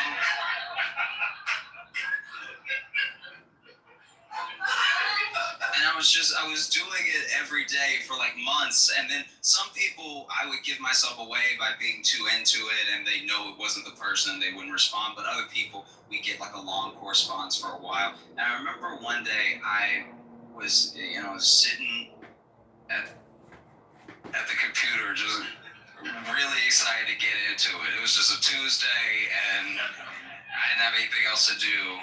And this was a 2-hour window day, not a 1-hour window. And so on this particular day, I was just scrolling through all of Craigslist, and I saw that there was an ad. The ad just read, "Join the KKK." Question mark.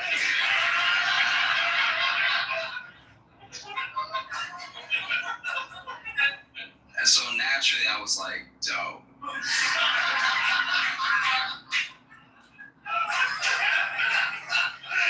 And so I started a correspondence with this dude named Dale.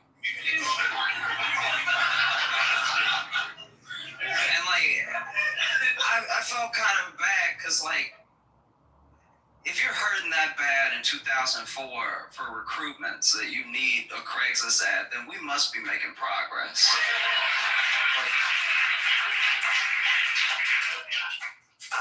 You know, the world's getting better. And so I talked to Dale a little bit, you know, just emailed back and forth. I was like, hey, what's up? I'm like, you want to chill sometime and talk? And by chill, I don't mean the way black people use chill. I mean actually go somewhere cold and hang out together as friends. And to my surprise, the next day, I had an email from Dale that was like, hey, great to meet you. You seem like a cool guy. And all of our correspondence for the first couple days was like the most basic, just like, oh man, you like Star Wars too?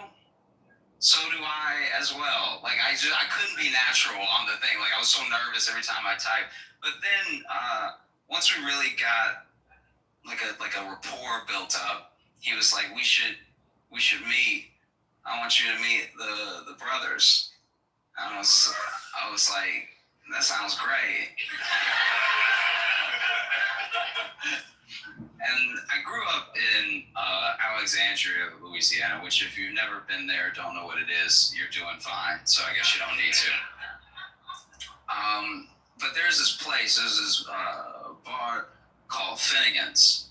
And I was like, hey, Dale, look, just meet me at Finnegan's and we'll sit down, we'll have a chat and everything. And then if you really like me, you can introduce me to the other brothers and we can all be a family.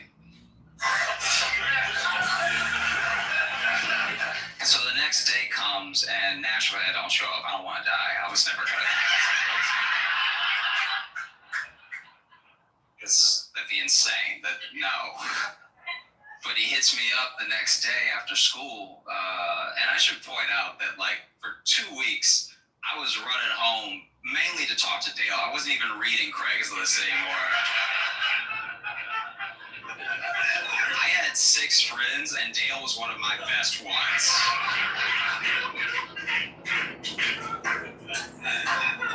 But I came home the other day, and he was like, hey, I went to Finnegan's and I waited on you and you didn't come, man. Why would you stand me up like that? And I was like, oh, dude, I'm so sorry. And so I came up with an excuse, and this is like, you know, we're talking 2004, we're talking before like everybody had a cell phone, you know? So it's like some people still, you know, didn't have a cell phone and they made plans and they went out and they did them, you know?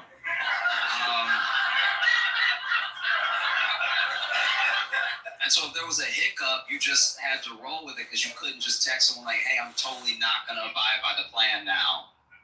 I've chosen a different plan. I'm letting you know now. So for a week, I just like kept getting Dale to eat and shop alone. Like, and each time I had a great excuse. Like each time I was like, oh, no. And like I just had to be there with her and everything. And every day he understood. And he was like, you know what? You did the right thing, brother. You know?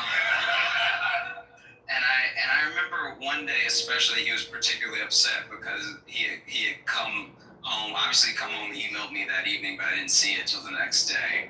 And he was like, you never came to Target. I was at Target by myself for 3 hours. I bought a popcorn maker. I don't even need a popcorn maker. I was just in Target by myself and bored. And I was waiting on you. Now I got a popcorn maker in front of me. And what are you gonna do about this popcorn maker? And I was like, bruh, I'm so sorry. And by bruh, I do mean shorthand for brother, not the way that black people use it. I'm so sorry. I just, you know, my girlfriend, she tripped. And it was always women falling. Like, I'm surprised that he never caught on. Every time it was like, oh yeah, my great aunt just hit a stair. Or like just the worst lies as a 14-year-old idiot. And even now, I'm like, wow, like, I was alone with the computer, and I just catfished the Klan. I can't think of anything dumber or more porn would have been better. Porn would have been normal. You thought you were about to hear a story about porn. And instead, it just took a wild turn. And then finally, after, I think it was a week and a half, he was very resilient. They must be hurting for numbers. Nike is looking for people to... Because after a week and a half, he was finally like, okay, you know what? Ball's in my court now. I'm gonna set a time. I'm gonna set a place.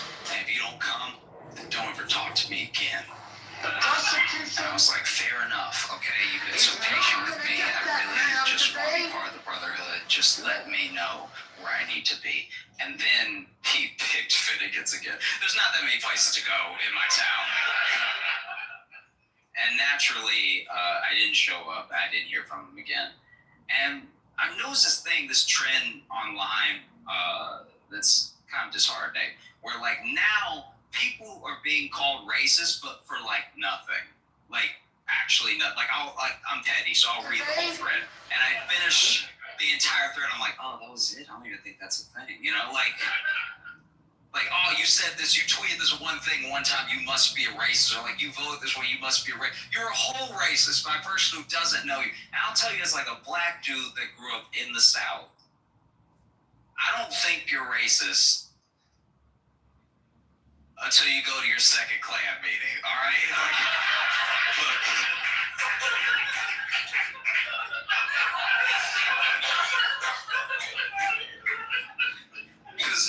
Because maybe the first one, maybe your buddy Dale's invited you to a barbecue, all right? Everybody loves barbecue, okay? You get there, there's delicious barbecue, there's dry rib, there's sloppy, it's all happening. You see somebody put on white hood, you're like, I don't know, costume barbecue, that's a little odd. But you just keep eating. There's corn on the cob, there's collard greens, there's brisket, there's pulled chicken, it's all delicious. And then there's a burning cross in front of you, and you're like, I'm already here.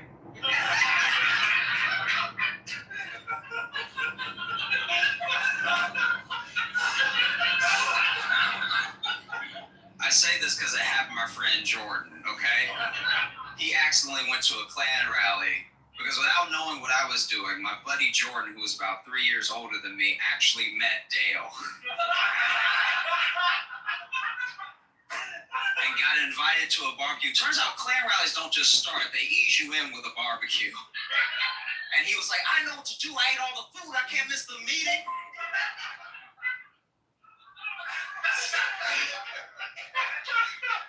So he stayed for the entire Klan rally and went home immediately, called me, I came over, we talked about it. Turns out a Klan rally is exactly the thing a Klan rally is like. There were no spoilers. But just past his head in the kitchen, I could see a to-go plate. And I was like, Jordan, are those Klan ribs? And he was like, yeah, and I was like, can I have some? And it hurts me as a black dude that grew up in the South to say that the Klan makes the best ribs. I don't know what they're doing. I don't know what kind of rub that is. Who would have known that you can't taste racism? It's delicious. Okay? It was to the point where I was like, I think you need to join. I need these. Hey, Rod. Guys, I'm Josh Johnson. Thanks so much.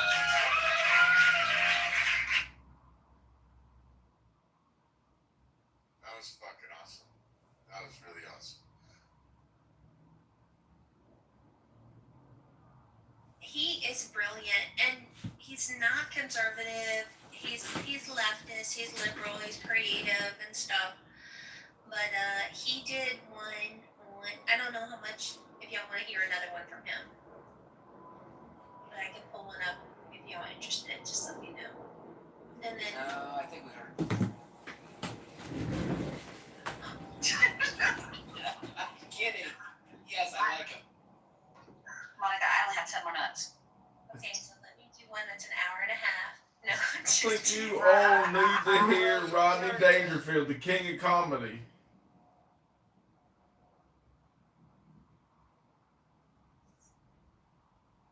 There's funny and not funny. she did one of Christy Noam's husband. I haven't seen it. Relax, you know? The other night I was in a place I felt like having a few drinks. I'm over to the bartender, I said, surprise me. He showed me a naked picture of my wife. Tell you the truth, my wife and I, we never have sex. And we get undressed, we can't stop laughing, you know? I got no sex life. 10 years ago, my wife put me on hold. My old man, he didn't help at all, my old man. We used to play tag and he'd drive. It is not easy being me. When I was born, the doctor told my mother I did all I could, but he pulled through anyway. I mean, I know it was nice. My mother never breastfed me. She told me she liked me as a friend. When I was born, after the doctor cut the cord, he hung himself. And I tell you, I can't relax, you know? My dog drives me nuts. My dog. He wants me to mate him. I wouldn't mate him. Let him go through what I go through. I mean, last week was rough. You kidding? Last week I looked up my family tree, 2 dogs were used to. I'll tell you, my wife isn't too smart, you know. One night she went out, some guy stole the car. I took him to see what he looked like. She told me he got no license plate number. Oh, my wife. Oh, one night she told me she felt romantic. I took her to a drive-in movie. I spent the whole night trying to find out what car she was in. This afternoon, my wife cracked up the car again. Yeah, I was out driving with her. She told me she would make a U-turn. I'll tell you the letter she made. You'll never find any out there. Oh, he's a strange doctor. Kid, I asked if my heart was strong enough for sex. He told me not if I join in, you know. I'll tell you my trouble. I got the wrong doctor. You know my doctor. Dr. Vinny Gomez. So my doctor. I called him last week. I told him, Doc, I swallowed a bottle of sleeping pills. He told me to have a few drinks and get some rest. Not easy. You can't trust doctors either. They're all mixed up. You think so? My proctologist used to be a photographer. Hey, he took x-rays, told me to bend over and say cheese. I told my wife I want to die in bed. She said, again? I'm getting old. I'm not a kid anymore. I know I'm getting old. In Vegas, I played a slot machine. 3 prunes came up. I know I'm getting old. I'm at the age now. If I hear someone goes both ways, I figure it's number 1 and number 2, you know? I don't get a break with nothing. I joined Gamblers Anonymous. They gave me 2 to 1 and don't make it. Oh, boy, the other night in Las Vegas, I'll tell you, I got loaded up with what I'm doing. I played dice. I lost $1,000. I got even though I stole 400 sweet and lows. This afternoon, my wife started in again. Yeah, she keeps throwing up when I work in Las Vegas. I went broke playing the slot machines, you know? I'll tell you, Las Vegas, I got slot machines all over, even in supermarkets. I went to buy a container of milk, cost me $238. My old man, he didn't help either. The time I was kidnapped, they sent back a piece of my finger. He said he wanted more proof. Yeah, kid, I know I'm ugly. I stuck my head out the window, got arrested for looting. I know I'm ugly. I went to a freak show. They let me in for nothing. Hey, that was an ugly kid, too. How ugly?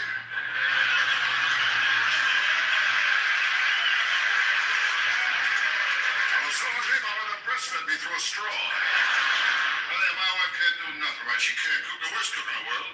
Gave my kid alphabet soup. He spelled out help. You want a lousy cook. I mean, how can toast have bones?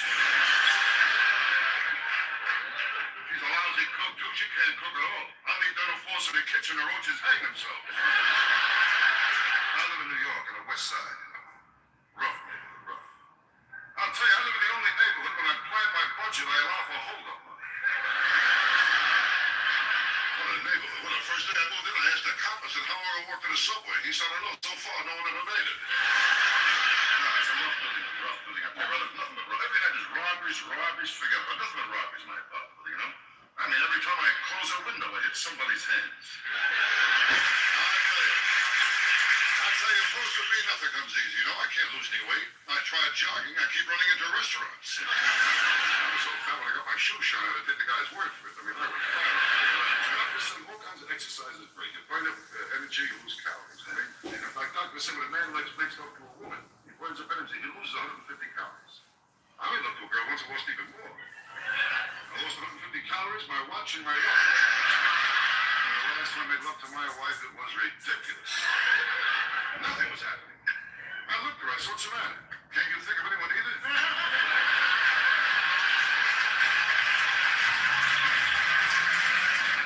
you kid, I know my wife cheats on me. Every time I come home, the parrot says, quick, out the window, you know? My sex life is nothing. My wife cut me out to once a month. Cut me out to once a month. Well, I'm lucky 2 guys know she cut out completely. My old man, he didn't help either. Kept taking me to the zoo. He said he was hoping my real parents would claim me. And my kids, they don't help either. The other day I told my kid, I said, someday you'll have children of your own. He said, so will you. Real smart kid I got. The other day I told him about the birds and the bees. He told me about my wife and the butcher. I can't relax. My kid drives me nuts.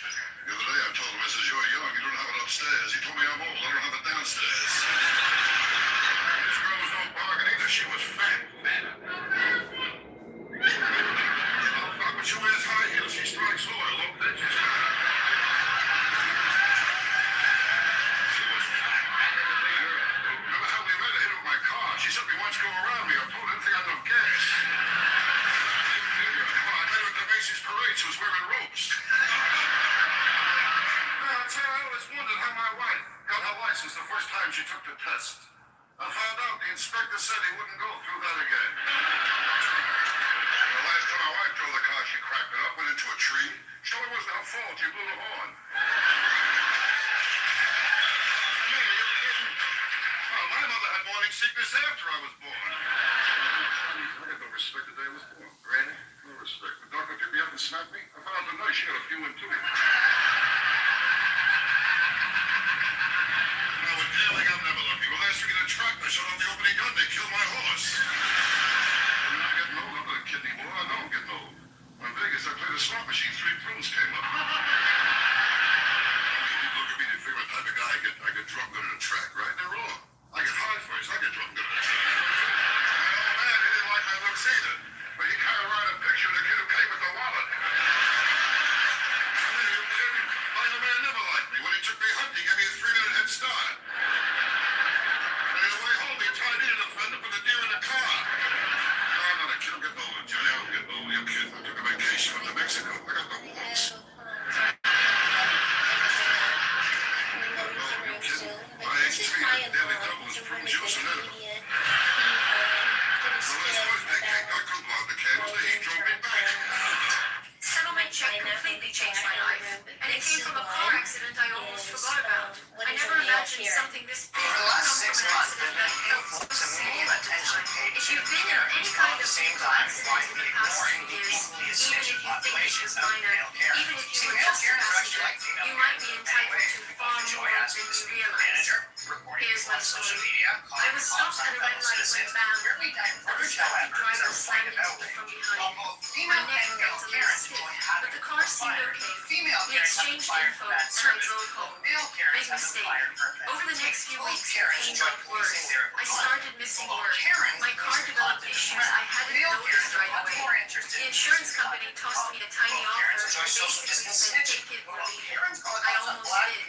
Then my sister's boyfriend Marcus told me about something called free case accounts. He said, dude, just answer 4 questions. What's the worst that can happen? At first I thought he was exaggerating, but he had used the exact same tool after his own accident and told me to change everything. So I clicked the link, answered 4 simple questions, and in less than 30 seconds, he told me I might actually qualify for a settlement. I figured, yeah, but I had nothing to lose. A couple of months later, I was holding a settlement check that was dozens of times higher than what insurance first offered. And here's where it gets crazy. I shared this tool with 5 people I know who've been in accidents. My co-worker Diana, just a passenger in an Uber, thought she had no case. She ended up with a life-changing settlement. My neighbor Kevin thought his accident from over a year ago was too late. It wasn't. My cousin Ashley, a bike accident with a car door. My buddy Ryan swore it was too minor to matter. He was wrong. Even my mom's friend Janet, she's in her late 60s, barely uses technology, but with some help, she filed and was shocked at the result. 5 people. 5 different situations, and all of them discovered they were entitled to way more than they thought. Here's what nobody tells you. Insurance companies have one job: to pay you as little as possible. They counter on not knowing your rights. Someone But else. this tool changes everything. You don't need to understand law. You don't need to hunt for some random attorney. You just click the link below this video, answer 4 basic questions, and it instantly checks if your case qualifies. If you do, they connect you with a specialist who handles everything. No upfront fees, no court dates, no fighting insurance companies yourself. A year ago, I would have accepted that tiny insurance payout and considered myself. But knowledge is power. Diana was just a passenger. Kevin thought his case was expired. Ryan thought his was too minor. Even Janet, who can barely send a text, discovered what was possible.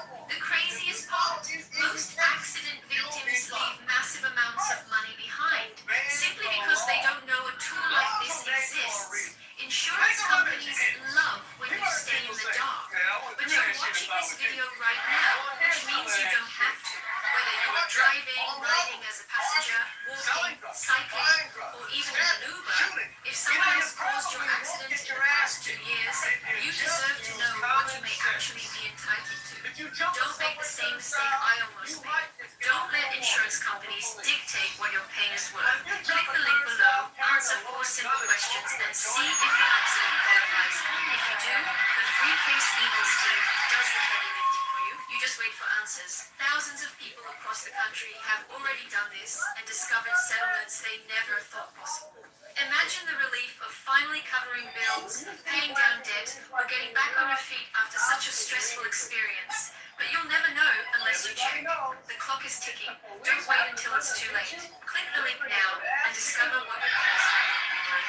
Free case Eagles. 30 seconds, 4 questions. Start today. If you're listening to loud rap music, turn that shit off. Best way to fix prostate problems? Saw palmetto? No. What about Flomax? No. Antibiotic? No. Here's what actually works. I'm going to show you the hidden reason you keep getting up at night to pee and why nothing has worked so far. Look closely at this model of your prostate. Your prostate sits right under your bladder, and it wraps completely around your urethra, the tube where your pee comes out. See how it's shaped like an O-ring? It circles around your urethra like an O-ring around a garden hose. This part stores your urine, it's the bladder. And this tube running through is your urethra. Pee travels out from here. Now watch this. When your prostate is healthy, the O-ring grip is loose. You get easy, full flow. But when your prostate gets swollen, the O-ring tightens around your urethra, cutting your pee flow down to a slow. That's why you're standing there waiting for your stream to start, still dripping after you zip up, getting up 5, 6, even 7 times a night, feeling like you never fully empty your bladder. And here's the scary part. Every night that O-ring gets tighter and tighter, like someone's tightening a belt 1 notch at a time. And if you ignore this, it only gets worse. Some guys end up wetting themselves, can't make it to the bathroom in time. Others end up needing risky surgery that can leave you with a broken morning salute and leaking urine. Now here's what doctors don't tell you. According to research from Harvard, the reason your prostate swells and your O-ring clamp down on your pee flow comes down to bad bacteria taking over. See, your prostate is supposed to have good bacteria that keep it healthy and keep that O-ring loose. But when bad bacteria take over, often after taking antibiotics or even just getting older, your prostate swells up. The more swollen it gets, the tighter your prostate's O-ring squeezes around your urethra. That's why you keep waking up at night, dribbling in your underwear, and feeling like you can never fully empty your bladder. Once the good bacteria are wiped out, yeast and harmful bacteria move right in, making your prostate swell even more.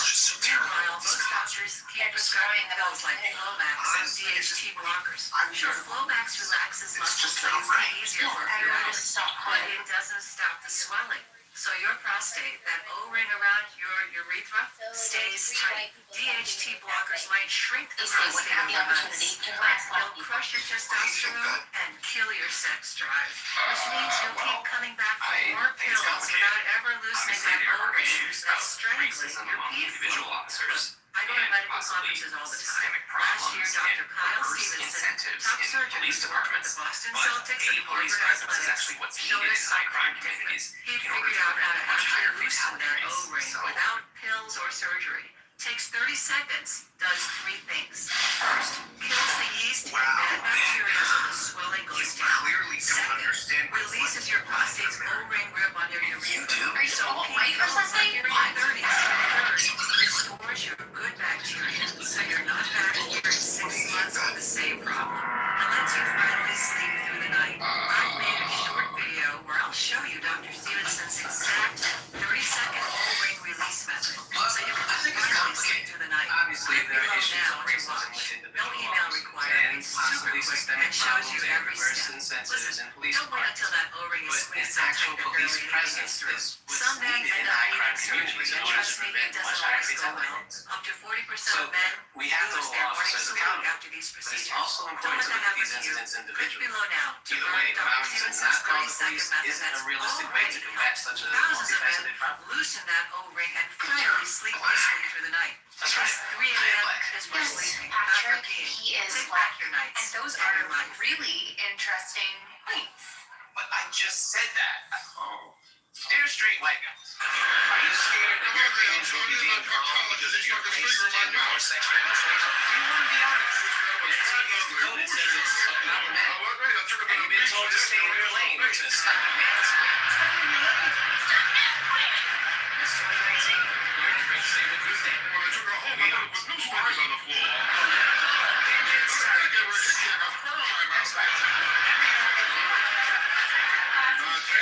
She was strict vegetarian. In fact, when I met her, she was grazing on the front lawn. Insulin that got stuck in my throat. I'll tell you one thing, though, when I have sex with my wife, it's like as soon as I get to bed, she disappears. But I'll tell you one thing, when my wife does have sex, she screams, especially when I walk in on her. On the other hand, she might be the front door wearing a see-through negligee. You know what trouble is? She wouldn't come home. That's right. Well, it's one of the subjects, I don't think this is appropriate to be in the workplace. She looked at my wife. She said, see. Can you no longer rollerblade in peace because you don't think a DJ should be forced to play a gay wedding? Are